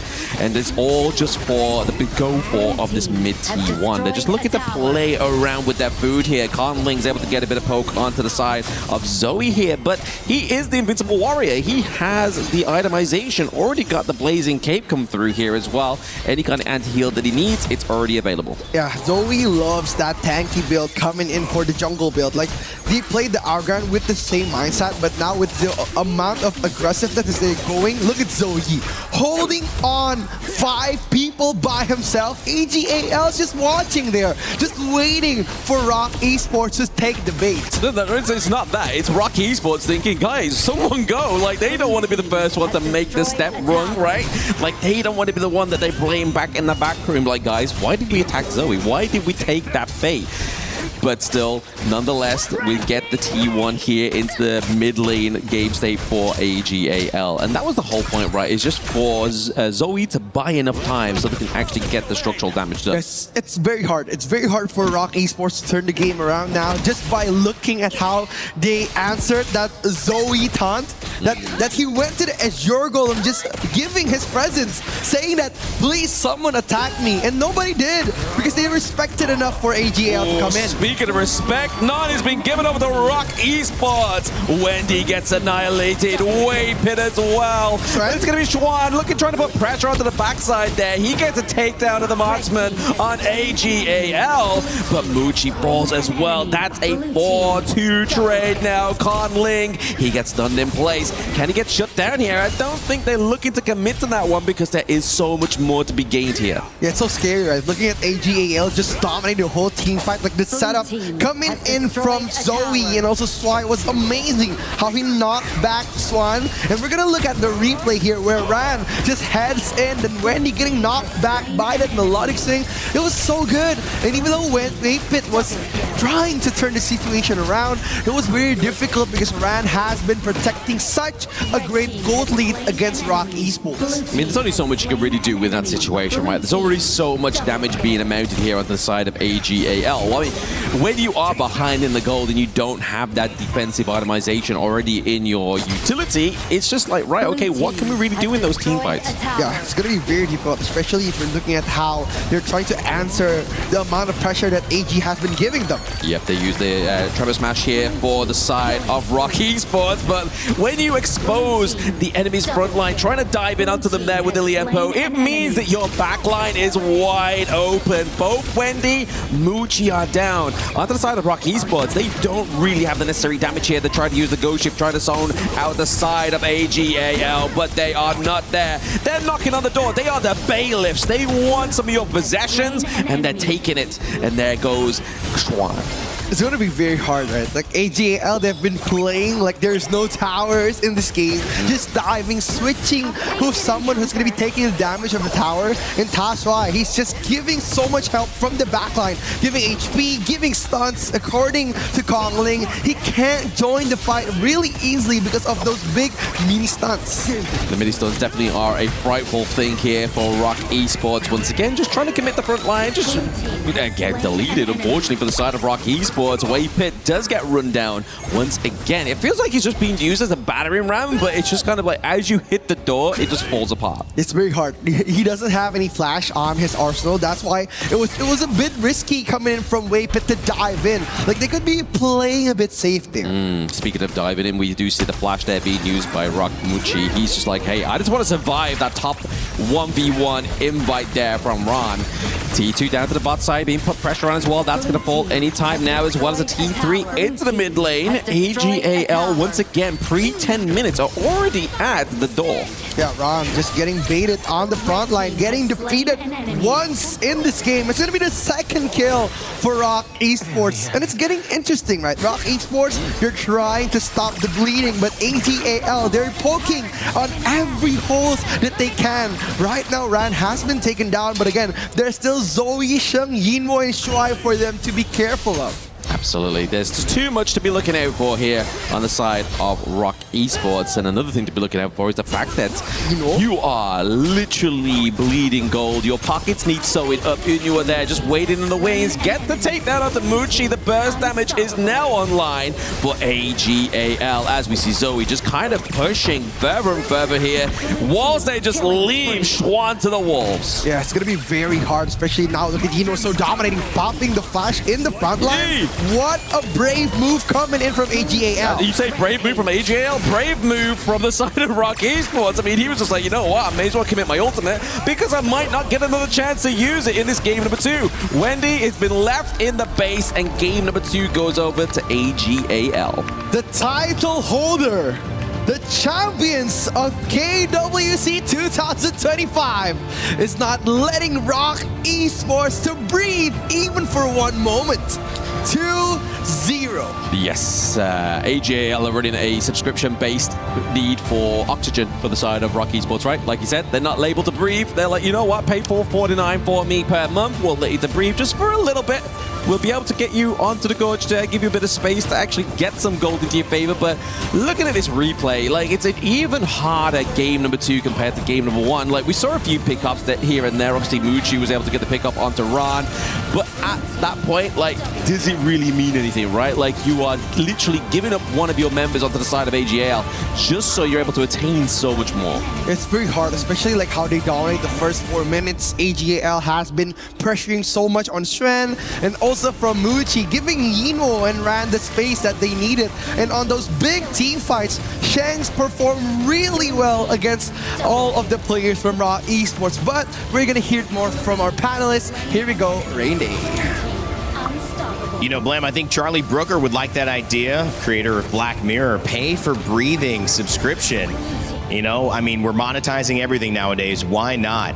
And it's AGAL who have no problem with that one, cutting off the oxygen and the potential of a comeback here. They are our Qiddiya City title defenders, as so named by the piece we showed yesterday, leading into their first matchup on this stage. And now it seems like they are doing enough to keep up with that namesake. Rain Day here with Chantel and Ken back on the desk. Chantel, what do we say about that one? Because AGAL, they truly cutting off pretty much all forms of oxygen there. You know what? I'm a bit surprised because it's as if ROK Esports isn't playing their game. I mean, they have been too reactive for every game, even on that game number 1. There were moments wherein it's like a domino effect that everyone's just going in a specific lane. But then again, the other lanes are being compromised. So again, too reactive, and at the same time, they're just waiting for AGAL to create mistakes. But AGAL is, again, clean on their execution. Actually, I like that. I like that you say reactive because I think they were reactive this game, but I'm on the opposite camp. I think ROK Esports are not reacting enough. Right? So my concept for this is, look, I think they did learn a couple of lessons, which I will show you later on. Yeah. They tried to counter the buff steals, but wasn't really successful, and it did cost them. So while the mistakes were still as painful as game number 1, I think they are learning. The question now is, can they learn fast enough? Because that's 2 more games to go before the series is done. Yeah, definitely. I kind of feel like also for ROK Esports, they're playing a little too safe because we don't see much of the flanks from Xuan. They're just waiting for the power spikes. But then again, AGAL just taking majority of the resources. I think during that first blood, it gave AGAL 1,000 gold lead already and there was no trades.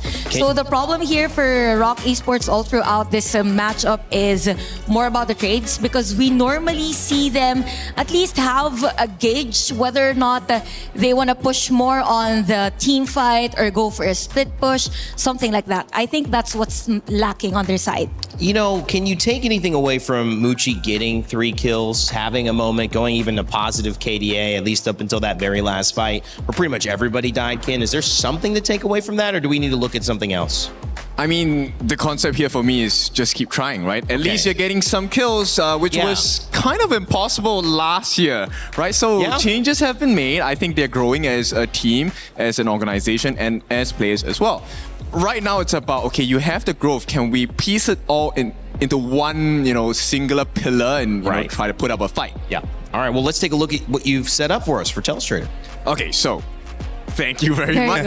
Let's go into it's a team effort here, guys. Lesson time. All right, wait, do I need to monetize this as well? Maybe you can. A TelsTrader paid for subscription. I like that. Okay, I'm going to skip the BP. I'm going to go straight into this first moment here where we take a look at the big bait. Now, let me paint the situation for you here. At this moment in the game, Van Gogh. This is where Zoe has just stolen the Crimson buff, right? If you take a look at this portion, he has just taken the Crimson buff away from the jungle on the side of ROK Esports. And what's the game plan here, right? The game plan here is we have an advantage. Let's use it. But it's not Zoe that actually gets the play here that gets ROK Esports to make the mistake. I'm going to play this here. You're going to take a look at what's going to happen. The position here that's going to take place is that Ran is going to run into a 1v2. This guy doesn't have ultimate. He's not level 4. So as ROK, your immediate expression is, yo, we have an advantage. We can take this fight.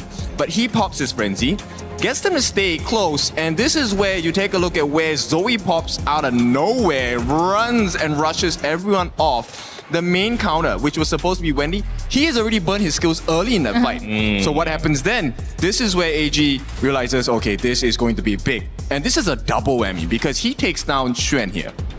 What does this mean? It means your Clash lane matchup is gone. And, right after this moment, you are forcing your jungler on the side of ROK Esports KongLing to TP back to base, which means there's no time. You're not going to have the time to come back and farm your jungle. The speed is too slow. AG will out-rotate you. And with that, everyone else on the side of AG also gets the benefit from this one move, which happened later parts of this game. I'm not sure whether, okay, I have this over here. Right? So now this is a learning lesson for the side of ROK Esports fans. They're actually learning. They're doing great. So this attempt to try and steal back the buff away from AG, this is exactly what you should do, right? If you don't want to take a fight, do it when a time where you know that AG members are not around. But, AG's AG, so they already have a play happening at the bottom side of the map over here. And I'm going to show you what happens. This is how you're going to try and punish a potential invade. The kills are not necessary. It's all about space, right? So this one, KongLing actually made it out alive, if I'm not wrong. But once again, this is time bought for the side of AG, right? KongLing has to go back to base. He played really well here, mechanical skills on point with the lifesteal as well. But once again, you're being slowed down by every decision that you make. Yeah, and look at the 2 players from the side of ROK Esports. They actually reacted on moving towards the team fight as to where AGAL was trying to go. So that's why we keep on saying that they have been reactive at some points during the game, and it gave a lot of space because before or prior this initiation from ROK Esports, they wanted to go for a kill on Inuo's lane. So again, it's all about the trading. They could have just went straight and take Inuo's lane, but they reacted on the Clash lane. So there were not much of a great trade for ROK Esports side. I really like the way that you guys put that. Thank you, Vincent Van Gogh, in reference of our wonderful Paris that we're doing this. €5. You painted a beautiful picture here. Street art, or I guess panel art. But, I love the idea of taking that Devara who, can match up toe-to-toe on the Clash lane. But when he gets the lead, now he's got the natural physical defenses and offense, so he can build more damage and still sustain well enough in that matchup. It was tough, but your word reactive is exactly what happened. They stayed in that fight thinking we might get something here. All of a sudden, 3 members of AGAL show up. Can they understand the level that they're playing at here? Find a game, make a move, and turn the tide. All of that in Game 3 coming up, or will AGAL continue their dominance with that man right there, his family in the crowd, ready to put on another star performance? Blam, rookie? They say art is subjective, and in that expression, I feel like I'm not going to be taking Kin's offer on that subscription-based art form that he thought he had there with the Telestrator. What about you, Rookie? Would you pay that $4.99 or whatever he's charging? Because he's Singaporean, probably a lot more. 4 euros? No, probably SGD. Yeah, it has been very interesting, right? Like the picture he painted, he highlighted that ROK Esports, they need to do something other than react to AGAL. And that's what we've been saying too, right? They need to do something, some movement that will startle AG. And that's what teams that are like KSG, they love to do that movement. Kuaishou Gaming, they love their fast rotation, their aggressive like initiation onto the enemy's jungles, invasion. That's what we have been seeing so much of on this tournament from KSG. But now, AGAL, they have been dominating so much, playing the slow game, choking ROK Esports slowly from behind. And we need something from ROK Esports to diverse that movement. Yeah, to make that scene less violent. They're smothering them with love, right? They're just like, you know what? Just go to sleep. Yeah, that's what they're basically doing, aren't they, right? Like in this game number 3, they're just trying to put them to sleep here. But they do definitely want to, like, if I have any kind of like words of just inspiration here for ROK Esports, just fight. Just fight. We want to see a fight, right? We just want to see a fight. We want to see you just make sure you're able to kind of slow down AG. As impossible as it may seem, just invite yourself into their jungle. Just slow them down. But if we're saying about AGAL and also ROK Esports, right? Their gameplay is the same size of the same coin. Like they have the similarities of the gameplay. That's why we've been saying ROK Esports playing a bit safe when AGAL is dominating in the first few minutes. And to face a team that is very big like AG, they need to do something. They need to counter invade Zoe, make Yino uncomfortable, or even pressure Ron before he reaches his power spike.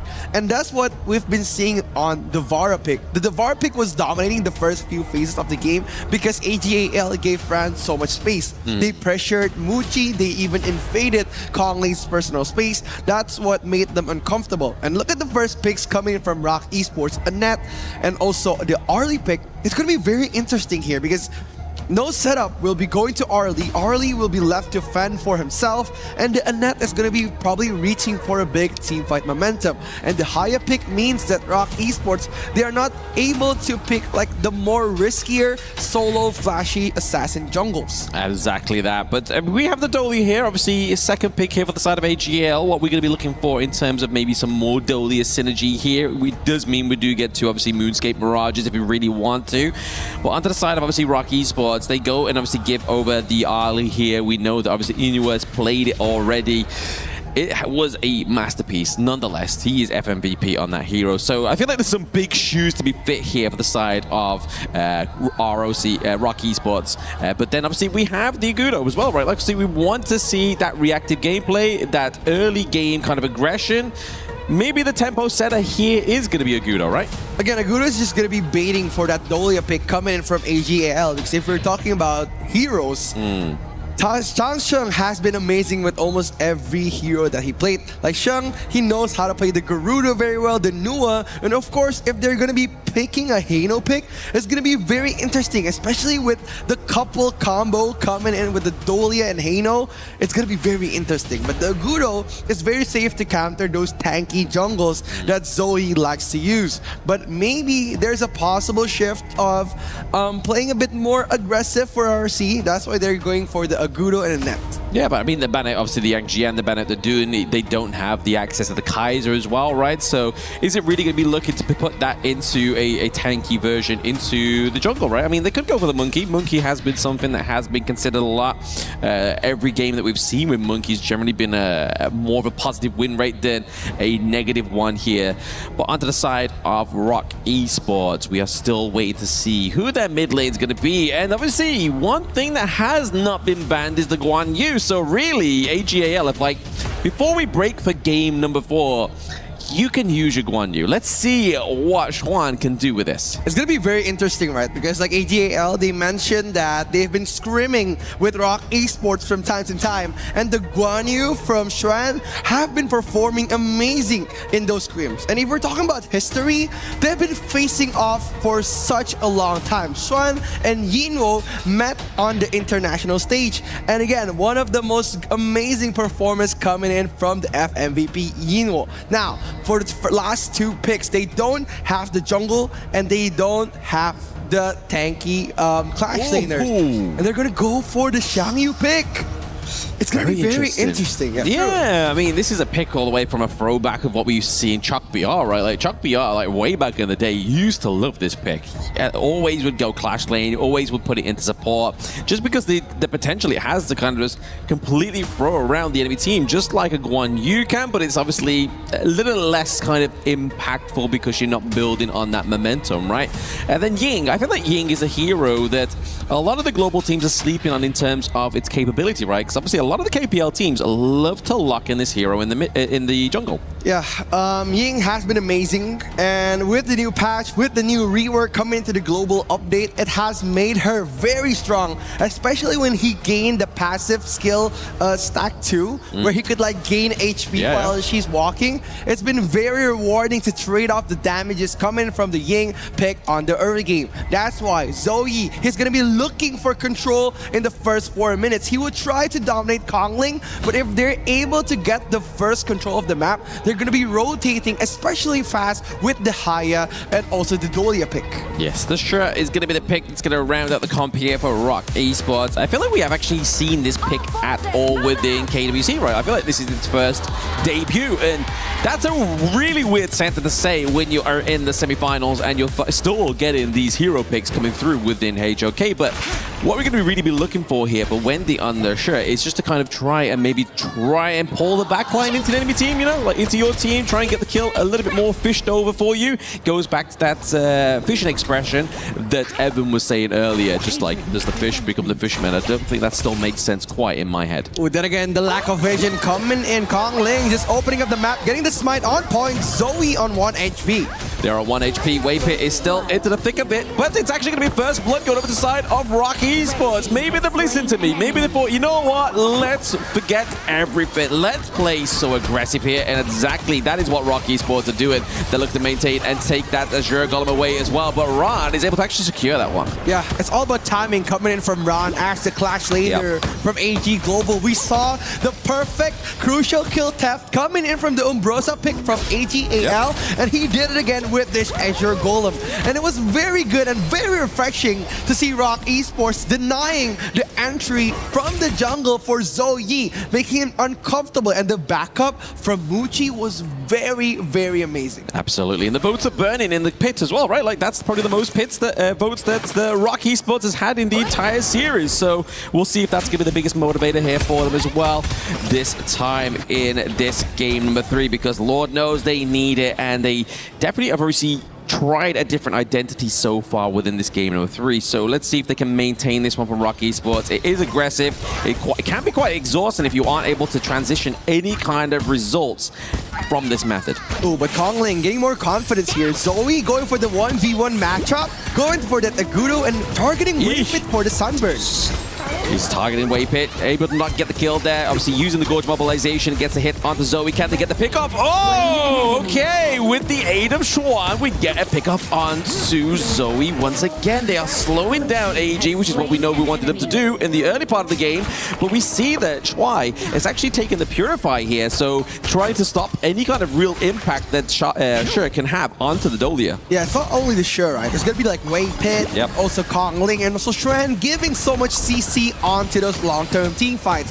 That's why the skill choice of the Purify was very crucial, especially the game is going to be dragged into quite the late game. Now Ran just trying to open up the map, invading again what he likes best. The task core have been targeted from time to time on again. Now AGAL, they need a force to come back. They need those risky setups, pressuring Muchi and also eating up Kongling, because right now ROK Esports, they have so much space. Oof, the pull comes through. They're looking to bring them in, but it's going to be Chung. He's bringing them into the Mirage. He has very little health, but can they come out top of that one? It's going to be Muchi into the pit as well. He claims the kill once again for ROK Esports. They are leading in the kills, but in terms of the gold lead, it's still very minor. Yeah, because like the funneling of Team AG, it's all going to Zoe. They need the Zoe gold spike. He does go back, but nothing's really going to happen here just yet, right? Obviously, they don't really have a minion wave to push down to the bot side here, but into the middle of the map here, we do see Wendy actually overextended here, and then Ron's just like, hey, I'm going to punish you, and there he gets the Celestial Melody. He's able to follow up, claim that victory. It's going to be all about the timing here for AGAL. They've been playing the slow pace for the first 3 minutes now. They're trying to fight back with all of the power spike that they're gaining. Look at how they're taking control before the 4th minute, taking Wendy out of the picture. And now without the setup coming from Wendy, the team fight has been miserable for ROK Esports. It's been miserable for ROK Esports, and it's going to get even worse now, obviously, now that they lose that TRient over to the side of AG, as well as the T1 down to the bot side of the map. So, really, AG just kind of like gave them a gift, right? It's like, hey, take this, let's see what you can do with it. They get the kill onto Zoe once again as well. But in what regards is this going to transform into anything for ROK Esports? They need to make sure they're going for the setup into the lane as well. Insane, right? Like how they've controlled the tempo of the game with Wendy at the sure pick, have been punishing Zoe for 3 times now.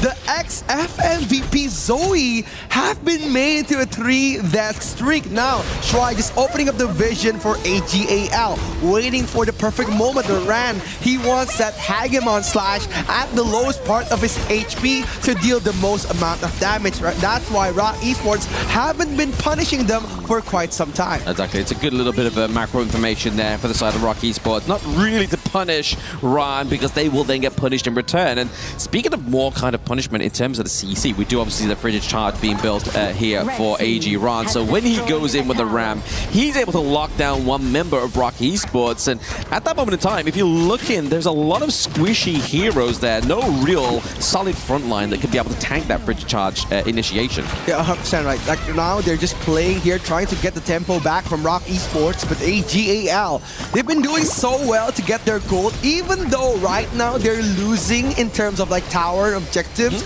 But look at their gold lead. They're holding on a very, very strong lead comparison to ROK Esports. Yeah, I think this is just all going to kind of transition into that it's 10-minute timer, right? Obviously, we know AGAL as well as the other KPL teams, they look to work towards that 10-minute timer. It's going to flash in, actually gets pulled onto Inua. He gets taken down as well as Shuai, but now ROK Esports have the momentum to go here into the mid lane, take the T1 as well.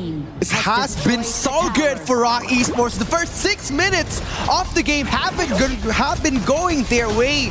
And Muchi just opening up another chapter for them. But look at how Zoe played the long game. They know that they're going to engage from the mid lane. Zoe slowly pushing in from the top lane, getting that T1 in the midst of those big fights in the mid lane. Yeah, I feel like that's the first time, obviously, ROK Esports has been able to actually attain that T1 for themselves as well, right? So already it's taken them a while to get online, but it's 3 games in. They're definitely having the momentum for themselves. They just need to make sure that the discipline is still in check, right? They don't want to be kind of given all the glory, going to the head. They are able to actually get the hit onto Shuai. Shuai goes down. Celestial Melody is going to be off the gorge for another 21 seconds. So is the Radiance. It's scary, right? Like, it's fishing season, if Rain Day told us. Like, it's very scary looking at the Dolia just opening up the map. And it has been one of the weaker side of Dolia. Dolia is very good at those long, big team fights. She can reset a lot of the utility skills for AGAL. But in terms of vision and also HP, they haven't been doing the best. No, we see Zoe into the back line there, being choked away by Schwan, but now it's going to be Ran taking a lot of that damage, forcing up that Hegemon Slash into its maximum potential, but KongLing is able to take down Zoe. Shuai gets dunked on as well. It's going to be the first part of that one going over to KongLing. He is racking up the double kills. Dude, like Swan has been amazing steering in those big team fights, pushing back not only Tashuai, but also Zoe. Like, this was a very risky move coming in from Ran. He knows that the Hagemon / damage won't do as much coming in from the earlier side of his damage. Now, after Zoe getting picked off, CHÄN enters at the perfect moment, taking 2 players from AGAL. Now with the 2,000 gold lead, will ROK Esports able to manage another good push? Yeah, they got to be careful here, though. Obviously, really just leaving open their squishy front lines. Everybody was just in that back brush there of the TRÄNN. It just meant that if they actually was able to just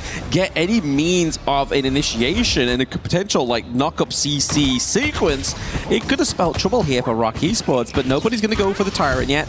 They're not looking to just make sure they overstep their welcome here for AGAL. Yeah, it's all about the items here because like we've seen Zoe play the very tanky build coming in from the first 2 matches. Now, playing the Ying as a very, very hard damage dealer, making him so vulnerable without any front line capable of taking the damage coming from Muchi and also Kongling. Yes, exactly here. We do see Ron just going back in once again, setting up a devastated hegemon slash. The health bars of ROK Esports fall. Zoe capitalizes on that. He gets the 2 kills. But we see the Moonscape Barrage being used here onto CHÄN. He's going to come back in a mere moment's notice, and he is going to meet the Maker. It is once again the time told 10-minute marker here for AGAL as they brew this mid lane. The Punisher has been punished. AGAL turning the tides, and an amazing play coming in from Ran. How he timed that Hagemon / dealing enough damage for the reset to come into him from Tashuai. It was very good to see. Here we see Ran opening up the team fight, knocking back 3 people, getting the Hagemon / but as his HP going slowly a little bit lower, he pops the ult again. And it gives so much damage into the players of ROK Esports. Absolutely devastating play there for the boys on ROK Esports. They've been giving their best in this game, number 3. They still have a means to come back, but they need to clear that minion wave into the mid lane right now. You can see that Muchi is just keeping himself to himself. He wants to look and try and start this Overlord. So it means it's going to be a little bit easier now. Kongling is here with the help of Wendy and Waypit. They're going to try to counter this. But right now, look at Chung just trying to poke in on Kongling. Yes, Kongling does get taken away, but now it's going to be that 4v4 right now. Obviously, now he makes it a 5v4. It's going to be that takedown of Kongling into the Moonscape Mirage. Everybody on the side of ROK Esports once again forced into the base. AG loves that isolation gameplay, right?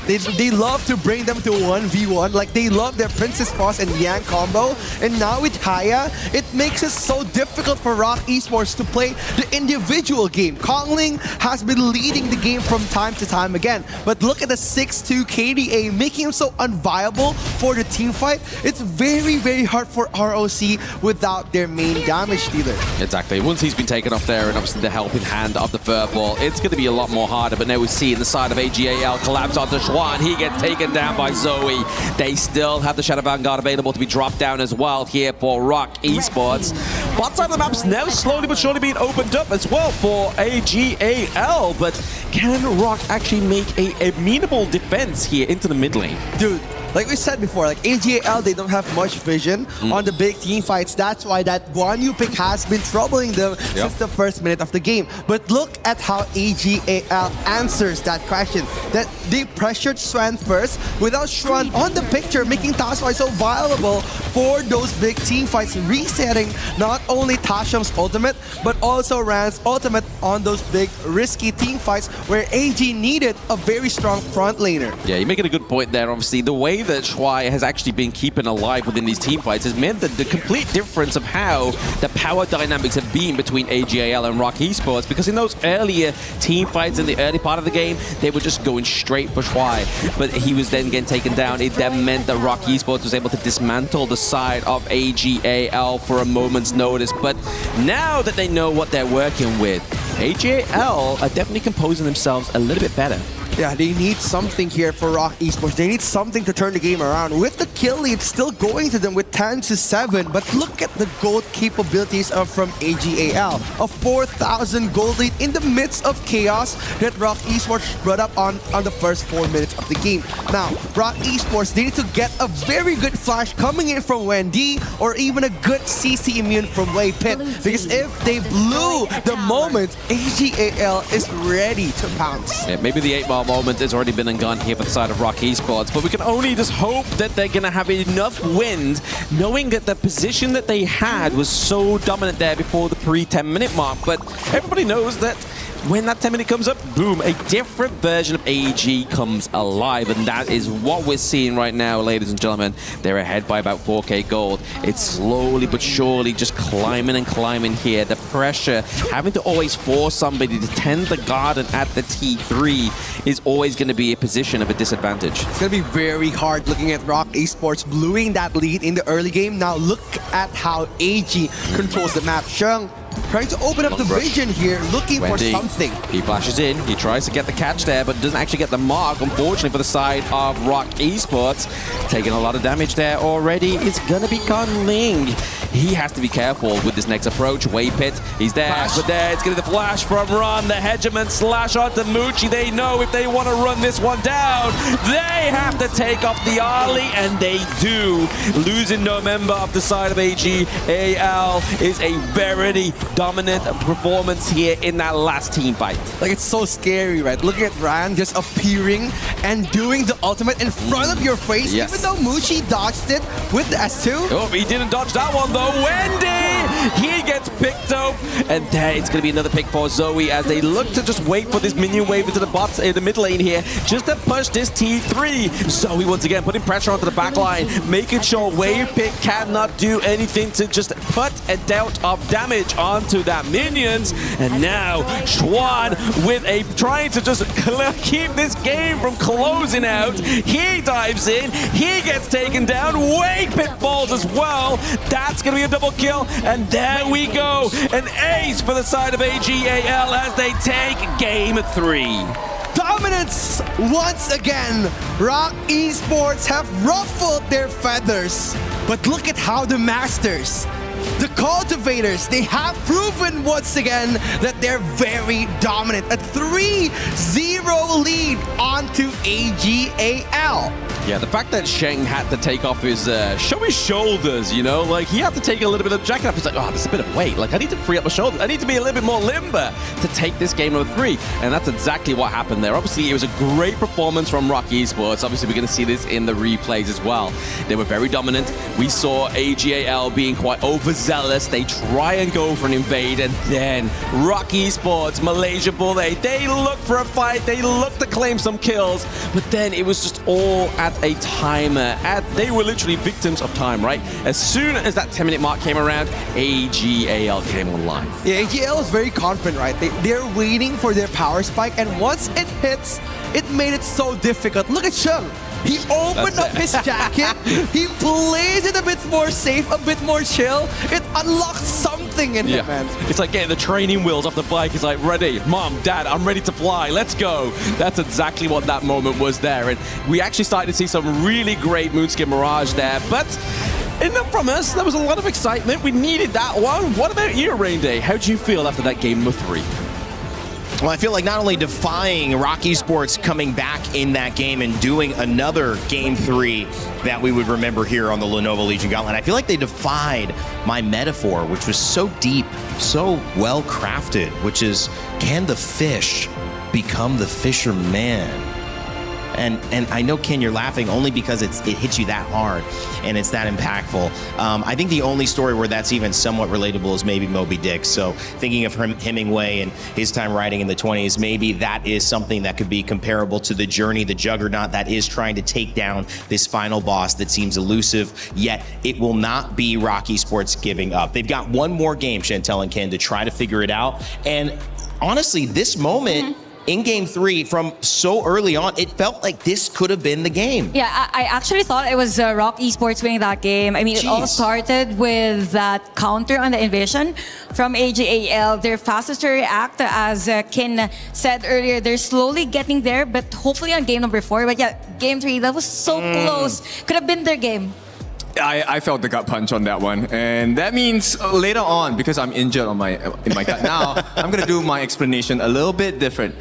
So this game, we'll talk about the combination because this is such a fun one for me. Yes, it's a very serious matter at this point, but this is like a ranked strat. I have not seen this in professional gameplay for a long time. I think the only time we saw this was during the play-ins. Some of the teams actually used the Shangyu, and for AGAL, I guess they knew that somebody has to stop on the players of ROK Esports, and I kind of feel like for ROK Esports, they kind of laxed in some of the team fights, that they almost forgot that we have the Hagamos Slash on the side of AGAL, because at that 9-minute mark, that was the turning point of that game. If that didn't happen, ROK Esports could have won the game. That was the most painful part because that was bound to happen, right? It's inevitable at this point. This is why the draft was built in this way. We'll jump into our tuition center for a little bit after these highlights. And I just want to highlight to you how important this draft was. Yeah, definitely. In terms of the drafting also, it was perfectly put by AGAL because of how they played at the early game. Because if we notice, majority of the kills early game was on ROK Esports side. But at the same time, if we look at the entirety of the gold, AGAL still has the control, specifically on Inuo's lane, because there were a lot of trades. Yes, they give up kills against the other team, but at the same time, they were the ones to be able to push that tower down bottom lane. Exactly. It's so... I mean, it's exciting, but it's also painful at the same time. I don't know what I truly feel about this, but this is a great series. This is a great game so far. So let's jump into our BP first. Let's do it. Right, so first and foremost, there are two people you need to take a look at. This is the combination that I'm so scared of, the Xiangyu along with the Dolia. Hegemon Slash is Xiangyu's ultimate. The lower your health, the more damage it does. And during that activation frames, you cannot die. So Dolia's ultimate, she's known as the refresher, right? So she's able to choose what skills she wants to refresh. And I think the choices made by the support Shuai here has been great, phenomenal. It's not all about just the Xiangyu out. It's also a mirage of all the other skills available on the side of AG, but we'll go into that later. Sure. Now, secondly, I'm also very impressed with ROK Esports' draft. We asked for it, right? We need a response. We want you to be faster. The previous game, they lost because Menki wasn't able to rotate as fast, right? Agudo, she has the tumble and roll furball. She's able to traverse the map a lot quicker. And this was one of the big turning points for the side of ROK Esports. So let's jump into the next clip here. I'm going to show you what happened. Let me clear this first. Now, second one. This is exactly what we wanted to see. Yeah, the invade. We already expected AG to go in. I mean, we've seen this 3 times already. And I think you reacted actually when this was happening. I was like, why are you allowing this to happen? But hey, ROK was like, I got your back, right? So they got the vision from Wendy. Wendy was actually able to spot this out. And this is where the Agudo pick is so good because you're actually able to make it in time. Now, this is where the true punish comes in. They get the secure onto the red buff and they get the kills as well. First blood actually goes into the hands of Muji. This is a beautiful start for the side of ROK Esports. And the beauty of the composition comes later part. Yeah, this was a free kill whatsoever. And take note, the first blood was against the jungler. So it means that they need to wait for another circle or cycle to get those buffs because they were able to somehow stop it because it was Ran who took the blue buff. Yes. And after that, they made a couple of waves, but here's where the pain point starts. Right there. They couldn't end. I want you to focus on, look, I'm gonna zoom in on this portion. Look at this. The tower is so low. Yo, down here, it is so low. That was the one chance they had to take the game, but they couldn't. So we have to deal with the new reality, which is the Xiangyu double out. I'm gonna slow this down for you. So take a look at this Xiangyu out here. The first one is going to take place here, right? This is decent amount of damage, but he gets even lower on the side of Ran, gets a second ultimate, and this is where the whole game changed and turned on its head. Everyone was farming throughout the entire game. And bear in mind, we have our superstar of a player, which is our dear Ino here. This guy never stopped farming the entire game. He was all over the place getting off the last hits as well. And when you play late game against AG, they have the perfect combo. They can stun you for days, get the finishing blow, and at the later part of the fights, we also start to see Chung stepping up. All the Moonscape Mirages were on point. They always got Muji at the last portions of the fight as well. So everything went downhill. Now, this is to say, there is a chance. So you're saying there's a chance. There's There is a chance. There's a high chance. If you were the last man on earth, maybe I would. I'm going back to Dumb and Dumber here. I mean, there is a chance. You know, and this is a great breakdown. You know, what does it look like now? It's game 4. It's your final thing. You're throwing paints against the wall.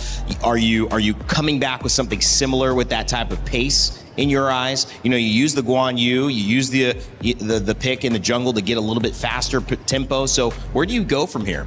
I feel like you should be feeling euphoria right now. This is the potential last game. No pressure. I mean, the result is pretty clear at this point, right? So play with no stress. Yeah. This is a lesson. This is an experience. And everyone gets to see it in real time, 4K, 8K, whatever, you know, whatever quality you want to watch this at. So enjoy it. This may be the last game. This may not be the last game as well. Who knows? I'm ready for any surprise. If you're paying for 8K, then you definitely can afford Ken's subscription service for breathing. Okay, so we'll just put that on the table. Consider it. We're still offering that. On the end of this break, we'll be right back with some more and maybe the final game of this final series of the day before we get our second grand finalist. But up until then, enjoy this crossover with Dan to Dan that's now featured in Honor of Kings.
Well, we're having a discussion up here as we welcome you back to our final matchup, potentially, here on Stage 3 at EWC in Paris, France. It's been a fun one. Good day of Honor of Kings. We've got one finalist awaiting, and that is KSG from the KPL. China has come to France. They have dominated. They have been given so many ways that they could lose, and yet they have found an answer to each of them, whether the momentum was against them or for them.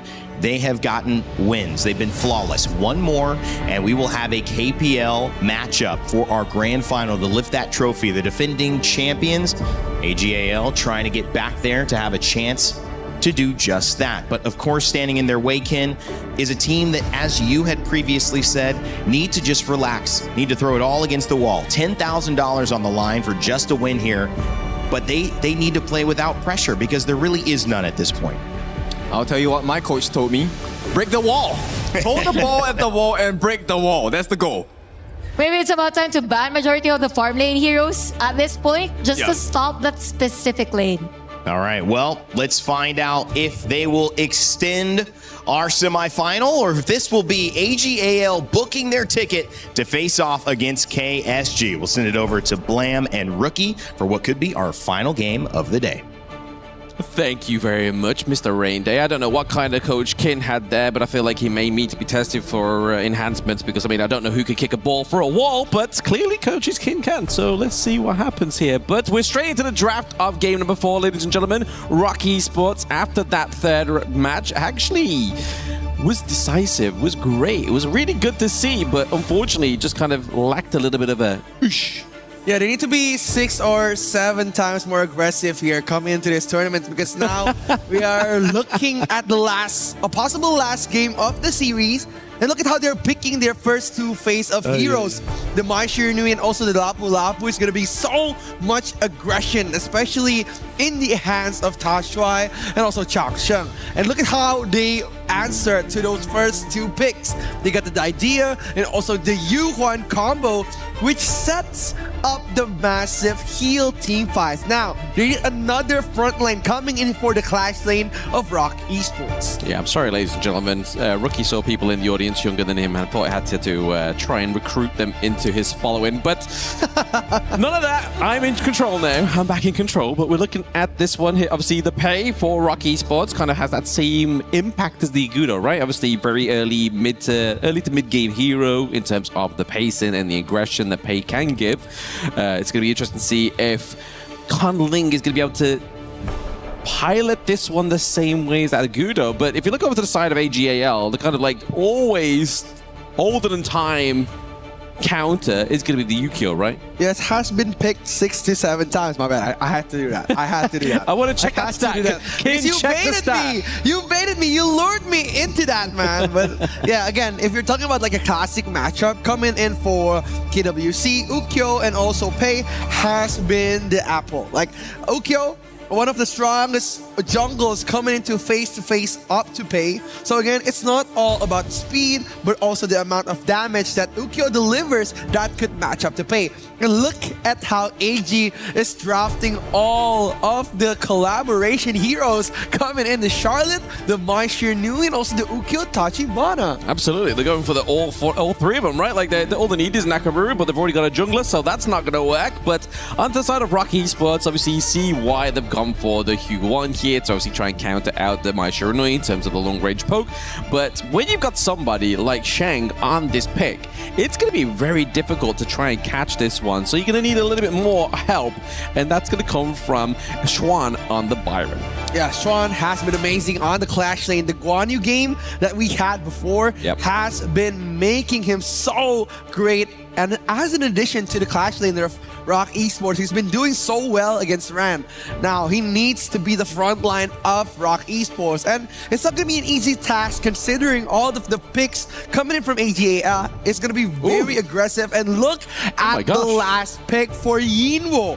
An Alessio pick. It's going to be very interesting coming up for this match. There's only one of the team that's picked this Alessio, and now it's come through here within this game number 4. So very interesting for AGAL. Obviously does a lot of damage. He has that kind of a viability to be on his own as well, right? It's not quite the infinite vastness you get from Lung, but you're able to kind of smoke screen, take to the sky, and try and just leap out of any dive potential. I mean, if you're looking to try and escape Hu1's clutches in terms of CC, I feel like this marksman's probably going to be the best one for it. Yeah, I think it's very good, especially against like heroes like Chano that spawns the wolves. It's very quick to clear all the wolves, all the traps. So maybe it's one of the reasons why Yinwo picked this hero. He wants that fast clear. He wants that early game pressure coming from Alessio. But again, if we're speaking about the hero that has a limited range of escape, it's going to be Alessio. So they're going to be watching out, probably rotating more on Yinwo's strong side than Tehran. Only time will tell, ladies and gentlemen, boys and girls. This is the potential match point here for AGAL. They've had a dominant performance so far within KWC. They have not dropped a single round, and they're looking to maintain that perfected scorecard here for themselves. Yeah, again, it's all about the lead here coming in, but look at the early game pressure from AGAL, punishing Waypit. He hasn't even crossed the river, and they've been punishing him from time to time. Yep, doesn't want to be crossing that river of Styx because that means he has died in game. Waypit taking a lot of damage there onto the diet here, but he's going to be safe into his own jungle, right? Obviously, if we see the side of AG climb into the enemy's jungle, they're going to deal less damage because of that Guardian Sprite 3-4 minutes here. So he had the means to be safe within that one. But at the top side of the map here, we do see the dive for AG Ron trying to steal away the fire Beak here, but he's going to V1 against Wendy Xuan. He's on the back end to his side of this T1 here. Sheng coming up with the rotations, trying to hit somebody with the Kachusans. Yeah, they're just trying to poke at him in the first stage of the game, just trying to apply as much as pressure as they can. And what I said before the draft was they're going to be playing with Yino, but now they're playing with Ran again. So they're just leaving Yino to fend for himself, trying to poke on the channel, and now it's working, right? Yino with the Alessio pick, with the massive amounts of like range, explosive basic attack, has been so good against Muchi spawnings. So again, it's Yino who's dominating your farm lane again. I mean, do you expect anything that different, right? Like, this is a guy that's literally known worldwide now within Honor of Kings and the esports ecosystem. So he definitely has the reason why his name's known, right? Like, he is the guy. He is him in that farm lane. Yeah, he would want to be one of the best performing players, especially in AGAL, right? Like ROK Esports, they would need something to break the tempo of AG now. Look at Wendy, opening up the river, trying to match the pace of AGAL, but Tashwa is just waiting for them in the bush. Yep, stand by in the long brush, but you have to give it over to ROK Esports, right? They're able to clear that minion wave. Bot side of the map means that Inua is not going to be able to leave that one till that's cleared up, and is already going to be kind of like stunted until that next one comes around. But speaking of coming around, there is going to be that flash having to be used here by Xuan. That was a huge dive here, but at the expense of ROK Esports. It's so scary, right? Like, if you're seeing like how they rotate, how they operate, like Tashwa and Zhongyi and also Johnson has been performing as a one-man unit. Their triple mid-man rotation has been so dominating this whole tournament. Absolutely. I mean, if you're not scared by the sight of one of AGAL players, 3 of them is definitely going to be nightmare fuel for you on the Gorge. But looking at this, they're just kind of trying to set up a game state that's going to be healthy enough for them to set up a Tyrant takedown here as well. I feel like we haven't yet to see ROK Esports actually claim a Tyrant within that first 4 minutes, right? Yeah, maybe on when they're a little bit more aggressive, but again, it's all about the setup coming from AGAL. They love to pick those risky team fights before the 4th minute, triggering ROK Esports' resourceful skills, and when the time comes for those big objectives, they won't have any left. That's why ROK Esports haven't been able to do their setup, and they haven't been to counter up the setup that AGAL has brought upon. Exactly. They're just trying to stem the bleeding, right? Once again, you see here that ROK Esports, they were kind of like, it's like the scales of justice are swinging to and from between these two teams in terms of that gold lead. It's just showing that they are trying to keep up with that tempo that we saw in the first 2 games. A lot better of a response there for them in game number 3.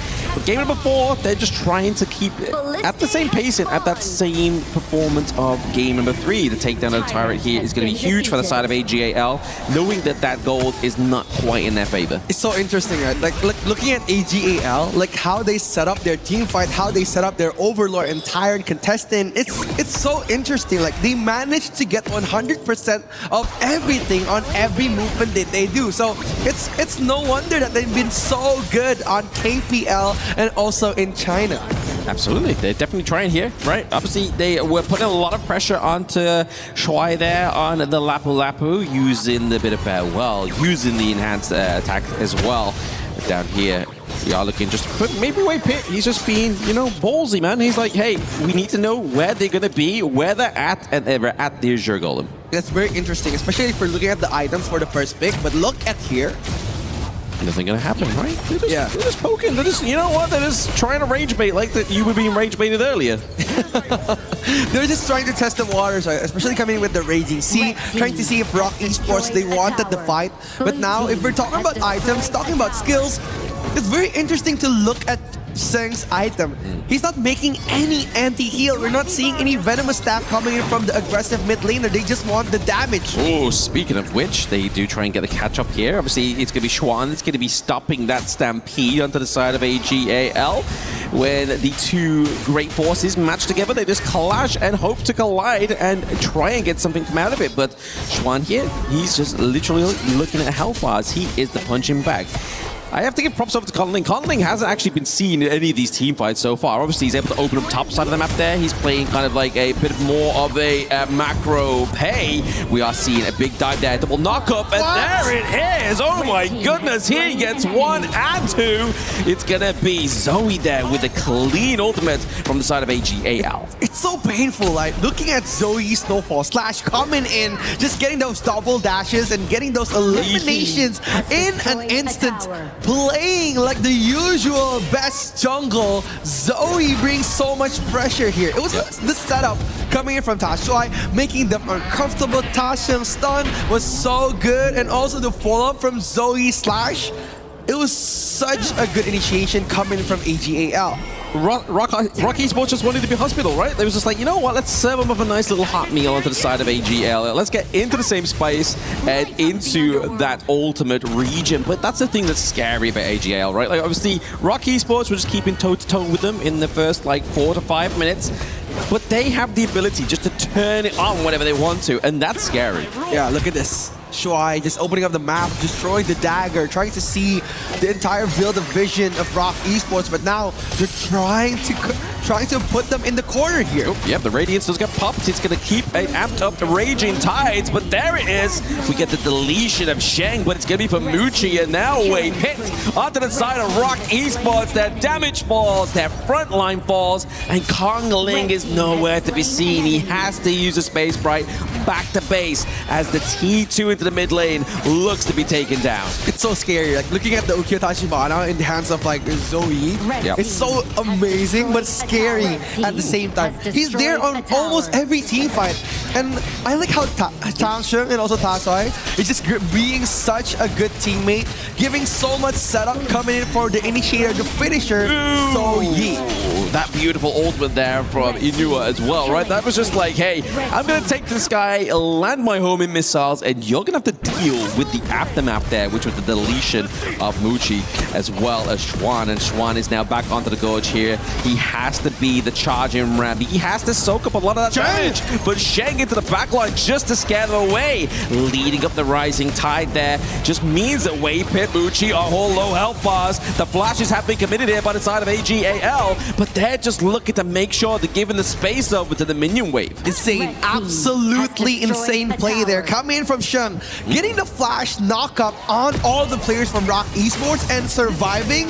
It's another level coming in from AGAL. Absolutely. I mean, this is the thing. Like, this is a team that know the damage numbers. They look for timers. They look for pretty much every little kind of intricacy when it comes to Honor of Kings. And the fact is they knew they was going to do enough damage to basically to shift them away and be able to get that bot side T2.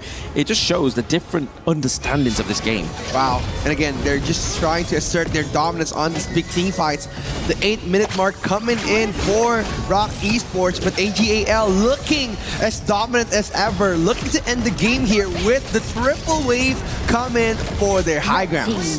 Looking for the opening of their high grounds there. A little bit of a Brucey bonus potentially for the side of ROK Esports as the T1 bot side, but it's going to be a fight for the mid lane here. It's all going down. Conling falls now. CHÅN as well. Muchi on the run. Wendy even now joining the rest of his brothers into the afterlife. T3 top side of the map gets taken down, and then we have Ron just making sure Wei Pit runs back to base as the obviously Vanguards come through, and AGAL, your title defenders, make it into the grand finals once again.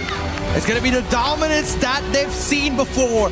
Last year's champion, same result, same dominance, and same mentality coming from the champions of KWC 2025, asserting their dominance over ROK Esports. Yep, they came, they saw, they conquered every global team to get here. AGAL on the golden road to defend their title once again at KWC.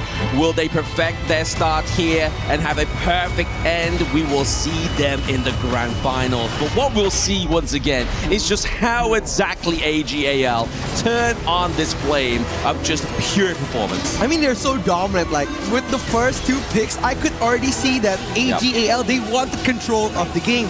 And they answered with that in mind. The setup coming in from Chào and also the amazing double man knockup from Tashuai. Like, nobody from ROK Esports could answer that. Especially coming in from the pressure, coming in from the 2 side laners, Sino and Swan Run. But we're going to talk about it again with Rain Day and the panelists.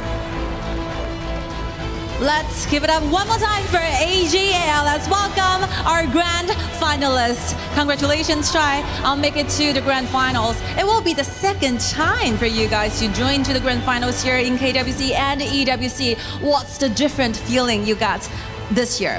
首先恭喜大帅，也恭喜 AG 这一次呢再次晋级了决赛。其实你们这是专业户了，你们去年也是冠军，对吧？那第2次可以在 KW 晋级决赛，会不会和之前有不一样的感受呢？这一次明显感觉到，就是其他海外的队伍，就大家实力越来越强了吧。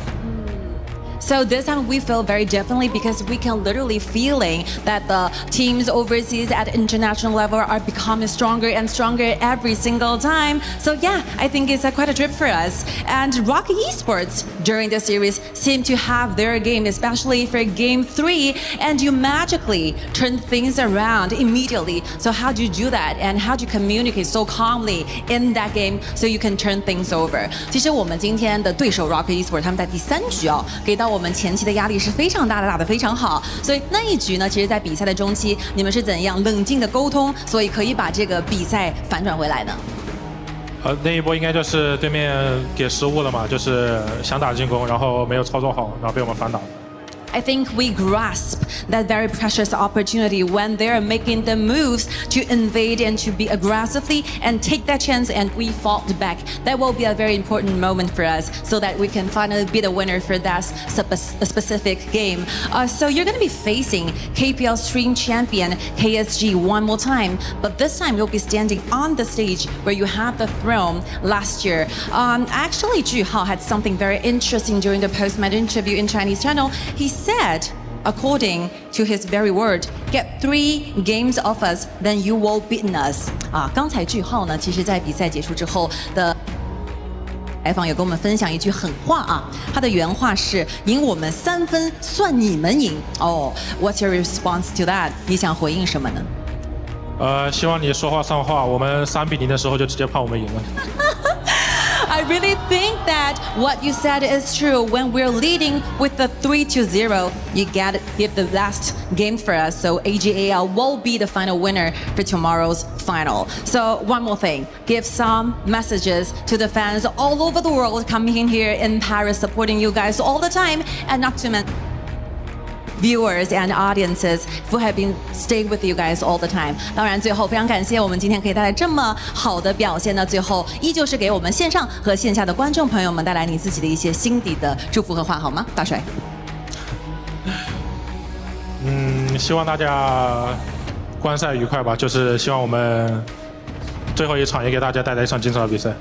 Hope you guys have a very wonderful and amazing watching experience watching our matchups, and hopefully we can give a best status and give the best performance to us. Thank you so much for supporting us. And here we go. That will be the end for the interview. And now it will be the time where we share the glory time together. Come on, boys. Come on, boys. All the players from AGAL. It will be the moment you'll be cherishing for your entire life. Let's together walk towards the thing you guys have been fought a long way together all the time. AGAL fought their way towards the very end, make it to the grand finals one more time here on the stage in KWC in EWC.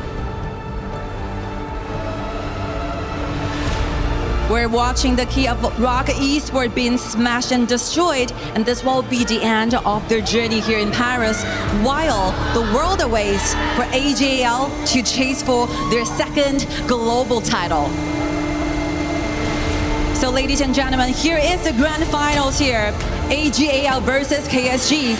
Get ready for this epic title clash tomorrow night. We'll see you guys in the grand finals.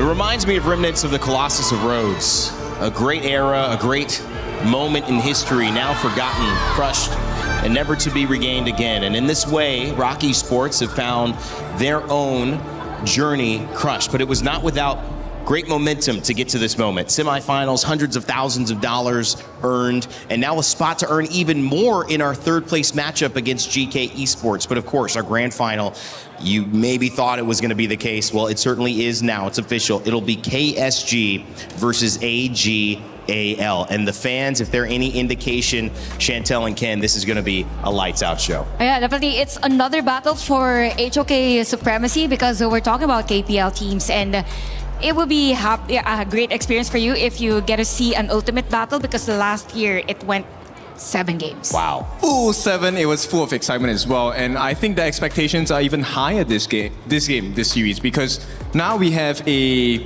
even more interesting story. KSG known as the prodigy team, right? First timers coming into the scene, wins the whole spring for KPL. Yeah. Now they get to do it on the international stage against the previous winners of AGAL. So tomorrow is going to be spicy, it's going to be hot, it's going to be exciting. Might have been one of the biggest statements that you could make coming into this. And for those who need the official viewpoint of what we've got coming up, here's a little bit of how it all went down in that final game. AGAL dominant. They barely died. 1 death across all of their team. And ROK Esports, well, it just fell short. We've talked about this enough. I'm not sure we need to belabor this one too much. After we crushed their key, we know they lost the game. But Chantel, moving forward, AGAL and KSG, what's exciting you about that matchup? He mentioned Dream Team.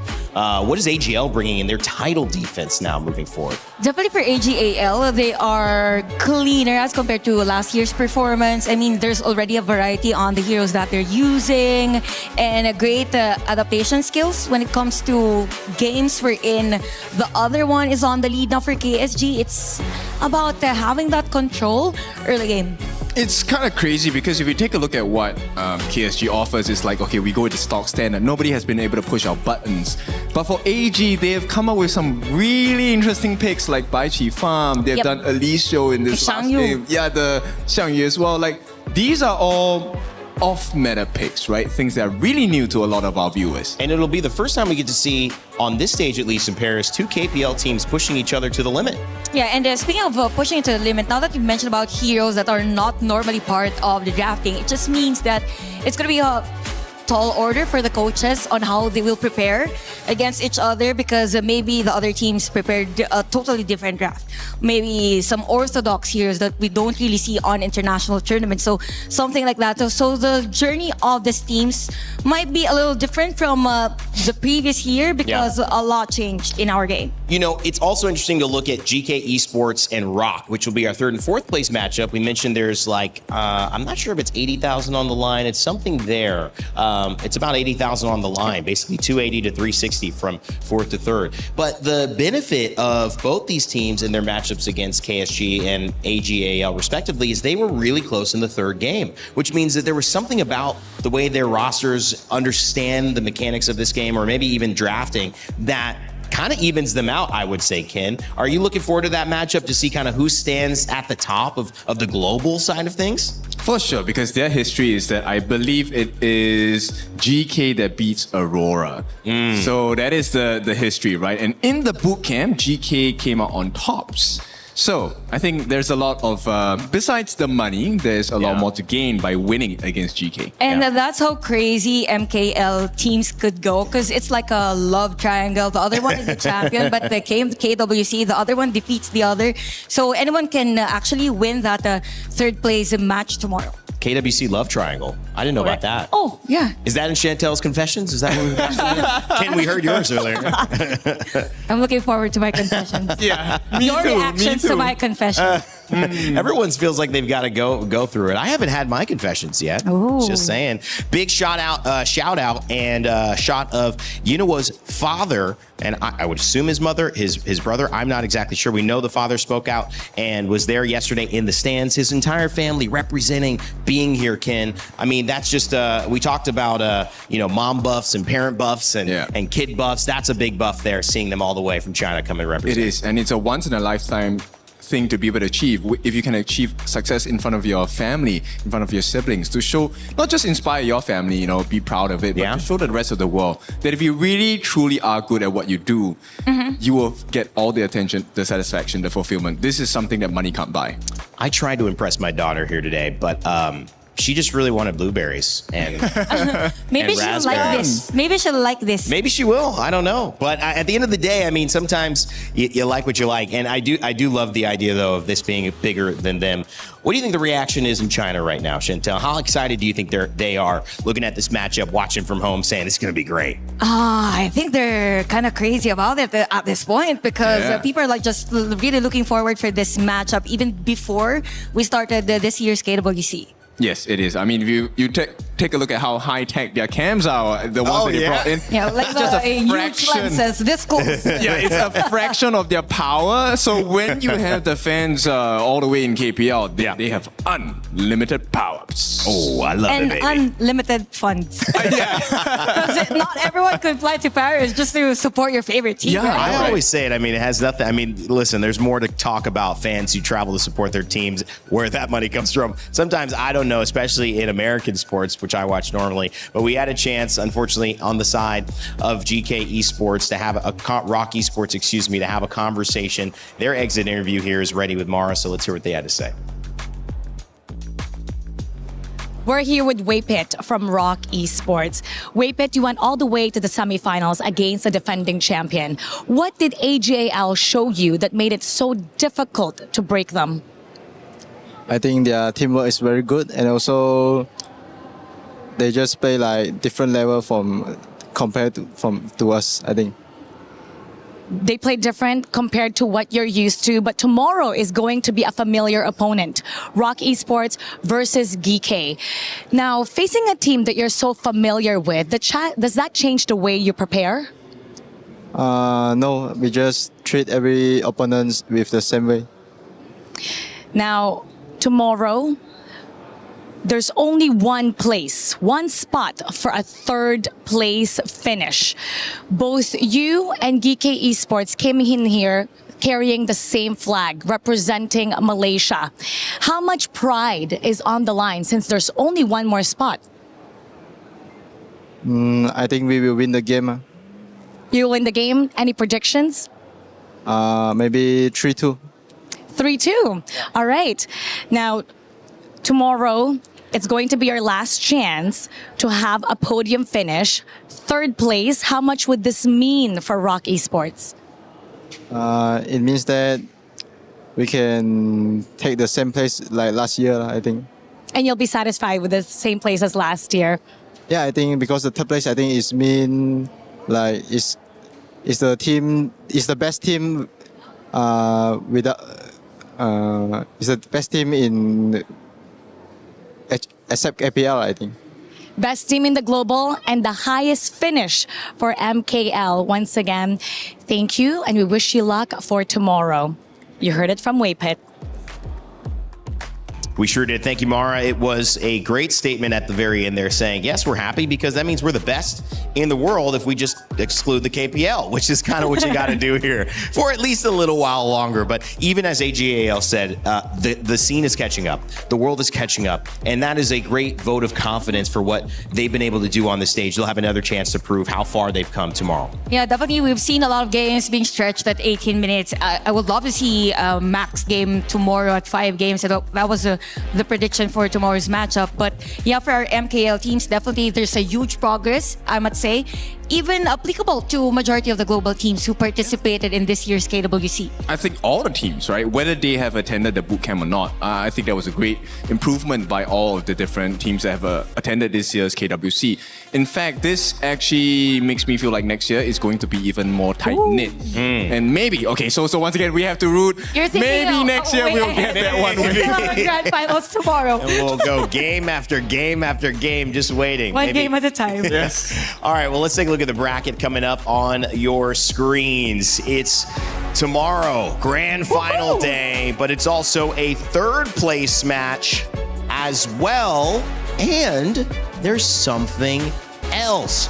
Of course, you know ROK Esports going to take on GK Esports. That will start our day at 11. So same time if you want to tune in. Team Valor's Team Kings. What is that? A show match, a best of two. Uh-oh, that is going to be fun. Look at these teams. You can see it yet again. Ken, these are some superstars, and they'll be playing twice. So double the trouble, double the fun. Okay, I'm voting for Team Valor's because Gemini was the MVP yesterday. Okay, I'm going for Team Kings because we have 2 representatives from the Philippines. And Shabik's my friend. Okay. I'm going for a good matchup. Okay, that's fair. That's fair. They'll have to prove which one's the favorite. I'll be a fan of one of the teams afterwards. How about that? Let us know in the chat who you think is going to take it. By the way, we've got an update about the club championship. Chris gathered all of the CC crew to talk about it. Let's send it over to them. Another Club Championship update here with all 4 of us. I seem to actually be managing to wrangle us all quite well, once a week at least anyway. So another update coming in here. I mean, Trav, for your stage, you know, we've got some different competitors kind of coming through. AJL are a big one, of course, in Honor Kings, looking like they're going to go on to win their series today. This is pre-recorded, guys. That's how it works. But for you, I mean, kind of similar story. They are competing there as well. Yeah, absolutely. So Zubair started off really, really strong. He took down the winner of 24 and 25, Ulsan. So that was a big push for him. It started well really early on, then it kind of wavered a little bit from there. So we're questioning how well he's going to be able to do now, but Arslan Ash over on Twisted Minds looking like one of the favourites to take it all. He's pretty much won everything you can do in the game, so if he gets an Esports World Cup title, he's pretty much going to be in those GOAT conversations. So that's something that he really wants to get done. So a lot of pressure on his back as well, considering Twisted Minds kind of fell a little bit short last week. Vitality got Jean Ding in the competition as well. He's just managed to get through the first round of the group today as well. So he's in a good position to go far. But as always, it's Team Falcons. They've got 3 players through. They came in with 4, so only lost 1. Yeah, and I think for Falcons, Jenny, kind of similar conversation in the STC arena. They're not going to be a team who probably go on to win it. I know, obviously, on your stage, they are a team who have done pretty well recently. Yes. But they're chipping away, right? They're in that first place, and just getting those 300 points, 500 points is doing a big thing for them, right? Yeah, it seems to be the theme for Falcons, get as many points as you can, and now that they've had their first win as well, it is that guarantee that they can actually get the trophy. But when it comes to us on the STC arena, it is the final day of groups, so we still have 4 out of the top 8 teams to be qualified. So far we have G2, we have FaZe, 100 Thieves, as well as Falcons. Falcons probably gonna make a deep run, or at least hoping to, considering their last major result. And when we're looking at G2, however, they're not eligible for club championship points in this title just because of the fact that they made too many roster changes too close to the deadline. But then we're looking at Gentlemaids. They are competing later today. They're hoping to get that top 8 finish at least, because they have already gotten a total of 400 points across different titles, one on your stage last week, on week 1 as well for the STC arena. So they're sitting comfortably. They're hoping to make it to the top 10, but we'll see whether or not they'll be able to repeat a win in the major this time. Yeah, I think the Thieves one's an interesting one, because obviously winning already, winning again, we've kind of always been talking about first place, but that prize pool runs all the way down to top 24. So it's going to be interesting to see how some of the other teams do kind of filtering. And Lauren, your stage, you've got 2 weeks of competition. Yeah, we've got a lot going on. Yeah. Okay, now over on the Gadia City grid, we are currently focusing, when it comes to the CC side of things, mostly on Aurora Gaming, AGAL, which is a little bit of a common thread that we're kind of weaving here, yeah, right? And then Vitality. Now, we're going to talk about Vitality in a second because we won't even get to see them until tomorrow. Right now, we're focusing on the very first group. The way that it works is you have to be in the top 5 in order to guarantee your spot in finals. If you're bottom 3, you're going home today. If you're in the middle, you make it through to survival. Right now, Aurora Gaming is in that top 5. They're looking pretty good. They've played really solidly on the first day. We have to see how they do in the rest of the matches here today. However, AGAL, not as much. They're in the middle of the pack. They're not doing poorly, but they're not guaranteeing that final slot as of right now. That could change throughout the day. They've at least so far put them in a good spot to be in the survival stage, which will give them one more opportunity to get those few remaining final spots, but we're going to have to pay attention and see how it goes. Then you have Vitality on the flip side, one of the teams that was definitely one of the favorites heading into this entire week, and they will start to play tomorrow. So we'll have to see how things go for them, but right now, considering where these teams are on the leaderboard for CC, it could be really exciting. Yeah, I think it's a huge week for AGL. That's what it kind of sounds like to me. Outside of your stage, Jenny, they're competing and are going to compete across every single title. Yeah, well, guys, thank you very much. That is your Club Championship update for today. We'll check in tomorrow.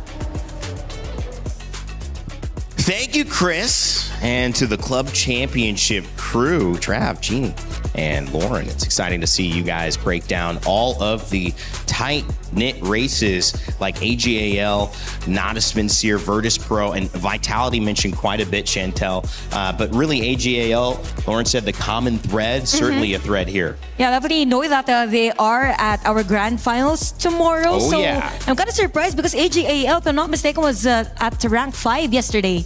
So a lot happened today. Up to 2. Yeah, they did. They did well in the other titles. So tomorrow is even more pressure, right? Because they need to make sure they win because they want their 1,000 points up there. Yeah. I actually don't. I know that was kind of actively added, but I don't know. Does a win put them ahead of Falcons? That's a question we'll have to find out. Guys, closing out the day, we got our grand final matchup ready. We got our 3rd and 4 matchup. 2 more games to go officially. We got 1 show match, all happening tomorrow. And possibly 13 games if all games will be matched. Possible 13 games plus the show match, so make it 15. Yes, max it out. And of course, we will give you a line from Team Aurora in the interview. Have some sleep, eat some food, get some rest. We'll see you tomorrow. I love it. Hey, I don't really have to say anything. Ken just closed this out. From everyone here at Lenovo Legion Gauntlet, remind you to never give up, never stop gaming. We will see you all tomorrow.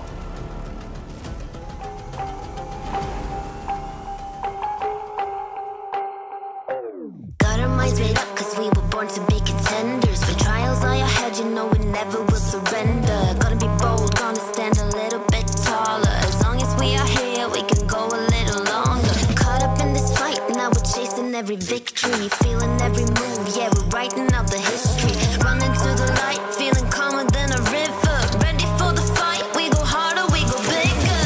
Feel your heartbeat raising. Goes like 3, 2, 1, that you count down. I won't let this crown be taken. Can you hear me go? Winner, legacy, feel it, limited.